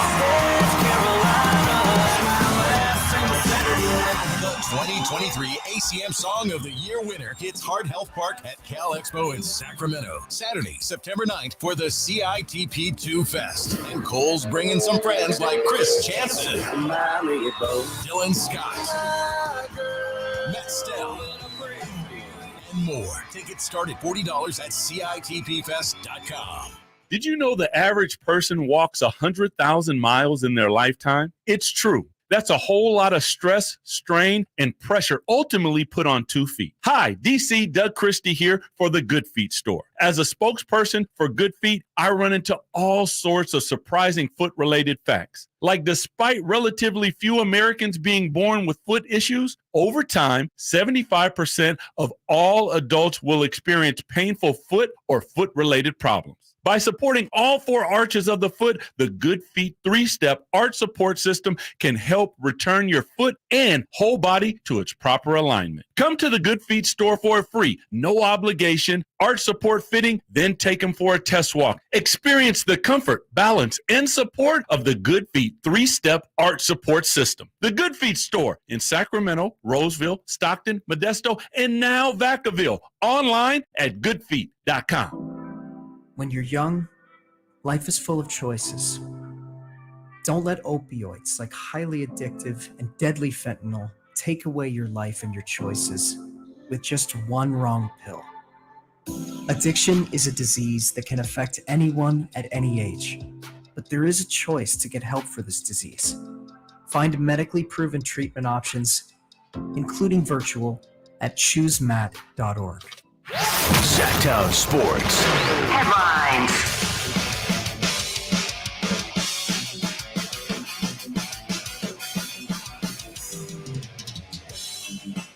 I'm Chris Watkins with your Sactown Sports Headlines. The Sacramento Kings have agreed to sign former Sacramento King forward Skal Labissiere to a partially guaranteed one-year contract. Labissiere has spent the last 3 seasons out of the NBA playing in the G League and the Puerto Rican Basketball League. For more on the Kings' newest signing, make sure to check out Sacramento Kings insider Frankie Cardicelli on SactownSports.com. ESPN's Adrian Wojnarowski is reporting that the NBA is fining Sixers guard James Harden $100,000 for his comments referring to franchise president Daryl Morey as a liar. Those are your headlines. Now let's get back to Whitey and Watkins. Yeah, and look who's here. Chris Watkins. Who's here? J. Ross, Chris Whitey Watkins and J. Ross. Really digging in now. Yeah. I think that goes as a win for you, the fact that J. Ross won today. Oh, absolutely. Was there any kind of That's a streak win on the for us show? all. Like, does one of you have like an overwhelming lead in this? No. It's pretty balanced. pretty close. As soon as it's over, the slate is wiped clean. Oh, Usually the champ. results are under protest. You are the champ. Yeah. That is true. I think every result is under protest at this moment. I think Whitey's pretty upset about it. Well, you've enjoyed the Very fact that upset. I'm wearing the helmet. Yes. A little too much for my liking, but it kind of made it worthwhile. It's fine. By the way, just look this up. RottenTomatoes.com. Draft Day 2014 drama. Tomato meter 60%. Loved it. Audience score 65%. See? So that's not horrible. Right. So you want a high score on Yeah. Rotten Tomatoes? Yeah. Yeah. Specifically, like audience. You would rather have the audience better than the critics. Gotcha. Critics' consensus. It's perfectly pleasant for sports buffs and Coster fans, but overall, Draft Day lives down to its title by relying too heavily on the sort of the by-the-number storytelling that only a statistician could love. So Statistician right here. there you go. Is there any moves in that movie that are just like, oh, what? He traded up like Oh, the 4 overall first-round big picks or plot whatever? is a whopper. Okay. Yeah, it's so very stupid. far-fetched. Yeah. Yeah. Do they value running backs in that?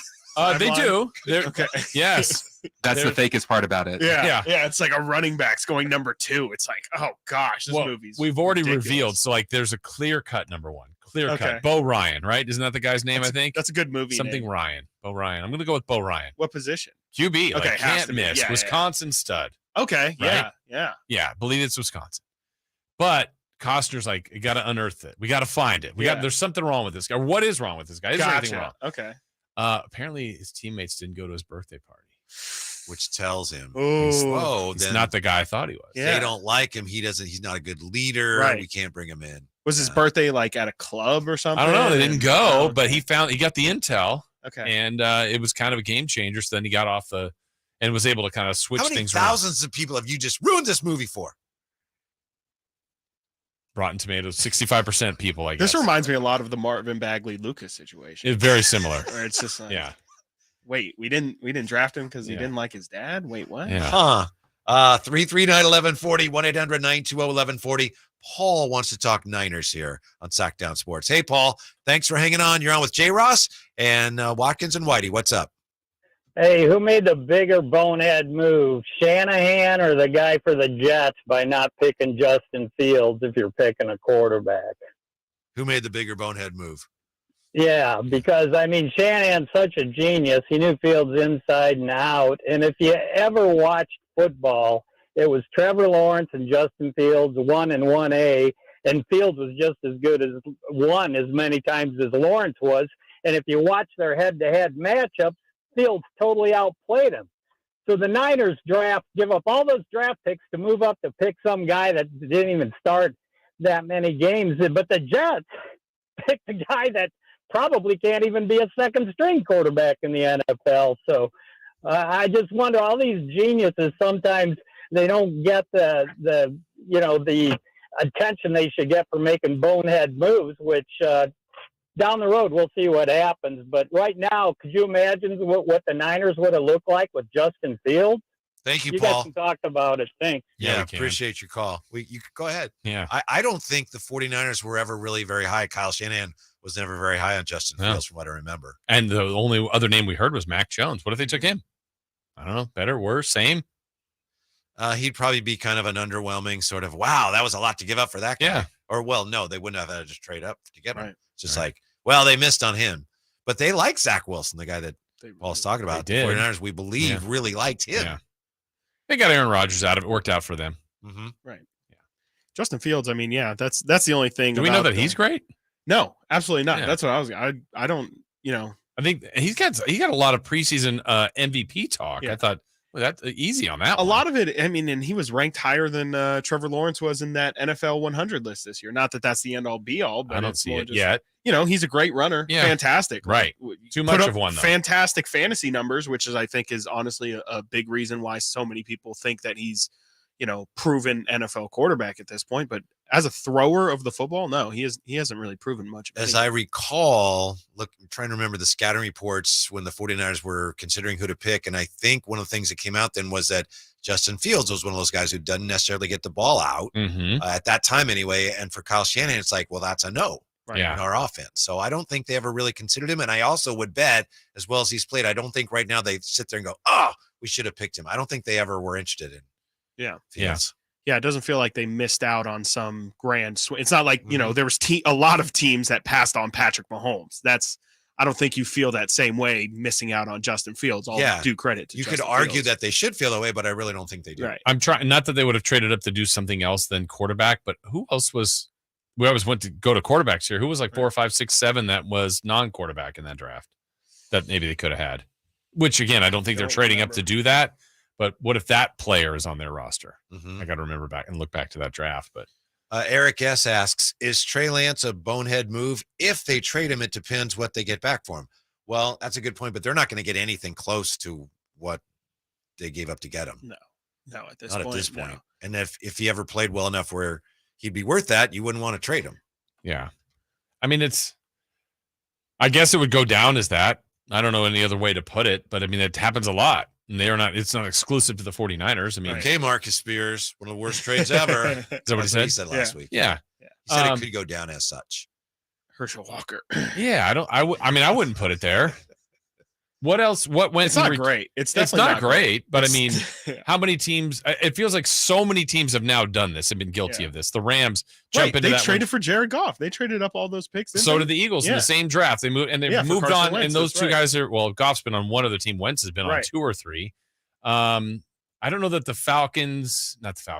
Titans or Tampa moved on, but they were 1 and 2, and there's Jameis and here's Mariota. They're long gone off their teams. It just, I don't know. People are waiting to find their franchise QB. I think it has a lot to do with the fact that typically like the Rams and the Eagles at the time of taking Goff and Wentz, like they were bad teams. And, you're bringing it traditionally when you're bringing in those top quarterback picks, it's because you're a bad team and you're looking for We're starting over. Exactly. You're starting from square one with the biggest piece. But the Niners are in a situation, as we know, where that pick had to be a good pick. They weren't afforded the luxury of having them be your typical rookie quarterback and go through all those, struggles. It was he had to be good from day one. And I don't know why they decided to do it, knowing that's the circumstance, but they decided to take the guy who was the most raw of every prospect out there. I think we've talked about this, Chris, but if, let's say, Trey Lance ends up being not close to what the 49ers hope for whatever reason, they trade him or whatever, but let's say they win a Super Bowl.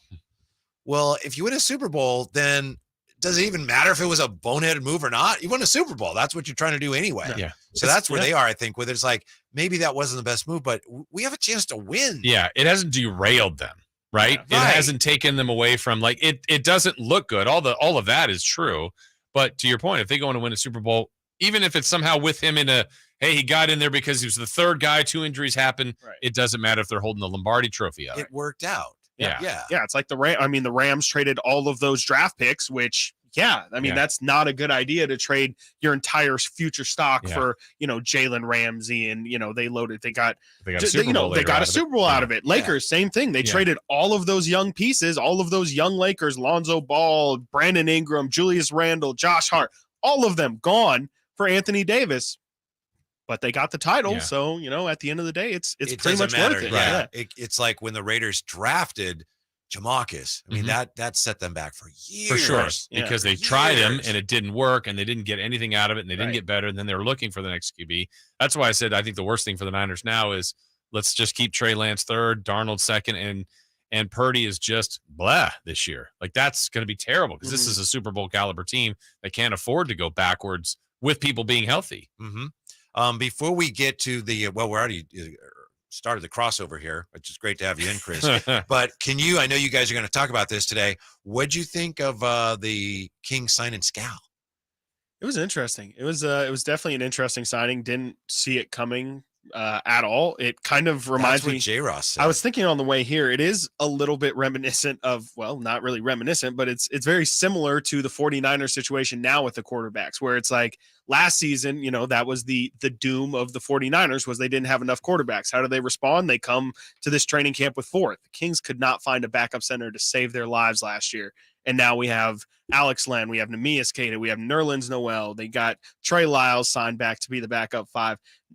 It just feels like they're like, we are going to find an answer. We're going to have a true open tryout, and whoever impresses us most in training camp is the guy that we're going to roll with, which I think is a fine way of doing it. But, I as long as you end up with one, I guess that's all that really matters. But it was definitely surprising. Just go to the G League, obviously. Yeah, exactly. He could just absolutely be going to the G League, and it could be much to do about nothing. Do I look nearly as good, even half as good with that helmet as he does with that helmet on? No, it fits Jason really well. It does. Yeah.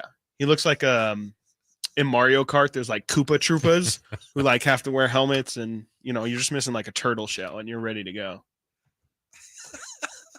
Is that it? Yeah. Exactly. Right, I'm sorry. I didn't mean to insult you. No, it's my turtle shell. Okay. Gotcha. I was like, I thought he was packing up and leaving. It's my turtle shell. My shell honestly, is open. That looks incredibly accurate. Yeah. I will show you a picture of a Koopa. Everybody's laughing. Christopher laughing story time. Yeah, sometimes that's funny, and sometimes it's kind of we'll see what we got. You never know. It's like a box of chocolates. Next year, Verlot story time. Sactown Sports. Whitey and Watkins on Sactown Sports. It's the Carmichael Dave Show with Jason Ross. I mean, look, I had no problems with Skal. Good for him. Awesome. Come on back. He's like the sweetest kid in the world. Yeah, he really is. But you know what I'd like is another. Can we get another point guard, please? Maybe in the 3 years he's been out of the NBA, he's developed his point center game. Because it's right now, it's basically De'Aaron Fox, Davion Mitchell, and pray for a roof leak. So. And meanwhile, we have 9 backup bigs. The Carmichael Dave Show with Jason Ross. Weekday mornings from 6 to 10 on Sactown Sports. Mark your calendars for the biggest Milwaukee sale of the season this Saturday, August 26th at Fasteners Tool Outlet in Sacramento. Get ready for unbeatable prices on Milwaukee products that you won't find anywhere else. For 1 day only, take 20% off all pack-out storage boxes, free batteries with tools, free tools with batteries, and much, much more. Don't miss out on the Milwaukee Tools Sanity Sale this Saturday, August 26th from 9 a.m. to 3 p.m. at Fasteners Tool Outlet at 6701 Power Inn Road. For more info, visit fastenersinc.net. Twin Peaks is the best in the game. Here, your favorite drafts are poured at a frosty 29 degrees. It's bigger game days and bolder fight nights. I mean, where else can you find a scratch kitchen that always comes in clutch? Every day, from lunch to late night. Only at Twin Peaks, the #1 sports bar. Get wings the way you want them. Try Twin Peaks wings bone-in breaded, naked, smoked and grilled, or boneless in your favorite sauce or rub. I'm Ken Korak with your Green and Gold Report, brought to you by Xfinity 10G, the next generation network. Well, the youth movement continues with the call-up of outfielder Lawrence Butler, who was drafted out of high school by the A's back in 2018. He shot through the minor league system this year, beginning in Double-A, advancing to Triple-A, where he batted a combined .284 with 15 home runs. His big league debut came on the 11th of August in Washington, and after going hitless in that game, he had hits in each of his next 3 starts. Ken Korak here, introducing you to the Xfinity 10G network. Xfinity is undergoing a multi-year network evolution, giving you a powerful connection today while building toward a faster, more reliable tomorrow. The Xfinity 10G network gives you the fastest internet with even faster speeds rolling out all the time. You also get a consistent and reliable connection when everyone's online, even during peak hours. That's a home run. If you want to learn more, go online at xfinity.com/10G.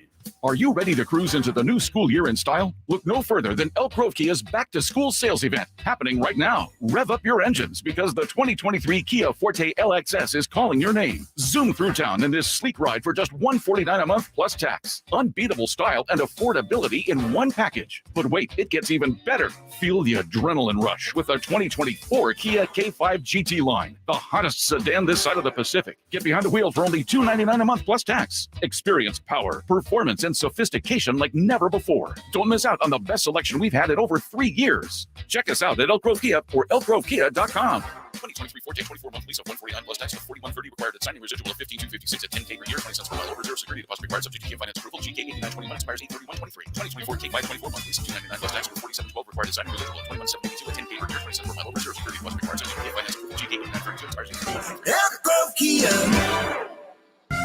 At aimyourdigital.com, we'll help you target the right audience, build your leads, and crush your quota. Take your business to the next level. Our digital marketing strategies help grow awareness of your product or service, all while building trust in your business. Our approach involves leveraging multiple tools and strategies to deliver exceptional results that are customized to your unique business needs. Don't wait to run out of sales leads. Keep your business growing. Get started with aimyourdigital.com today.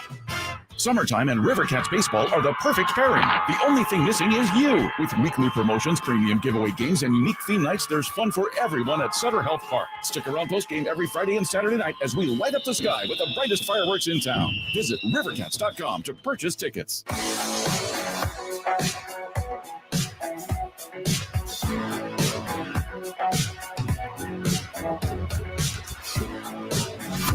At your desk, on your phone, in the car. Whitey and Watkins. On Sactown Sports. Thank you, J. Ross. Thank you. In today. Yeah.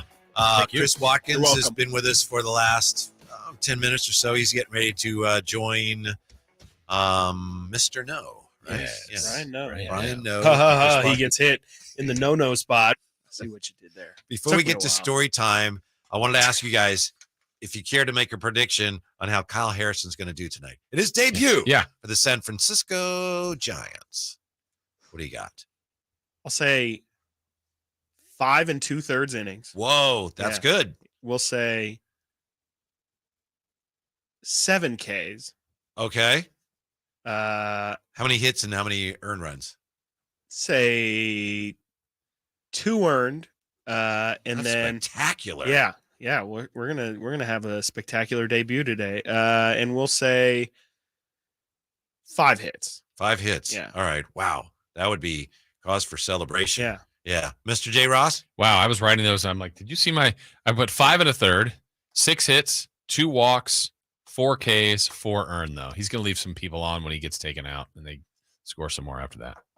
I'll throw a walk in there as well. Why not? But he will also take the L. Ooh.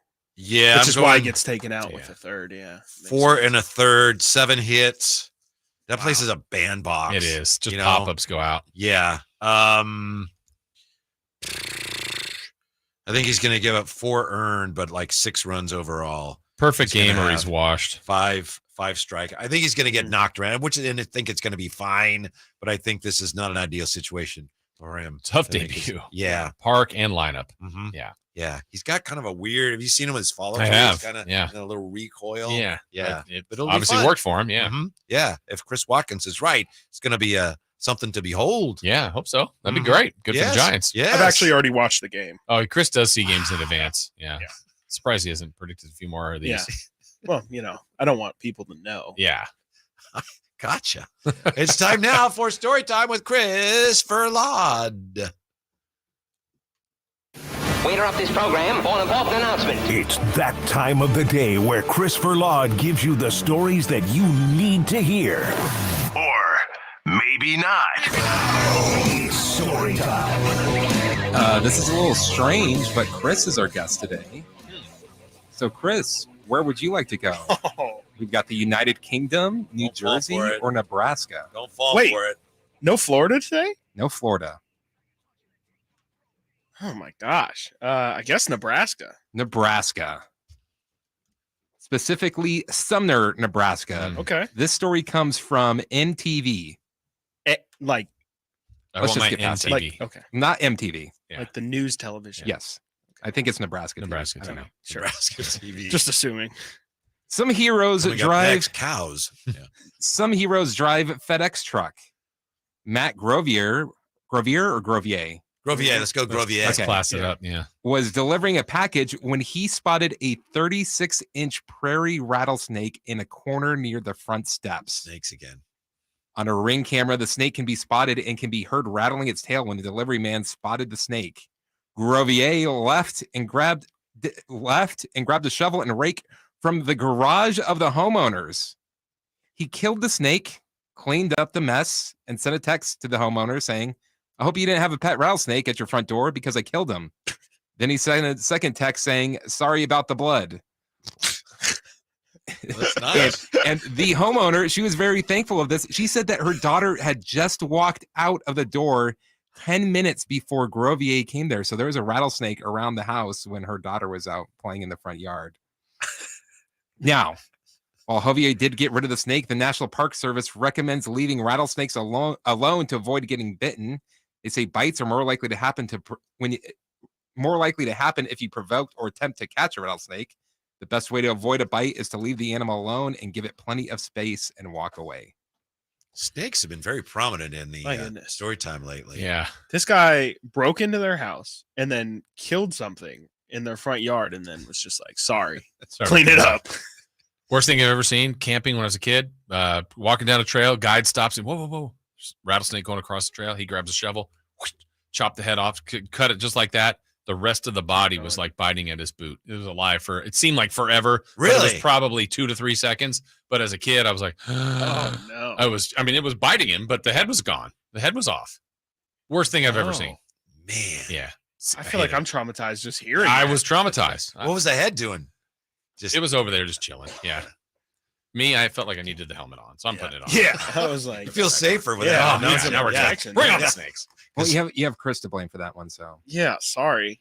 I thought Nebraska would be safe. Yeah, I did too. Where are other options? New Jersey. how about we go and to UK? New Jersey? Sure. Let's keep it in the States. Sayreville, New Jersey. This is courtesy of the AP. Last week, a power outage cut electricity to 2,100 customers for less than 2 hours last week. That sounds manageable. A Jersey Central Power and Light Company workers think they have figured out what happened. A fish was found on the transformer, and police said, "We are guessing a bird dropped it as it flew over."